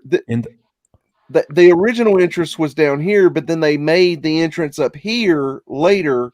But they said that this was the original entrance, but it wasn't. The original entrance was down here. And this house is literally half stuck in the mud. Is that the one that has the? In Ohio, all those houses have basements. In California, we don't have basements. Right. Is that the one that has the photograph from before? Here's something. If you rip up all the trees, you literally change the composite of that ground. Because when I was cutting through the forest, I had one of my trucks buried 5.5 feet down. I could not open up the doors in it, man. And it was because I removed the trees and the ground just went full. Yeah. So if you took away the trees. Yeah, if you take away the trees, that's it. There's nothing. That's the bedrock. In the chat, No Despair Bears here, and he said maybe when the sky clock resets, it sends a signal or vibration that causes mud floods. Right. It could just be the plasma event in general causes a frequency. Mm-hmm. Yeah, I don't have the answer to it. Here's my thing. I don't feel I have that answer. What I do think I can help with is proving that something happened. Right. Not that what happened. Right. There's going to be somebody smarter than I that's going to be able to figure out what obviously been happened. Multiple things as well. Right. It hasn't just been one thing. There's been a lot of causes and effects, Right. And I also believe there was multiple events at multiple times throughout thousands of years of history. And so like the melted buildings, I believe that happened a long time ago. Repeating the cycle has been going on and on for thousands plus years or whatever. So I believe that we got separate issues here. It's like when I hear this is melted, this is melted, this is melted, that is melted. Okay, those are melted, but what we're looking at ain't melted. Mm-hmm. I'm not looking at melted buildings. So you got to separate them. They're two separate events. I follow probably the leading melted building channel. I've watched Spartan Red quite a bit. I actually enjoy it. I don't agree with everything that they say, but they're saying that the mud flood was because it's brick ash. They say the event that caused the melted building. Oh, it was melted brick. I'm just saying what they're saying. right? That's what I'm saying.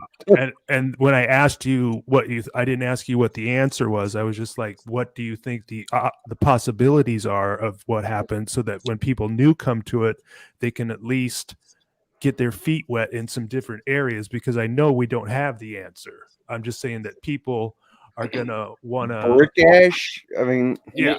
I'm just passing it along. I'm just passing it along. That's okay? They say like sand. They say like sand and stuff is like the old roots of the old tree systems. There's like Spartan Red will tell you, and I love him. I just don't agree with all this stuff. If you think about it, bricks are made out of clay, right? Mm-hmm. And if the mud is kind of like clay. Mm-hmm. They're saying brick ash if it got wet. But if it was red, you have to have iron in it, wouldn't it? And they do a live stream every night over on Spartan Red. They do this, and then okay, come on, guys. You got brick ash. It's got to come down. It's got to float down. Okay, right. Yeah. It didn't float down. It didn't take out the roots and the tops. It came in from the side. So it's not an ash event. I hear this ash event all the time. It's not an ash event. There might have been an ash event at some point in the past, but the event that the mud flood happened, this happened, 200 years ago. This is recent, 200 years ago, though. I think the mud flood event happened too because a lot of this area was underwater completely, and a lot of people aren't accounting for that. They're like, "Oh, the mud came flowing through." Like, yeah, maybe after it was underwater and the water was streaming through, for 100 years. Well, there are over 1,200 flood myths around the world, so at some point there probably was a worldwide flood. I also believe that was a long time ago, but this mud flood event, I believe, was recent. They are very convinced, and I this is where one of the things I don't agree is that he's set that all of the damage was from one event that happened at the same time, and he will not vary from that, and he won't. I wish he would take people on his live stream that contradict that, but he won't. It affected their homeland where they lived at, and those stories about where they lived at, and that wasn't the whole world, but that was their whole world. I believe you have to take every single city, every single town, every single country individually. You can't study it as one whole big ass thing. Everything's different. Everywhere's different. You have to study each place separately. And I've studied India. I've got a video up that's pretty good on India where India's whack.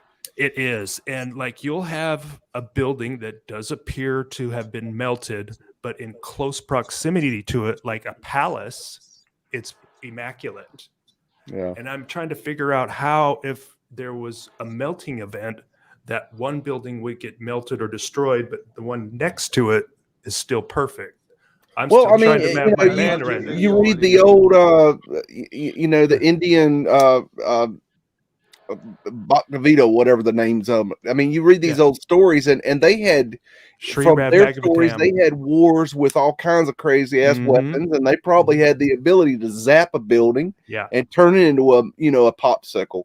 And in my video called From Old their World stories, I don't know if they're true. I just know that's I think their the story. technology exists now. I think it's a sun simulator. I think they could just take that sun simulator and focusing on any area, and that's simple as that. If you follow the Indian Rebellion of 1857, it is said that half of India was destroyed by single-shot musket fire and swords and hand-to-hand fighting.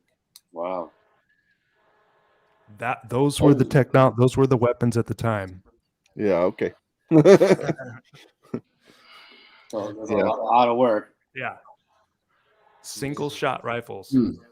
Yeah, I'm not a big fan of anything with muskets. I think that a whole narrative. Well, I put it to shame in the video. I'm like, let's think about this critically. Muskets. I'm sorry, I can't get behind the idea of two groups of men standing opposite each other and firing each other's head, taking turns. And all the depiction of game of chicken, like who's gonna flinch? All the depiction of fighting is they're in hand-to-hand combat. There's swords and there's. I can't believe that either. I'm gonna run at you with a sword Isn't that how Vietnam was fought? Still the same way too. Like just go in this valley, and they just throw A and B side in. Like go ahead, go at it. Yeah, it's the mainstream narrative is. At least in Vietnam, they could hide behind a rock or a tree or a. Vietnam, they were going into the old tunnels and the old systems, and they were hiding in the shit. They knew that shit. Well, the Viet Cong were given. They had rules where we were not allowed to do certain things, and the Viet Cong were given the rules that we were supposed to follow, and they could work around those rules. Mm-hmm. So that it was all a plan. It was all bullshit. Mm-hmm. Every bit of it. Yeah. The fascists. I heard every single one of them. Joe Dirt mentioned everywhere it's a war to destroy the technologies that's there or whatever they want to hide. Yeah. Joe Dirt mentioned fascism. Or make money. Fascism, Joe, I think I think fascism is on the table for what is as one option of what actually happened, because in my mind, if I see a destroyed building here, but next to it is a perfect palace that's untouched, to me, it's something directable, something aimable, targeted. In my mind. I think they had targeting capabilities. Absolutely. I mean, I definitely agree. These things are definitely higher than the technology we have of today, whatever that is, Yeah. I think they had stuff like bombs, and you can see the evidence in that in what is called the Carolina Bays. Mm-hmm. And also in Tartaria, if you look at the satellite, you can see the bomb craters all over the place. Yeah. And they're clear as day bomb craters. Yeah. Yep. Philip Druzinin, in that intro, he shows, or he depicts how Tartaria was carpet bombed all along in the Russian area where he's from, and you can see that by flying over, and there's just hundreds of perfect circle lakes. And you can see the same thing in on the East Coast, and they're called the Carolina Bays. Mm-hmm. Mm-hmm. Yep. Incredible stuff. Yeah. The reason I brought it up is just because I know that if we continue to do this, we're the land of 10,000 lakes. Yep, that's true. New people are going to come in and they're going to have questions. So I just thought maybe, what would I say to somebody if they're like, well, they had those questions. I'm just like, well, they're hard questions. I mean, the true answer is that none of us fucking know. Right. We don't know. Yeah. We weren't there. Some of us know some things. Right. We know a few things, but we don't know. None of us have the ultimate truth. We haven't found that, CIA document that says, here's what they did, blah, blah, blah. Here's how they covered up. Blah, we honestly know redacted. I think you can't piece it together. I think that's why we need each other. I think because we could put all the pieces that we all have learned just growing up. But people will respect that if we tell them that we don't know, because we don't know, and that you have to do your own research. But here are some of the kind of going theories that have come to the surface. But of course, you've got to do your own research and come to your own conclusions. And I don't spend a lot of time on it because I've got to focus somewhere. Mm-hmm. And so I try to focus on the construction and the architecture. I do too. The things like that are solid, that can be touched and felt and looked at and analyzed, that we have documentation for, blueprints, shit like this. This is where I focus, but there's other people out there that are focusing on what the hell happened. And those people are going to be probably the people that figure out that part. Yeah. I just thought the questions are going to come up, and it's natural. I mean, I think I don't dwell on it. It's natural. I don't dwell on it, but it's just like, I mean, I think they built these buildings, the whole plane everywhere as much as they possibly can. They've been doing this. But I mean, I'm just frustrated by it because I want to know myself. Yeah. So it's like, if we all got 7 different theories, then that means something definitely happened. Even though maybe we don't know, and there's 7 different theories, and maybe all 7 are wrong, but obviously something happened. They're all right. They're all right. All the people are all correct. I think we're past the part where it's like, did it happen or did it not happen? I think we're past that. I think we know It happened. Way past. I mean, I don't think it's I think the only question is when, like which period, which reset, That's a tough when one. is a big question. That's and like when, like was this place underwater then, or was that after that? You know. I will tell you that there's some strange. I could put some kind of points on the map. Number one, around 1850, some shit changed, and then around 1942, some shit changed. So in between that period, there was some hanky panky going on. I think Michelle Gibson has covered those timelines pretty well. When you open up Google Maps, like we could see some kind of event like during that time period that goes all the way down the coast on the West Coast. Yeah. It's some kind of mud or whatever you want to call it. Yeah. I mean, if you look in cities, in towns, depending on the town, you can trace the flow of the mud.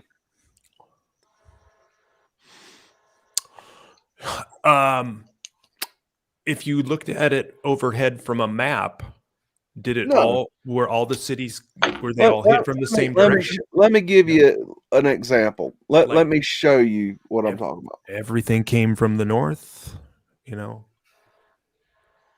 Okay.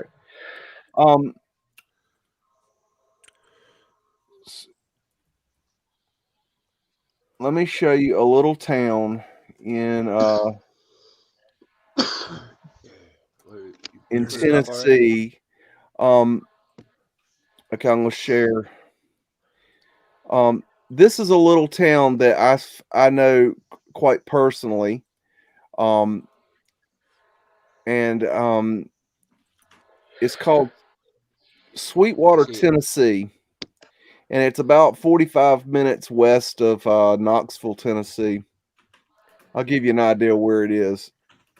Okay. Let's see. Oh.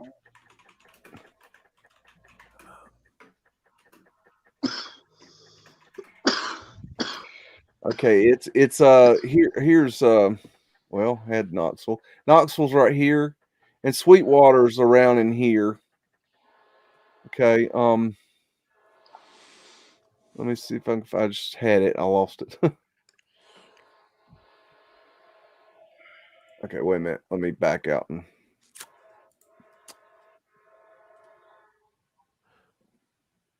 What are we looking for?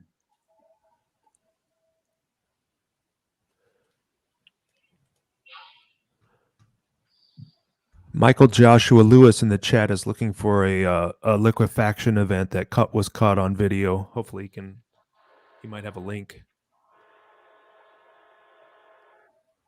Well,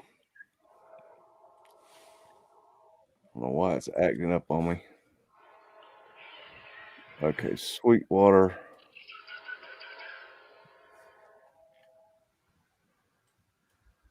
Well, I never heard about that at all, Despair Bear, about your last comment. One reporter in WW2.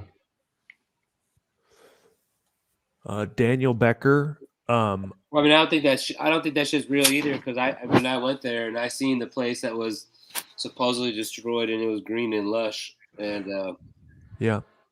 So, for example, Daniel Becker in the chat, I think he might be new here. He's asking, history has been one big fat lie. Do the mud floods have something to do with Tartaria? Well, I mean, don't you think some of these mud floods are on purpose to bury some of these places, to bury the civilizations? I know that some flooding or some dams were built. I'll never forget Nikola Tesla created the earthquake device. Yeah, I mean there are I've seen, like I said, I mean, there's definitely towns that they put underneath the water for no reason whatsoever. Right. They built like these dams and buried at some of those, towns. They're like common ones. They're like here in like California. And some of those dam sites where the valley behind it is completely underwater, and there are towns and cities under there. Yeah. But the whole purpose of that was to hide. And China's done this, and there's multiple countries that do this. It's not like just one place that does this. It's a worldwide thing. They're like hiding one culture from everybody.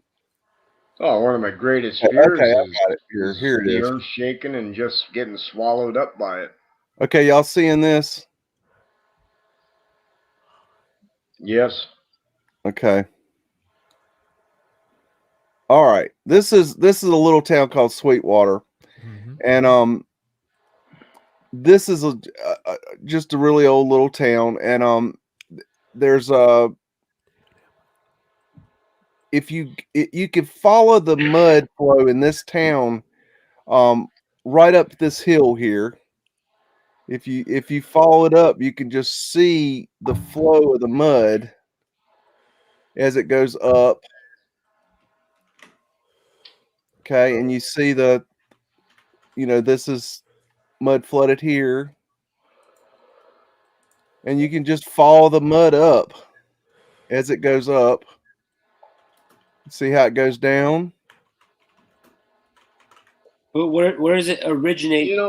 Where's the path start at? Like, where's the origin of it?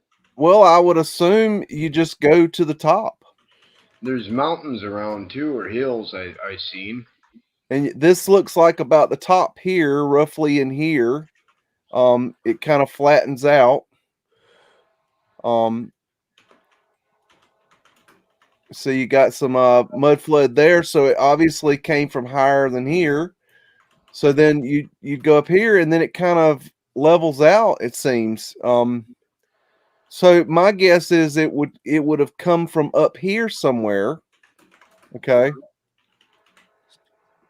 Now, this isn't proof. It's just you can do this in any city, and you can follow the flow of the mud, and then I can flow it back down on a different street. Yeah, but like my whole thing is like there is not one source of mud that's covering everything. It's a bunch of small different events that are happening at different cities at different times. Right. To me, it seems like multiple events. Yeah, multiple. But I'm saying is like it's not like it didn't start in the West Coast and flood all the way to the East Coast, and that was the whole event. No, I mean that's a natural question. My mind has gone there, and I mean the questions that I was asking earlier, Daniel Becker in the chat is asking similarly. So I'm just kind of thinking if we keep doing this, I think we're gonna imagine the Death Star. Okay, you don't target one. You don't target two planets at a time. You target one at a time. Right. So what they probably did was had a weapon that they targeted one individual town, one individual city at a time. Yeah. And now I know that this little town here is mud flooded, and I have my reasons. I'm going to do a video on this whole city, on this whole little town. At one time, actually, Ray, you've seen some of my evidence for this. This is where that school is that I showed you. If you're in here, but so you got this. But there's a school here that I went to. And it's an old Confederate training school, and so it's mud flooded, and it's really cool. I've got video and images of it, but I'm not going to show it to you because that's something I'm holding on to for a video. But this town is I used to live here a long time ago in the 80s, and I knew this town had I knew that the school was mud flooded, and then when I went to do my research, I realized that the town was also mud flooded. A lot of this is new, okay, but there are old stuff left. It's not it's a tiny town. It was never very big, but what's the gives population? You an idea, I mean, it just reminds me of everywhere. Like everywhere I've been, it all looks the same. I mean, everywhere, yeah. Every state, wherever. I mean, California looks like that too. You'd be surprised. And if you go into, looking at New York, New York is pure insanity. I believe that the Bronx was there. Just destroyed, you're saying, like that for a long time? Yeah, I think the Bronx was there. They say that they built it later, but I think it was always there. I've seen enough evidence it was always there, and they even people lived in it, but no one really lived there though. I've seen enough evidence to be in agreement with you on that one, Beegs. I'm trying to find it. I just wonder about like the Bronx. Like, I wonder how far underground that place went. That's another one. It's another one that's hard to answer. You know, because I mean, I know for a fact, like there's certain places in New York City they go underground for like further than you would think, miles. Ah, there's Yankee Stadium. I was looking for Yankee Stadium. Okay, I found it. Okay, this is looking for Shakespeare Ave. There it is, Shakespeare Ave. Okay, the video I did about the Joker stairs was filmed here. I was looking for the Joker stairs. They're right here somewhere, but oh, here it is. Okay, the Joker stairs from the movie The Joker. It was filmed right here. That's the Joker stairs right there. Okay, in the movie The Joker. And if you get down here and you look at these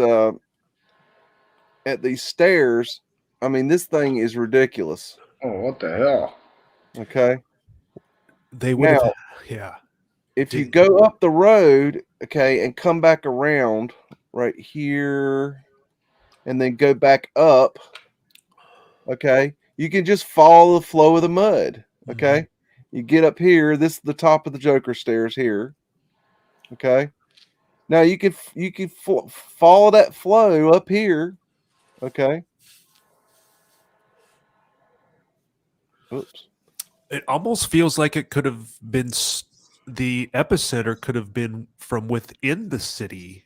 Yeah, that's what I'm saying. Where are these origins in each city? Like, that's very possible. There are geyser in the middle that's just blown out the ground somewhere. I mean, if there's down right here, did you see that? We went from being on the top to it going down the other side. Did you see that? Yeah, I noticed the higher you went, down. The buildings changed. The higher you went. Now we know that there's elaborate underground sewer systems and water systems that are in place. I wonder if those could have been used or directed with water pressure. You know, if those are actually create a disaster, you're saying? If they're actually ancient sewer systems and ancient water pipes, you know, that could have, I mean, I'm just throwing it out there for creating an epicenter within the city where you have a major water source, you know. It could be. I'm spitballing ideas, but we're talking tons and tons. I mean, the amount of water and debris and dirt that came in had to be astronomical. Yeah. But you know, the Bronx is, I believe, a just an absolute old world place. And if you know anything about the history of the Bronx, they acted like in the 80s that they were burning down their buildings. Yeah, it wasn't them burning them down. It was the landowners burning them down because they couldn't fix the damn buildings because they were old world buildings. Well, most of them were destroyed anyways. They would take so much money to haul all the bricks away. You know what I'm saying? Yeah. But this shit is just straight up old world, man. You look, all you got to do is look around the Bronx and look for what's left. I mean, a lot of it's gone because they burned it down. But I mean, you can see it though in old movies. There's a lot of '80s movies, like B Street had the Bronx in it. The guy lived in the building in the Bronx, and he wired his building up with free electricity. I got a feeling at one point way in the past that the Bronx got fucked up by something. Yeah, and it was long before people started inhabiting New York. The rest of New York, yeah. So and I think that Ellis Island, I think that's when they were just bringing people. I think what they did was they came in and opening it up, right? They came in with the elite, and the elite came in and chose what they wanted, and then you had the poor come in, and they came in through Ellis Island. And that's how they populated New York. You know? So I mean, we do have. I mean, so we have the Mudflood events where something's either coming up from below. Who is it? But the Sitting Bull or whatever. He came through Ellis Island. He's not a native, right? And then something that would have blasted the buildings from above. You know who the natives were in America? It was the turkey and the bison. Those are the true natives of America. Yeah, I mean, if you got time, I would recommend checking out Dane Calloway's show, his channel. I mean, somebody was talking about that earlier. That was me. I mean, he's what most people call black, but he says that that's a misnomer. He calls himself American Indian because he says that the Atlantic slave trade did not happen like it was reported, and that people of color were already here. There was some woman. She did I saw this video one time. I just randomly saw it by accident, and she was showing like all these different celebrities, and she was like, "Oh, this guy, he's from this tribe. This guy, he's from this tribe. This guy, he's from this tribe." Yep. And like basically, all these people were the representatives of all these different tribes that were the power system. Yeah, you know what I'm saying? Like Jay-Z was one of them, and like whoever else she used. But I could never find the video ever again. This was like years and years ago. And it's pretty compelling evidence that he brings. So if you take that into consideration, my mind thinks, well, if people of color were already here and we're wondering who built these buildings, I mean, were the people in the Americas before the Caucasians the ones that build these buildings? I mean, I can't rule it out. It's I remember. I think that we're thinking of it wrong. I remember the Ojibways around here. They used to. We're the survivor races, and everyone's trying to say like, "Hey, we were here first. We were whatever." I remember the Ojibways. They said they lived in cities. Mm-hmm. Yeah. Not only right next to them. They said they lived in cities. And they also inhabited the plantations of the South. And he says that slavery wasn't slavery as we know it. It was more of a labor dispute. They were indentured servants. They were contracted. And then when they were... Each farm, they were independent contractors for each plantation. So it was multiple people that were co-owning it. Like He's had a number of reports where he's guiding people of color to go back and find the records of the deed of the people that own the lands, and he's watched people that follow him go back and reclaim land that is actually owned by people of color, and they've gone back and got the deed and reclaimed the land and the property and the buildings as theirs in a number of cases. This is something in New York. You got the phenomena of these shelters here with the scaffolding. The reason is that the facades are falling off the buildings, and the building owners are required to put these up until they fix their facades. But what they have realized is that it's cheaper to build these damn scaffolds and not fix the facades than it is to do anything about it. So that's why there's a joke that you can go and drop on Google Earth, and anywhere you drop in New York, you'll be able to turn around and find a scaffold somewhere. And it's possibly true. I mean, I've never done it, but I mean, see how much is here, But these buildings, anywhere you see scaffold, look up. Because it's probably old world. But these things are deadly, man. Stuff's falling off these buildings, man. It's dangerous. I wouldn't be in New York if I was anybody. Because this place is deadly.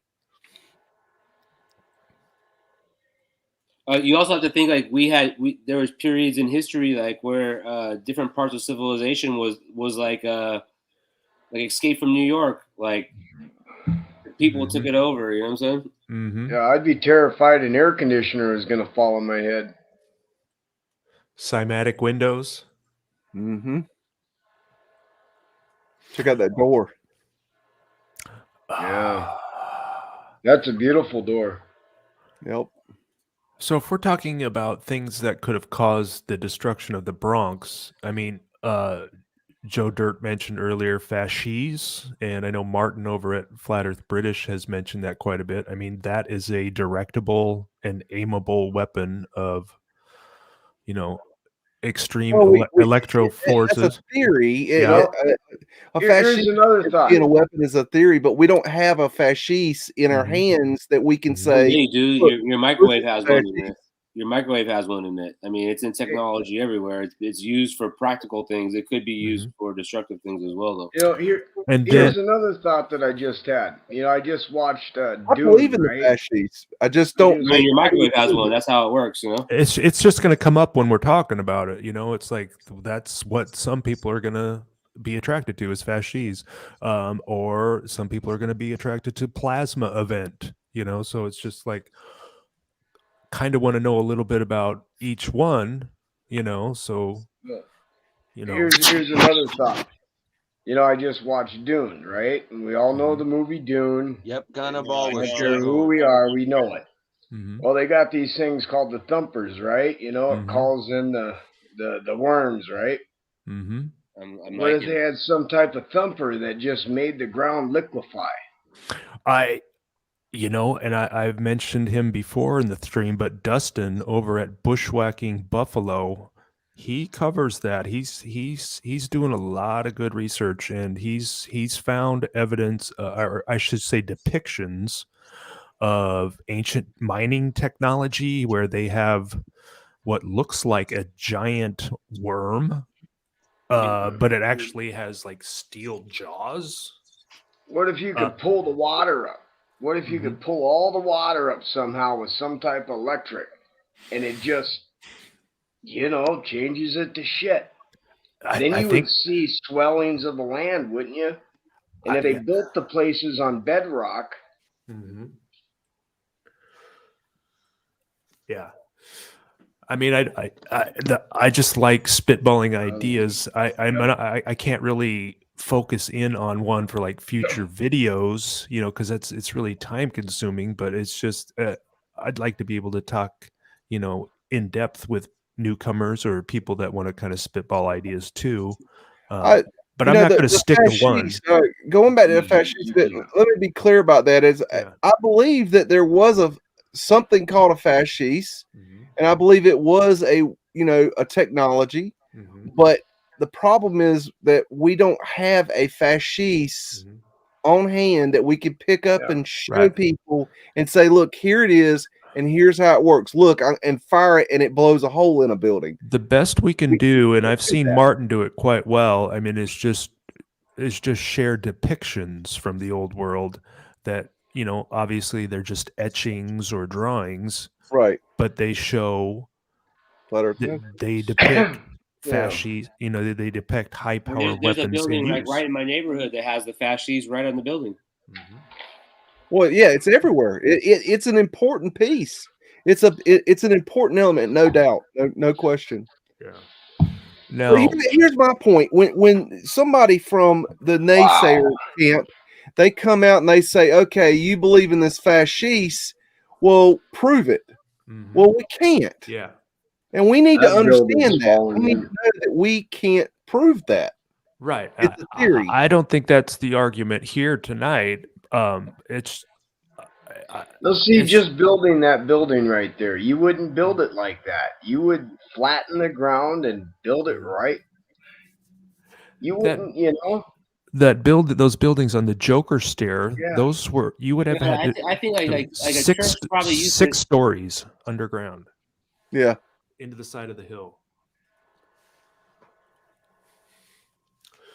I'm sorry to cut you off there, David. Sorry. No, it doesn't matter. I was going to say, like, most of those buildings are, they're probably at least 6 stories underneath the ground. Well, I mean, not only under the ground, but when in the Joker stairs, they would have mainstream story. They would have had to dug, how that hill is slanted like that. They would have had from the street. They'd had to dug into the mountain, where at the top it's 6 stories high. Here's the street up here, right? 6 stories down to street level here. to begin the building. In that building? Yeah, that's crazy. Now, what about plasma events? I mean, isn't that all the electric discharge that we saw all over Google Earth earlier? Isn't that what that is? Yeah. I mean,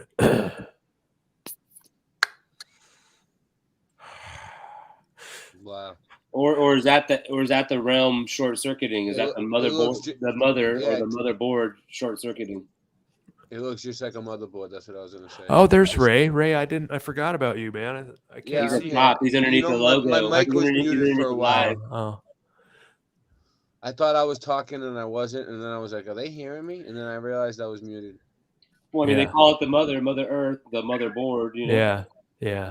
And these cities are all circuit cities.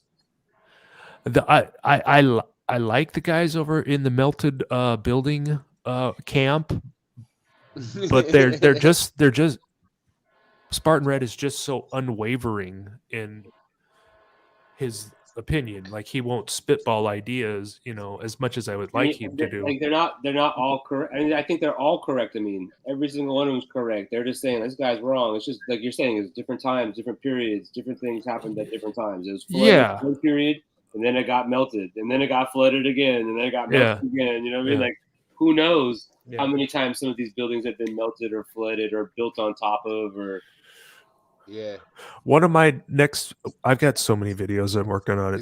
I just got to finish one, but I go back in history and get photos, and I compare the damage from like wars, earthquakes, and bombings.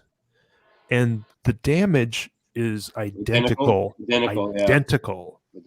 Even Nagasaki and Hiroshima. Okay. The damage is identical. I've been to Hiroshima, like we were talking about earlier. Yeah. And it's beautiful, green, and lush. Yeah. I'll show you guys another anomaly I found in Raleigh, North Carolina. Mm-hmm. This is a little building. This is a really old building, and it's got an underground here. And if you go down the street here, you see this building next to it. This is another really old building.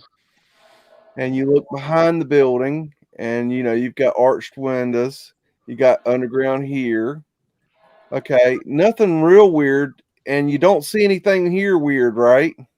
Nothing weird there, right? But let me see if I can get it to do it. Let's see. Sometimes it'll do it, sometimes it won't. I'll let you go down the alley. Yeah, Google's acting weird tonight. Yeah, sometimes it's annoying. You're like, dude, let me do this last time. It's not gonna do it. No, now you're in the bridge. It's fucking up tonight. I don't think it's gonna let me do it. Oh man, my voice. You think it's part of the same building? It ain't gonna let me do it. Okay, maybe I can show you this one. There's two that I can show you. Maybe there's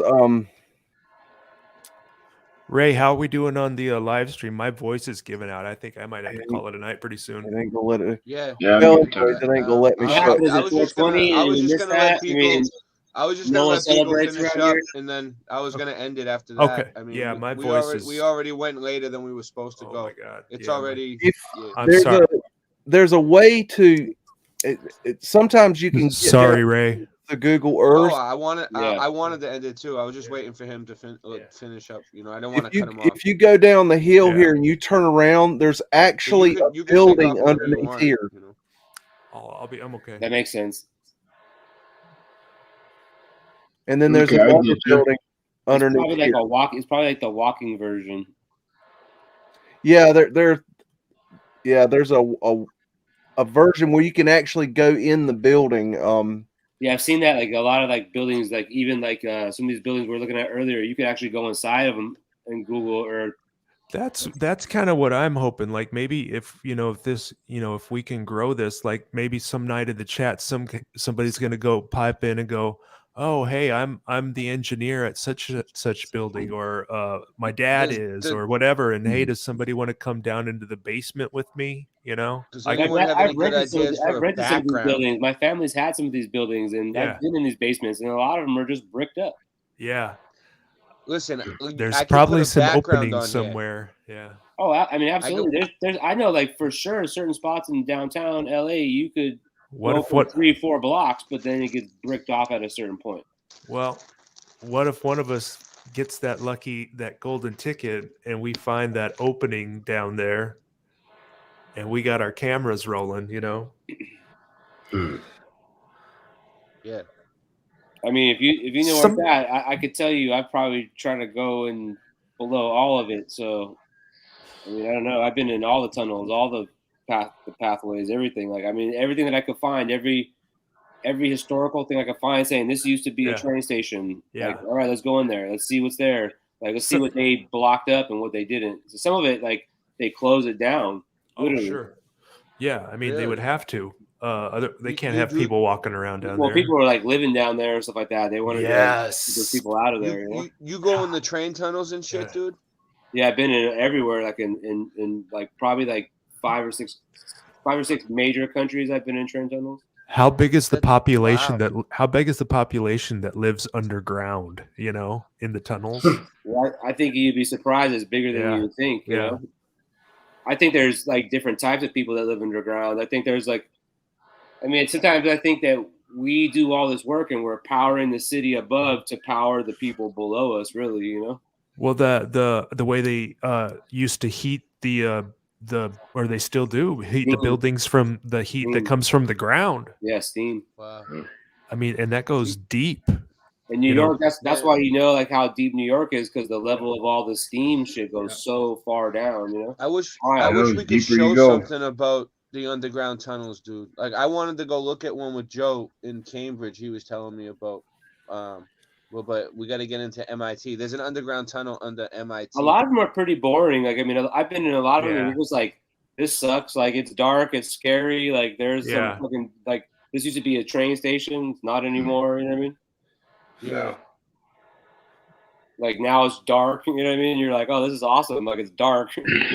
I'll bet there's some pretty nice places though too. Well, that's what I'm saying. Like, I think there's a level of like where there's actually people that still like live and exist and stuff like that, because there is places that I've been into that you could tell that used to be inhabited, or like it was like old clubs. Maybe they went in the 20s, or like who knows what era. Maybe it's Prohibition. I don't know, but like at a certain point they were active places and they were nice and they were underground. You know what I mean? It's incredible. So I think there's a lot more to it than that, you know? Yeah. Yeah, what was it, Minneapolis, St. Paul? You had, what, Al Capone and all of the bars underneath? I think a lot of that is cover-up stories. Like, they say that here in L.A. too, but I really don't think that was the truth. Right. Probably not. It's like, it's kind of like the worldwide, like, oh, yeah, they had these tunnels. This is how we explain them. Mm-hmm. Prohibition. That's why they built these things. No, they didn't. Like, what? What happened? Beeks took off? He might have. Yeah. All right. I think we're done. I think we're good. Did he Thank you, say guys. bye to him? I did. We're gonna. Oh, he's coming back. Hold on. Thanks, Ray. Thanks, Joe. Thanks, David. Yeah. Thank you. Thank you, Bill. There he is. Thank you, Rick. Thanks, Beeks, for driving. Yeah. Yeah. No problem. Yeah. Big, Thanks, Beeks. the camera freaked You're or awesome, something dude. freaked out there. I don't know what it was. I told myself I wasn't going to go late tonight, but look at Yeah, me too. Yeah. Hippie Shake says they try to scare people with the stories of lizard creatures underneath San Francisco. Like, I'd keep you out. Same with LA. Same with LA. Like, I've seen the map they've shown. Like, this is the map of the lizard people. Like, I found no entrances anywhere. Yep. If anybody can think of a good background for what I should put up here, you know, brainstorm. I could put a background for these behind us. You know how it's all black. Thank you for reminding me. Beeks, did you changed your background picture? How did you do that? Because I remember the first 2 nights here, I changed my green screen photo a number of times, but now it's not even an option for me on StreamYard. I had to go and delete the original one that I used and then add a new one. Oh, really? Yeah. You mean into Windows? Your folder? Into you go down to Cam Mic, hit that, and it brings you into a place where it says background. You hit that, and then you can change your background. All right. Yeah, I'll deal with it another time. And you don't need the green screen. Go ahead. Yeah, I've noticed. You don't need the green screen at all. I'm not using green screen tonight. Yeah. That's just StreamYard. Yeah, that's cool. Right. But it works. When we end this, I'm gonna play a few songs. So all right. Well, I'm gonna head out. You guys, thanks for being here. Good chatting with you, Miller Flip. Yep, David, nice to meet you. Joe, good to see you again. Come back. Joe, back any night, guys. You know, I can fit a bunch of people. Thank you, everyone in the chat. It seems to be working good. Thank you, Beegs. You did great, dude. Thank you, chat people. Dude, Ray, this is awesome. How many more days something you got? good. We got something good going here. What's up? Keep it going. Keep the momentum going, Ray. Keep the momentum going. Keep it running. Yeah, keep it moving. Going. Boom, baby. Hours. Talk to you guys soon. Okay, good night. Yeah. You ready? How's this for you? ODD TV. Payday Monsanto. Let's get it, homie. We sleep. The alarms going off. Beep, beep. Time to wake up to the deceit. Our whole reality's made up by the elite. They live, we sleep. The alarm's going off. Beep, beep. Time to wake up to the deceits. Our whole reality's made up by the elites. I came here to kick some ass just like Roddy Piper. These motherfuckers that walk among us, they got me hyper. But don't the apartment that you live in to the juice you drink. They give you television to help you ignore this prison while feeding you genetically modified. The greatest form of control is where you think you're free when you're being fundamentally manipulated and dictated. One form of dictatorship is being in a prison cell and you can see the bars and touch it. The other one is sitting in a prison cell but you can't see the bar, you think you're free. What the human race is suffering from is mass hypnosis. We are being hypnotized by people like this. Newsreaders, politicians, teachers, lecturers. We are in a country and in a world that is being run by unbelievably sick people. The chasm between what we're told is going on and what is really going on is absolutely enormous. It's like we all know what's going down, but no one's saying shit what happened to the home of the brave. These motherfuckers, they controlling us now, and no one's talking about how they made us modern day slaves. And everybody's just walking around, head in the clouds, and won't awaken to a dead in the grave. By then it's too late, we need to be ready to raise up. Welcome to the end of days. Everybody is slaves, only some are aware that the government releasing poison in the air. That's the reason I collect so many guns in my lair. I ain't never caught slipping, never underprepared. Yeah, they shade sign on me, they just spray it proudly. George Bush, the grandson of Alistair Crowley. They want you to believe the lie that the enemy Saudi. The enemy ain't Saudi, the enemy around me. It's fluoride in the water, but nobody know that. It's also a prominent ingredient in Prozac. For real? How could any government bestow that upon people who believe in political throwback? That's not all that I'm here to present you. I know about the Black Pope and Solomon's Temple. Yeah. About the Vatican assassins and how they will get you. And how they clone Barack Hussein Obama in a test tube. It's like we all know what's going down, but no one's saying shit what happened to the home of the brave. These motherfuckers, they controlling us now, and no one's talking about how they made us modern day slaves. And everybody's just walking around, head in the clouds, and won't awaken to a dead in the grave. By then it's too late, we need to be ready to raise up. Welcome to the end. Whoever built the pyramids had knowledge of electrical power, and you know that that's the information that they suppress and devour. Who you think the motherfuckers that crashed in the tower? Who you think that made it turn into ash in an hour? The same ones that invaded your own, the ones that never told you about the skeletons on the moon. Yeah, the ones that poison all the food you consume, the ones that never told you about the Mount Vesuvius tombs.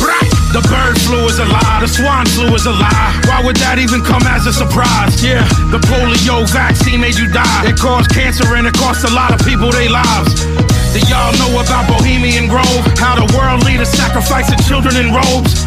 Lucifer is God in the public school system. I suggest you open up your ears and you listen.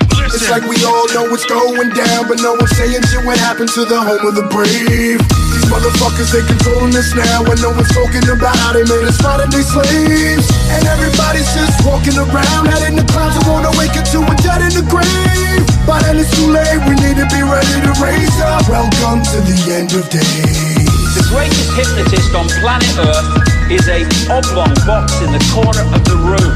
It is constantly telling us what to believe is real. If you can persuade people that what they see with their eyes is what there is to see, you got them. Because they'll laugh in the face of an explanation that portrays the bigger picture of what's happening. And they have.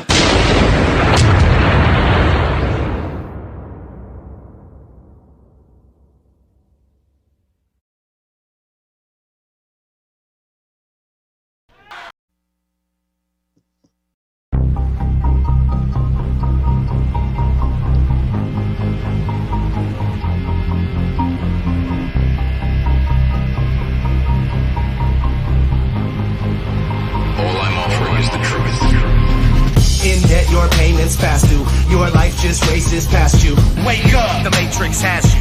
Wake up, the Matrix has you. We are enslaved like cattle, held back with chains and shackles. Wake up, the Matrix has you. Wake up, the Matrix has you. In debt, your payments past due. Your life just races past you. Wake up, the Matrix has you.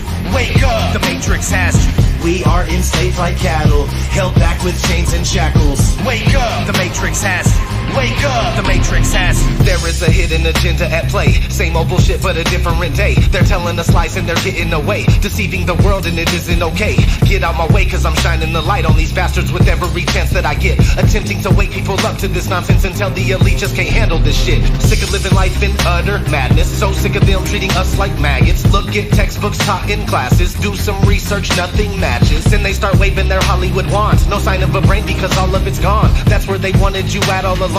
Stuff that you think you know, all of it's wrong. These people stay lying, even though most ain't buying the mainstream manipulation, but still they stay trying. Look what happened on 9/11. Look what happened at Sandy Hook. These fancy crooks write lies as history in their fancy books. In debt, your payments past due. Your life just races past you. Wake up, the Matrix has you. Wake up, the Matrix has you. We are enslaved like cattle, held back with chains and shackles. Wake up, the Matrix has you. Wake up, the Matrix has you. In debt, your payments past due. Your life just races past you. Wake up, the Matrix has you. Wake up, the Matrix has you. We are enslaved like cattle, held back with chains and shackles. Wake up, the Matrix has you. Wake up, the Matrix has you. Welcome to your trauma-based mind control. When will the shit end, man? I don't know. Until then, there's no place I won't go. I'm trying to wise up, rise up, and fight the foe. Yo, I don't give a fuck if you call the cops. This is over to the dose, and I'm not gonna stop. Nobody in my life is gonna call the shots, unless it's just me, so it's all or not. The way that they have us all living is sad. Humans are stupid, conditions are bad. I promise that you won't be digging the future. You're gonna be missing the shit that you had. I don't even know if we can ever even win. The only thing I'm sure of is I'll never sleep again. If you think you know anything, then you better think again. Just a part of a story that might not ever even end. Oh no, how can it be? This world is testing me. Won't give up readily. This is my destiny. I won't quit till my heart stops ticking. Searching for the part that's missing. Seeking truth, I'm on a mission. I can see, I got that vision. In debt, your payments past due. Your life just races past you. Wake up, the Matrix has you. Wake up, the Matrix has you. We are enslaved like cattle, held back with chains and shackles. Wake up, the Matrix has you. Wake up, the Matrix has you. There is a hidden agenda, and it's hidden right up in plain sight. You can try your best to not let them get you, but the new world order's about to take flight.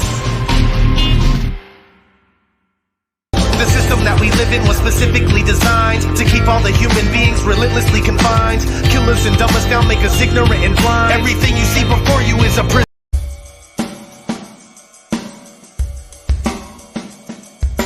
Forced into my mind this made up flow.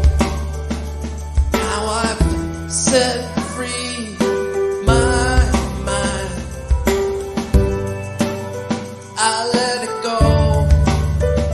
If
seeing here is a mirage. A lie is a lie, and it don't matter how many dumb sheeple believe it. And the truth is the truth, hiding right out in plain sight, and still people don't see it. Man, this shit got me heated, and I won't stop till the elite are being defeated. They keep us deceived about everything that we think, and they keep it a secret.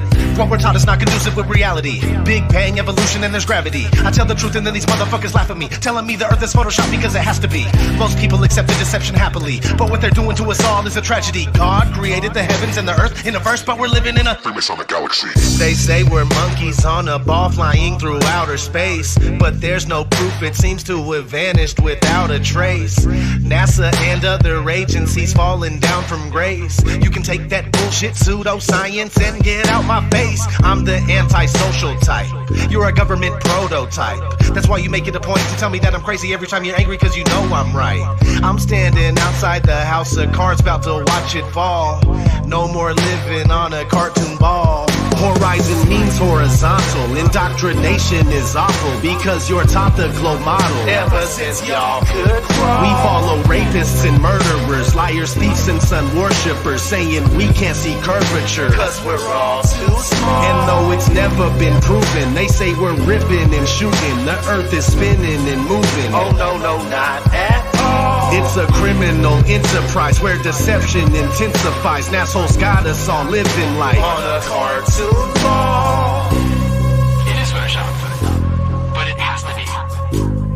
What you're seeing here is a mirage. They say that we went to the moon 6 times, but pure BS is the way that smelled. Now they're telling us that we can't even leave the planet because of the Van Allen radiation belt. Yeah, okay, sure. NASA, what you lying for? You lying now, you lied before. I can't take this anymore. The only thing they took to space was your imagination. Fake aliens are coming, now they have you waiting. We need to do something about it, no procrastination. Trying to cause the masses to awaken, that's the path I'm taking. But you can see if you check all the percentages, so many people having cognitive dissonance. But that's what happens at the loss of your innocence. Then you get involved with all of this wickedness. They try to do all the humans this way. So are they just idiots? Who is to say? Conditioned by the television, it makes your decisions, opinions, and you just obey. Stuck in the material domain of Satan, where everything in each and every day is pagan. Mandela effect, cause the game is changing. People waking up and now the cage is shaking. The earth is flat, and that is a universal fact. If it isn't that, then tell me where the fuck the curve is at.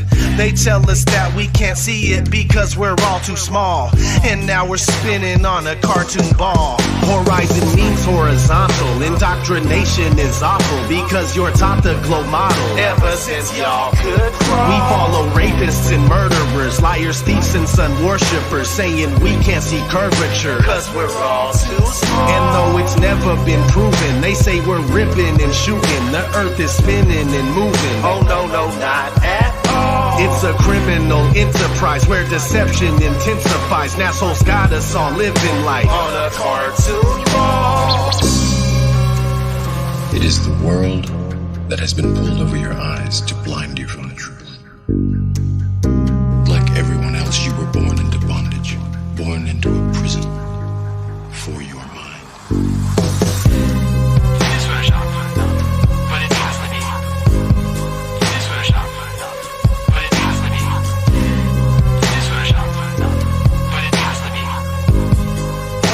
Here is a mirage. It is photoshopped, but it has to be. It is photoshopped, but it has to be. It is photoshopped, but it has to be. What you're seeing here is a mirage. We accept the reality of the world with which we're presented. It's as simple as that.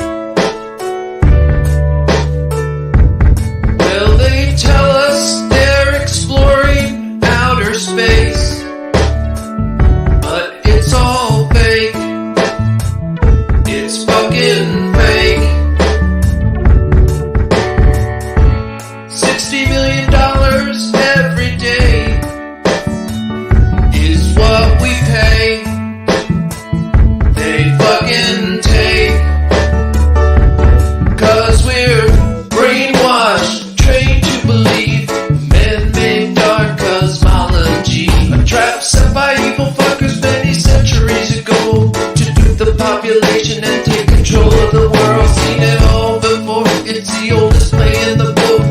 Fiction for souls by baiting the devil's hook. Wizards and warlocks practicing evil in magic. Cooked up a plan and they called the plan science. Sprinkled all their bullshit with some formulas and math to make themselves look brilliant, cause only they understand. Gain the faith of the masses as they push theories and lies, trying to make us slaves and feel godless inside. Godless inside. So they try to make us godless inside. So we all roll over and say, go ahead, NASA. Have your fucking way.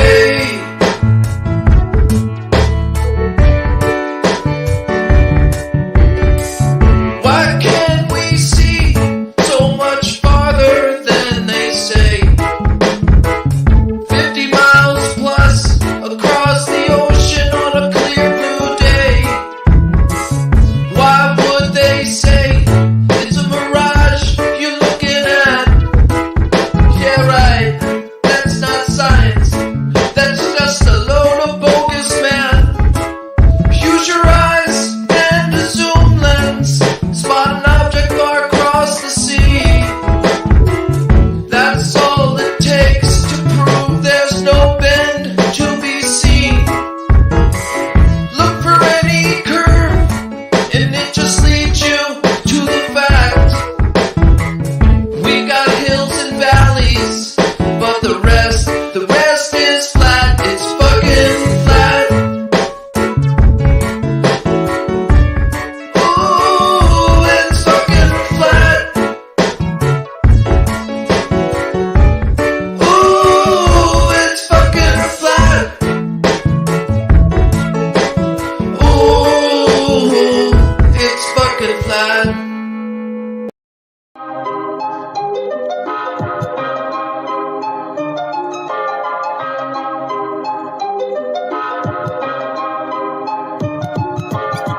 Earth is flat, what you gonna do about it? The earth is flat, what you gonna do about it? The earth is flat, now what you gonna do about it? The earth is flat, now tell me what you think you're gonna do about it.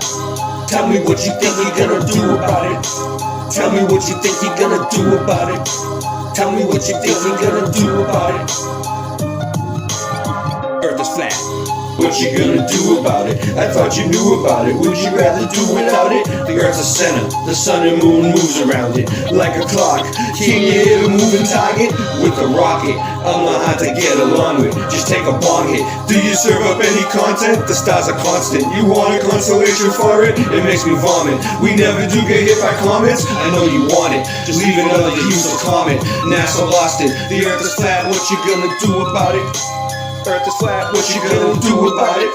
The earth is flat, what you do about it? The earth is flat, what you gonna do about it? The earth is flat, what you gonna do about it? The earth is flat, what you gonna do about it? The earth is flat, now tell me what you think you're gonna do about it. Tell me what you think you're gonna do about it. Tell me what you think you're gonna do about it. Tell me what you think you're gonna do about it. You know it's flat, and there is a bunch of us. The globe is munching on a bunch of snuffleupagus. You think it's cute? Then why not cuddle up with us? We know it's flat, why you making such a fuss? My supper was the fucking best, that's just because the earth is flat. It hit me like an uppercut to the nuts. The earth is flat, and there's nothing you can do. The earth is flat, and there's nothing you can do. There's a Russian with the crew, don't forget to brush after your food. Asteroids, and asteroids too. The earth is flat, and there's nothing you can do. The earth is flat, there's nothing you can do about it. The earth is flat, there's nothing you can do about it. The earth is flat, and there's nothing you can do about it. The earth is flat, there's nothing you can do about it. The earth is flat, there's nothing you can do about it. What you gonna do about it? The earth is flat. What you gonna do about it? The earth is flat. It's fucking flat. The earth is fucking flat. The earth is fucking flat. The the earth is fucking flat. ODD TV. Your cell phone, your wallet, your time, your ideas. No barcode, no party, no ID, no beers. Your bank card, your license, your thoughts, your fears. No SIM card, no disco, no photo, not here. Your blood, your sweat, your passions, your regrets, your profits, your time off, your fashions, your sex, your pills.